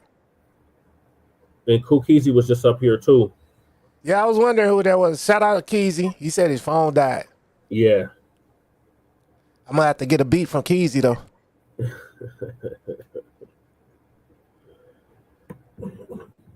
Yeah, y'all need to do a song, actually. That'd be dope as fuck if y'all did a song together. You know, I got my NT1A, you know, in my pod mic. I'm ready. I'm ready. Got my 2 inboxes. Keezy like, what's that old school stuff gun using? Keezy probably on Ableton or something like that. You don't use that old school Pro Tools. Nah, I don't think you might be using Fruity Loops. What is it, Fruit Loops? Yeah, Fruity Loops. That's what I started on. But that's what all the youngsters still use. All right, let me finish this up. But thank you for hopping on. Condolences to your people. You said you just was at a funeral. Oh yeah, that's my best friend. His dad passed away, so we went to his funeral. Yeah. But yeah, thank you. I'll pass it along. Yes, sir. Fight, that is to stick and move. Did you adopt this plan when the fight started, or did you do it before? I've always fought like that, but I got a lot of experience out of watching the Sugar Ray Robinson and Jake LaMotta film, and this was the same type fight. Robinson was a dancer like me. I was a dancer like Robinson, rather. Would you give Liston a chance again? Well, Jim, I don't know if the public would want it. I'll give Liston a chance anytime he wanted. He's a nice fighter. A little more experience, he'll be able to beat me. Would you say Liston was overrated? Yes, he was overrated. I don't have to tell you that. Everybody who saw the fight will tell you that I played with him. I made him look like an amateur. Sonny Liston said tonight that even after you beat him for the title, that you're still not a fighter. What is your comment for this? Oh, he's right. I'm not a fighter. I can't fight. I'm nothing. I've only had 250 fights, never lost none. World Olympic gold medal winner, 2-time United States AAU champion, international Pan American game champion, national AAU champion, 59 and 60. Have predicted what round my opponents will fall in 16 fights. Don't have a mark on me, but I can't fight. He never said a word to you after the fight, did he? Did you go over and talk to him in his corner and say anything to him at all? No, I didn't say nothing. You haven't talked to him? I was so excited, so happy I won. When did you feel that you had the title wrapped up? Well, after the first round, I knew I had him. When he started getting tired? Yeah, started getting tired. Okay, Cassius. Is it true you're going to marry Dee and avoid the Army? Oh, man, what you talking about?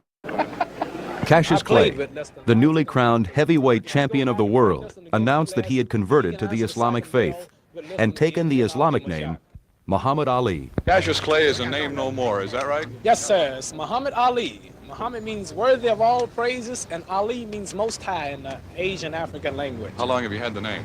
Well, for about 2 weeks now.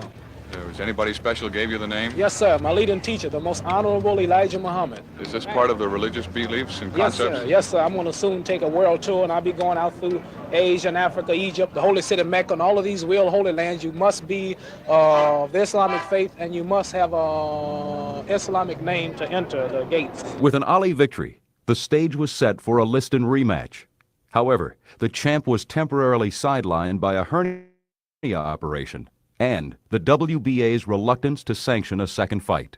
Champ, I think the first thing we'd like to know is how you're feeling after that operation and some rest now. Feeling real fine. I was out of the bed in 2 weeks and up and walking, and I'm getting strong each day, and I should be ready to go in light training in about 7 weeks. I think that's what I think everybody would like to know. About 7 weeks. Now, we have a projected date on the fight for some time in April. Yeah, we know nothing about that. Somebody came out with that statement, but the managers and everybody cleared it up and told them nobody can tell me when to fight. I'm the champ. I'll set my own dates, and we need the doctor's word anyway before we start, and then I'll have to see how I'm feeling. So 7 weeks would put you probably somewhere in February. How long, if you started training in February, after that would you be in shape to fight? About a month of light work gradually, and then after that go into hard training. I see fight should come off in about 4 months. I would like to see it in about 4 months. Chevallo's supposed to fight Floyd Patterson now. Oh, yes, he will annihilate the rabbit. The washerwoman will annihilate the rabbit. You mean you think Chevallo can beat Patterson? Yes. Well, listen, if Chevallo does beat Patterson, that will sort of eliminate Patterson. And I know in the past couple of years you've always wanted a shot at Patterson. Well, Patterson, yeah, if he win, but if he don't qualify, then Chevallo will be our man. I predict that Chevallo will knock the... Welcome back, Cookies.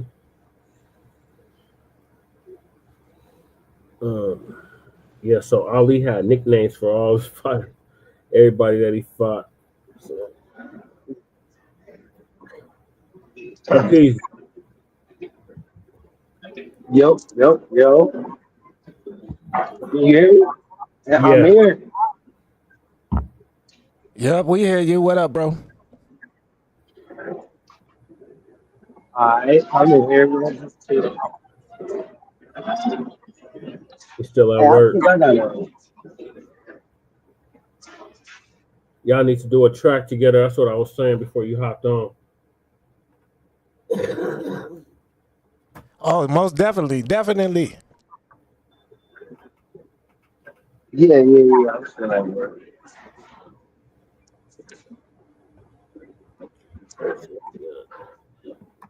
Yeah, he on 3.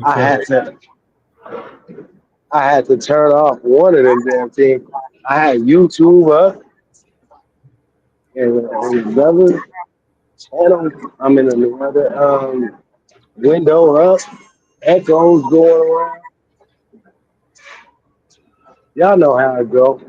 Yeah. Yep. I know exactly how it go. I'm like, why is it echoing? What the hell? I'll be watching like 2 or 3 podcasts at the same time. Man, then you gotta find which window got the sound to it. Like, oh man. Like, how do I have to train myself to do that shit. Then you wondering why your stuff is running slow and you got like 38 windows open. Shit, I got like 100 windows open right now.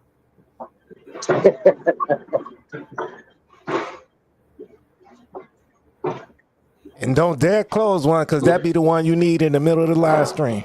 Yeah, exactly. So I ain't never gonna watch videos. You be looking like Tariq, like, no, why can't I find this video? Right. I can never find it when I'm live. Like, where the hell is this damn video? Where the hell is this goddamn queue? I know I saved this shit. Where is it?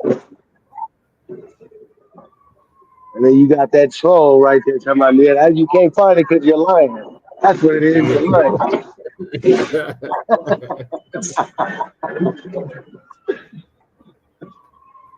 I was telling crew that we was just going in on the slave traders.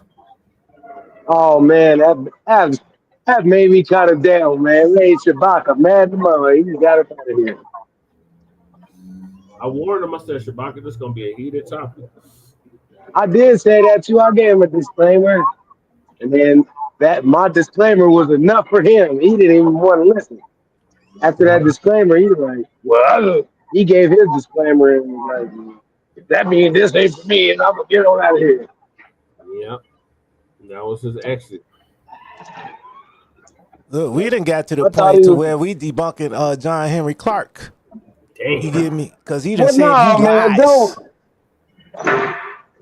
that you really can't debunk John Henry Clark. The times were different, so you looking at he's looking at things as how it was in those times. No, my He point wouldn't is, have. if he He probably say, wouldn't have that same position at this time. my As point is, far as he the say Pan he be African lying stuff. just to promote the Pan African or B1 stuff. Unbiased Ron that pointed that out, and it's like Yeah. you can't be lying just to advance the movement. We can't be lying to advance FBA or Solani or whatever, and just say whatever like the white supremacists and the Tethers, because that debunks us. Right. No, yeah, most FBAs we acknowledge that most of the master teachers were Pan Africans. Yeah. And they was with that. Mm-hmm. But you have to acknowledge the fact that and many of us was kind of with that a little bit, but not me.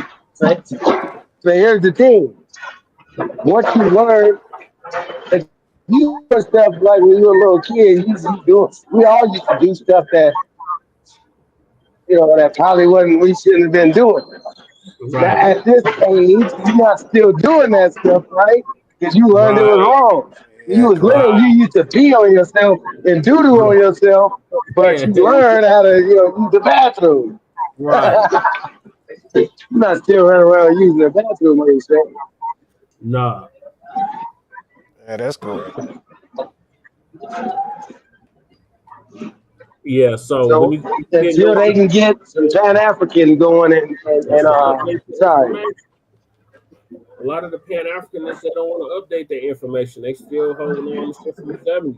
And it's like we 50 years past that. Exactly. We updated our stuff that in the Black grassroots, because the Black grassroots used to be African American. Vote Yeah. blue no matter who. Yeah. Stuff hard for the nice white supremacists. That's what it was all about. Mm-hmm. We changed that up. Yep. And then you had Yvette and Tone talking about vote blue down ballot and all that bullshit. We have to check all Yeah, we that. already knew those. I've never warmed up to that event. And I noticed that as soon as I really started noticing her, finding out about her, she already blocked me before I even had a chance. Yeah. She blocked me on Twitter. I didn't even know who she was, and she had me blocked. I was like, you dumb. You was friends with Tyreek or something, and then she blocked you. That nigga don't follow me. Tariq don't follow me. I They said you never. probably follow him, and she saw that. Like, no, block him, block him, block him. Any of them She gonna have to block the whole half of Twitter then. Right. Man, everybody knows. That nigga's probably on there right now. I ain't even on there today. He's probably on Twitter right now. The late night tap in. Mm-hmm. All right, let's finish up with Muhammad Ali, and then I'm gonna wrap this up because I got the flu bank in a few hours.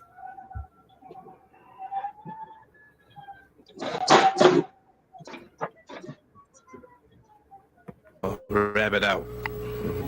There's a movement afoot by the WBA not to sanction the fight. What would your group do in this situation? Well, I figure the reason they wouldn't like want to that. sanction the Sonny Liston Muhammad Ali fight again would be because, well, I beat Liston so bad, and it looks like that he don't have a chance. So they'll just probably find another contender if they won't recognize Liston. Do you think they could possibly strip your title from you? No, they tried to do that once, and the whole United Nations was shook up. I went all over Asia and Africa, and the world wanted to know what was happening. It made the country look bad. They're making themselves look awful silly. They're making people won't respect their judgment by them being a ranking committee who rank fighters and whose decisions should be expert decisions. Well, this make them look awful bad because the world knows, everybody will bear witness beyond a shadow of a doubt that Floyd Patterson looks like he didn't have a chance against Sonny Liston the second time they sanctioned, and they recognized that bout.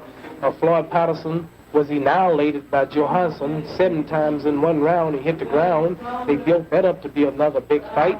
I'll fight any man in the world. I'll beat any man in the world. Doug Jones was good meat, but he got beat. You didn't complain about who Floyd Patterson fought. Cut and Shoot Texas, Roy Harris. They built that to be a big fight. Pete Rademacher never had a professional fight. His first professional fight. They built that to be a good fight. Brian London, a man that couldn't beat my little brother. They promoted that to be a fight. A Burma Mud thing. Now here I am fighting who you said a month or 2 ago, who was supposed to be the baddest man in the world. And now he's nothing. Well, if he's nothing, then get me somebody. Hearing about the bout possibly not being going on as scheduled, does that affect your training at all? Well, it could if they let me know something like that a couple of weeks before the fight, but it wouldn't affect me now.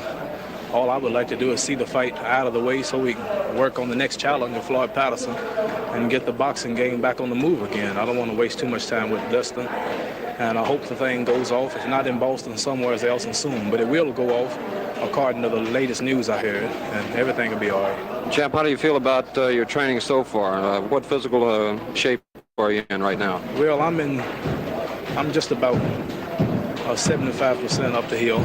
I have a little more to go. I don't really bear down until the last 3 weeks in Boston, but I'm really shaping up pretty good now. In other words, you're satisfied with your shape? That's right. I should be in tip-top condition to retire the bear this time. This will be the greatest prediction in the history of all boxing. I've never been wrong.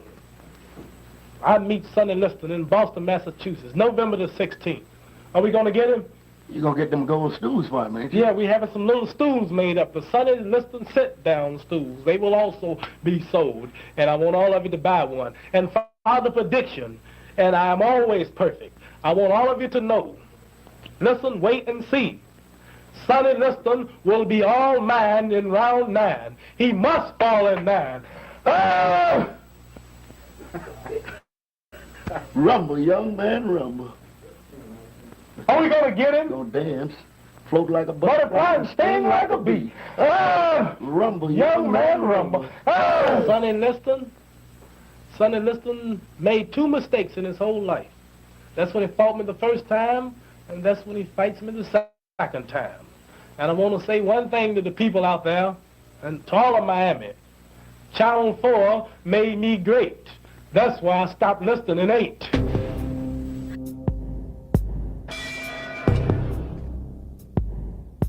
When and if you get by Floyd Patterson, how about Ernie Terrell, some of these others, George Chuvalo, are they still in your list?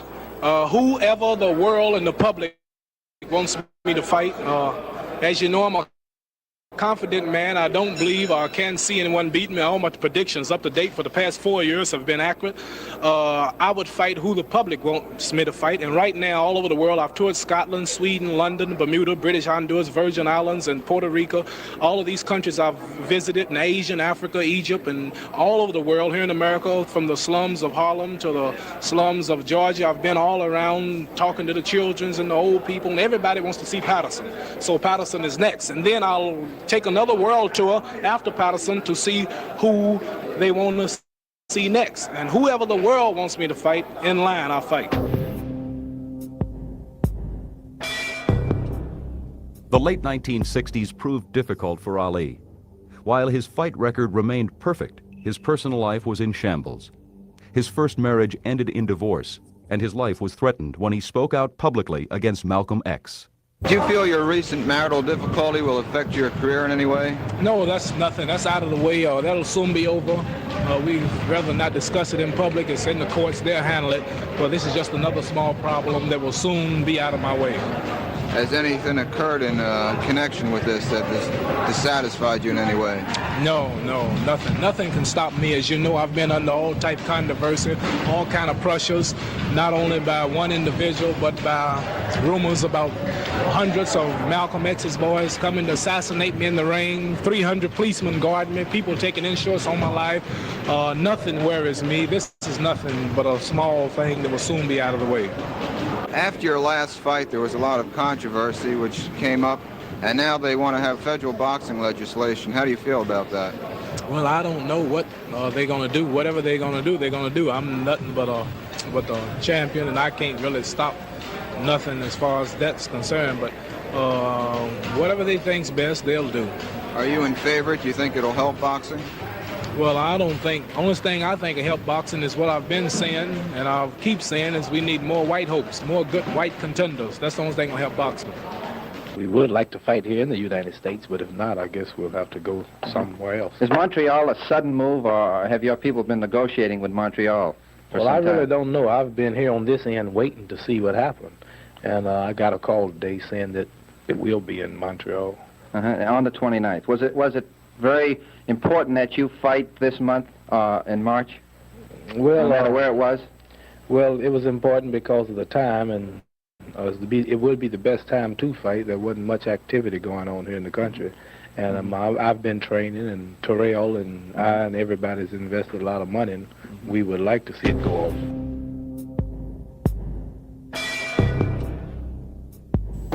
Well, I need a lot of training for all of my fights. I take nobody cheap.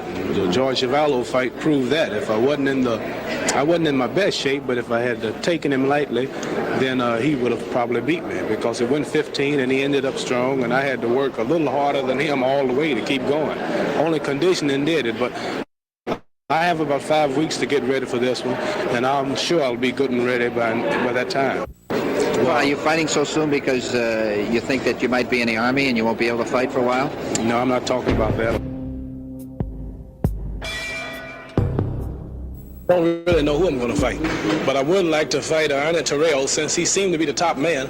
I'm still trying to talk it into these people's head to listen to me. They don't have a man around to whip me. I want 3 men a night so that we can have a good show and the people can see something for the money. 3 men a night, and I'm trying to get Ernie Terrell or Doug Jones and say Brian London or Tad Spencer or Night Train Lincoln, who's ever the top 3 men. I want 3 in one night. But really, I don't know who I'm going to fight next, and I really don't see nothing around good enough to give me a warm-up. Heavyweight champion Cassius Clay goes through the final stages of training for the defense of his title against Ernie Terrell. A rugged sparring partner tosses some heavy leather at the champ, forcing him to give ground. Experts predict that Terrell will prove to be the toughest opponent for Cassius so far.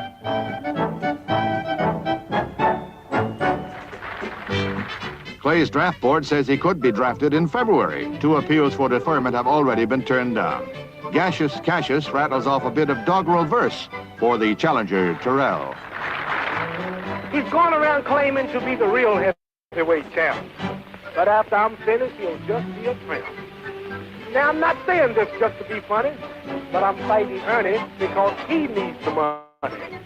Ernie's answer will come in the ring at the Houston Astrodome.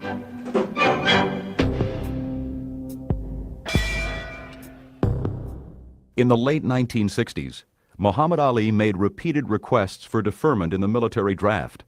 All requests were denied. Fire stories moved in the last couple of days about your reclassification in the draft. How do you feel about them? Well, I know just about as much as you know. I mean, all I'm doing is reading, too. Do you think that if your name was just plain Joe Blow instead of Muhammad Ali, the heavyweight champ of the world, that your reclassification in the draft might have been a different situation? Well, I don't know. I imagine the government's fair about anything they do like that. I don't imagine they would do nothing intentionally. It's just a law. So I just cross those bridges when I get to them. Ali could no longer sidestep the question of the military draft. In April of 1967, he was called upon to serve the country in the Vietnam War. Former world heavyweight champion Cassius Clay refused to take the oath of induction into the Army. The black Muslim fighter, who's also known as Muhammad Ali, was immediately stripped of his title by the World Boxing Association.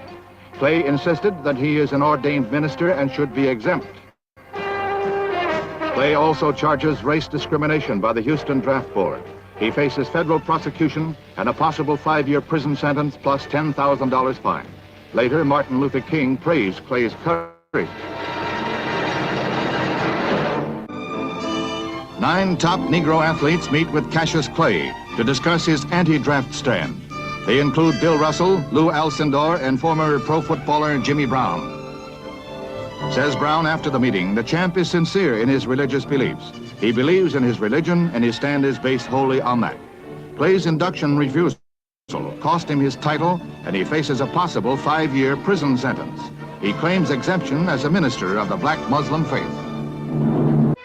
Deposed heavyweight champion Cassius Clay at a federal court in Houston is found guilty of violating the U.S.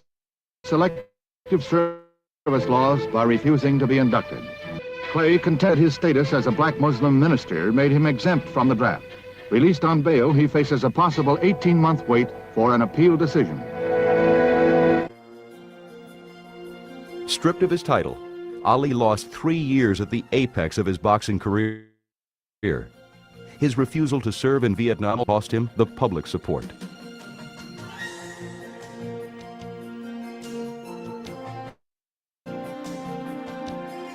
With Ali sidelined, Joe Frazier tore through the heavyweight division and earned the championship title. With a Supreme Court reversal in the works, the WBA voted to reinstate Ali, setting the stage for his return to the ring in 1970. Well, really, to tell you the truth, for the first time in public, it wasn't me who asked them. I wouldn't lower myself to ask them to reinstate me. It was my managers and Angelo Dundee and a few of the boxing people got together and written it up and asked me to okay it, and I figured it was all right, but I never asked nobody. That makes a little sense because I can recall you once telling me that you're the champ, everybody knows it, and you don't need the WBA or anybody else. This is only the request of my managers. They wanted to draw up a little letter and wanted me to okay it. I have my signature on nothing. You don't care one way or another? No. I know you keep on world affairs. You're a figure of the world yourself. What did you think of the Pope coming to this country? Oh, yes. I watched that on television yesterday. And one thing that really surprised me, he got more attention in New York. He gets more attention there than I get.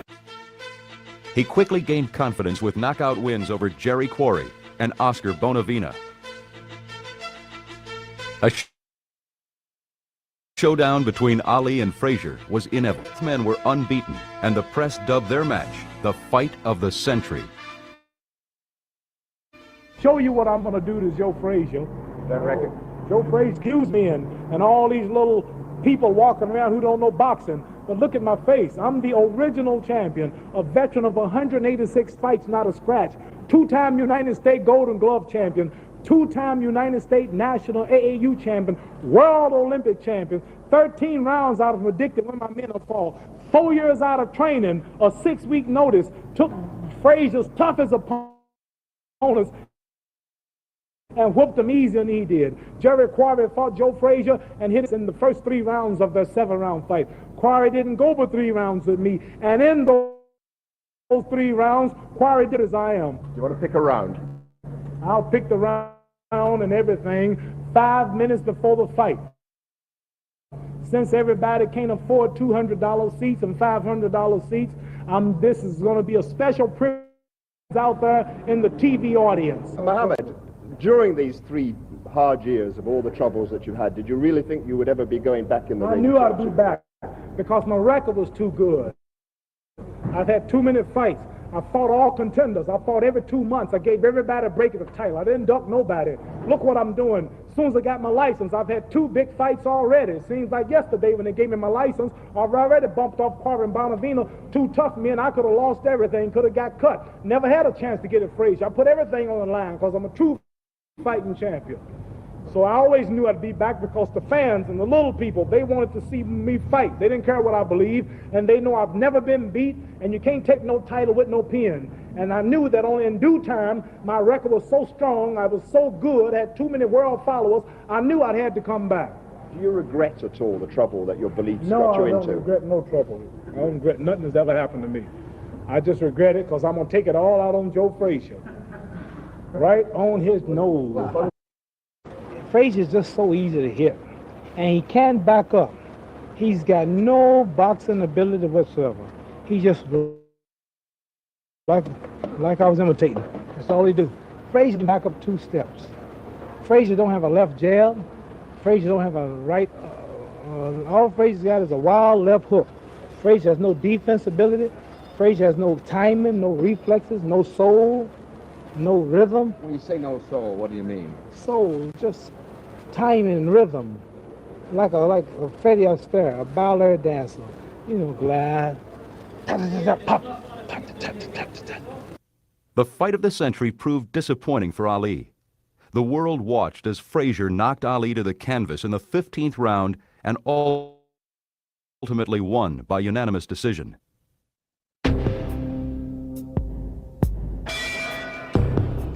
Ali and Frazier met again in 1974. This time, Ali was victorious with a knockout win in the 5th round. Right now, I'll tell you what I want to do. I want to rest a few months, and I want to fight George Foreman, knock him out, and truly retire well invested. Later, in 1974, Ali prepared to win back the heavyweight title against seemingly insurmountable odds. Opponent George Foreman was younger, stronger, and considered by many to be unbeatable. 32-year-old Ali was given little hope of victory. I've never saw George Foreman tired yet. George Foreman lately, haven't heard the man say round 4, round 7, round 9, round 13, last round. Then I want to see, I can't take nothing from George, but I haven't saw George in a good scuffle yet. See, when I fight a man, I don't rely on hitting power. When I fought Sonny Liston, hitting power didn't mean nothing because usually I fix it where they can't find nothing to hit. So I never worry about hitting power. So a man like George that comes out with those big...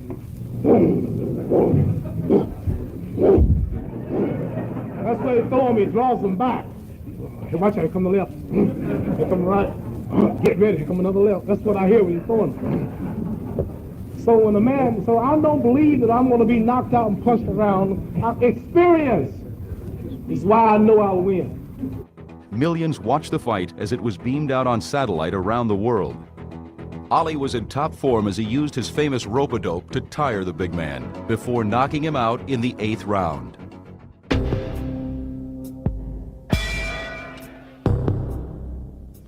Although Ali fought well beyond what many considered to be his prime, he retired with a formidable record of 37 knockouts, 56 wins, and only 5 losses. Beyond retirement, Ali continued on a personal fight, this time against Parkinson's disease. The champ did not let the disease slow him down and stayed in the public eye as he continued with humanitarian endeavors. Brothers, black, brown, red, and white. We out of that devil stuff. In 1984, Ali was instrumental in negotiating a release of American hostages in Iran. You were hoping, I know, to really use that recognition as a pressure. That's all I really had, because I realized that the people who were holding them were in the early 20s and were kids when I was doing all my fighting. I met those people once in, outside Beirut about 10 years ago, the so-called guerrillas, and they all liked me. They were shooting rifles and carrying me around, and I was hoping that maybe some of those may be connected with the present problem and would contact us and at least hear our plea. It is just, it's frightening over there. Were you scared? Well, not really. If we were having dinner one day in the hotel, we could hear bombs falling, and it's like just a lawless place, no law and order. Gangs on the street, children carrying rifles, and seeing bombed out buildings around you, and gangs against gangs, and it was much tougher than boxing. I should say to you, Assalamu alaikum. Wa alaikum salam. Because since boxing and your retirement, you have been a minister. You pray 5 times a day. Have you said your prayers this morning before coming here? I'm just checking on you, you see. And you're really carrying the word Islam to Islam. And none of them not boxing, make the people conscious or our great leader, the Honorable Warif Dean Mohammed, and the mission. People basically think that you say Muslim, they think of guerrillas, bombs, hostages, Khomeini, Gaddafi. And this is a peaceful religion. Islam means peace. Our greetings, Assalamu alaikum is peace. And so this is what I want to promote. Now, you weren't really over there to make a comeback. Herbert wasn't setting up a match over there for you, was it? Bill, are you serious? Ali, showing the effects of advanced Parkinson's disease, captured the essence of the Olympic spirit as he bravely lit the ceremonial torch at the opening of the 1996 Summer Olympics in Atlanta, Georgia. Muhammad Ali was once again a champion to millions of people around the world and left no question as to who was truly the greatest.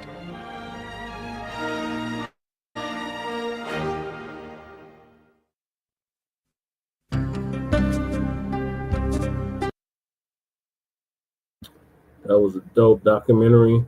In his own words, Muhammad Ali, may he rest in power. The greatest. All right, y'all, I'm going to wrap this up. So give me your closing statements before I wrap it up. Crew and Crew Keezy.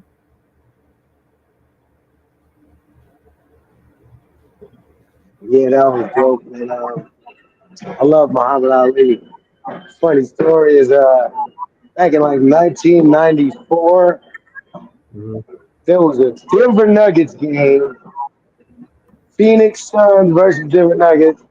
Oh, yeah. I saw Mutombo. I saw Charles Barkley. Yeah. And I shook hands with Muhammad Ali. Got his autograph, all that. You know what I'm saying? Met him. Wow. Shout out to him, man. Yeah. That was solid. Yes. I was listening. And shout out to everybody. Y'all stay tapped in. I'm going to stay tapped in for sure. And everybody just keep pushing these agendas, man. Pushing Blacks first agenda. All right, thank you for joining us, Cool Keezy. You know, you're always welcome. Crew asked me to drop them, so thank you for coming on, Crew. Thank you, Shabaka, for coming through for the time that you was here. Lady K, what are your closing statements? All right, so appreciate everybody that came through. Shout out to Crew. Shout out to Cool Keezy. Shout out to Jay Militant, What's Cracking TV with Jay Militant. Make sure y'all sub up to his channel. Shout out to Goddess Nabi for coming through. Shout out to Michael Pan for coming through. Shout out to who else came through? Who else came through? Oh, Twin Mac, of course. Shout out to y'all for coming through. As always, our hype men. And I hope I'm not forgetting nobody. Shit, I might be forgetting one person. No, I think that's it. And anybody else peeking and not speaking. So this is going to conclude season 5, episode 47, part 1 of the Front Line Blacc News. Join us later on today for part 2. In the meantime, make sure y'all like and subscribe to all of our platforms. Frontline Blacc News on YouTube and Facebook. The Revolutionary Agenda on YouTube and Facebook. And Shabaka's Black Experience Enhanced on Facebook, Twitter, and it was on TikTok. I guess he shut that down. Kuki's link is also in the description. So if y'all want to go to his channel, his link is in the description as well. And Jay Militant's. So peace, love, light, reparations, and separations, and Black empowerment. Chan Krumah and Lady Chase signing out from the Mile High Income, an illegal migrant flooded city in a sundown town known as Aurora, Colorado. Peace and Black empowerment and Black love.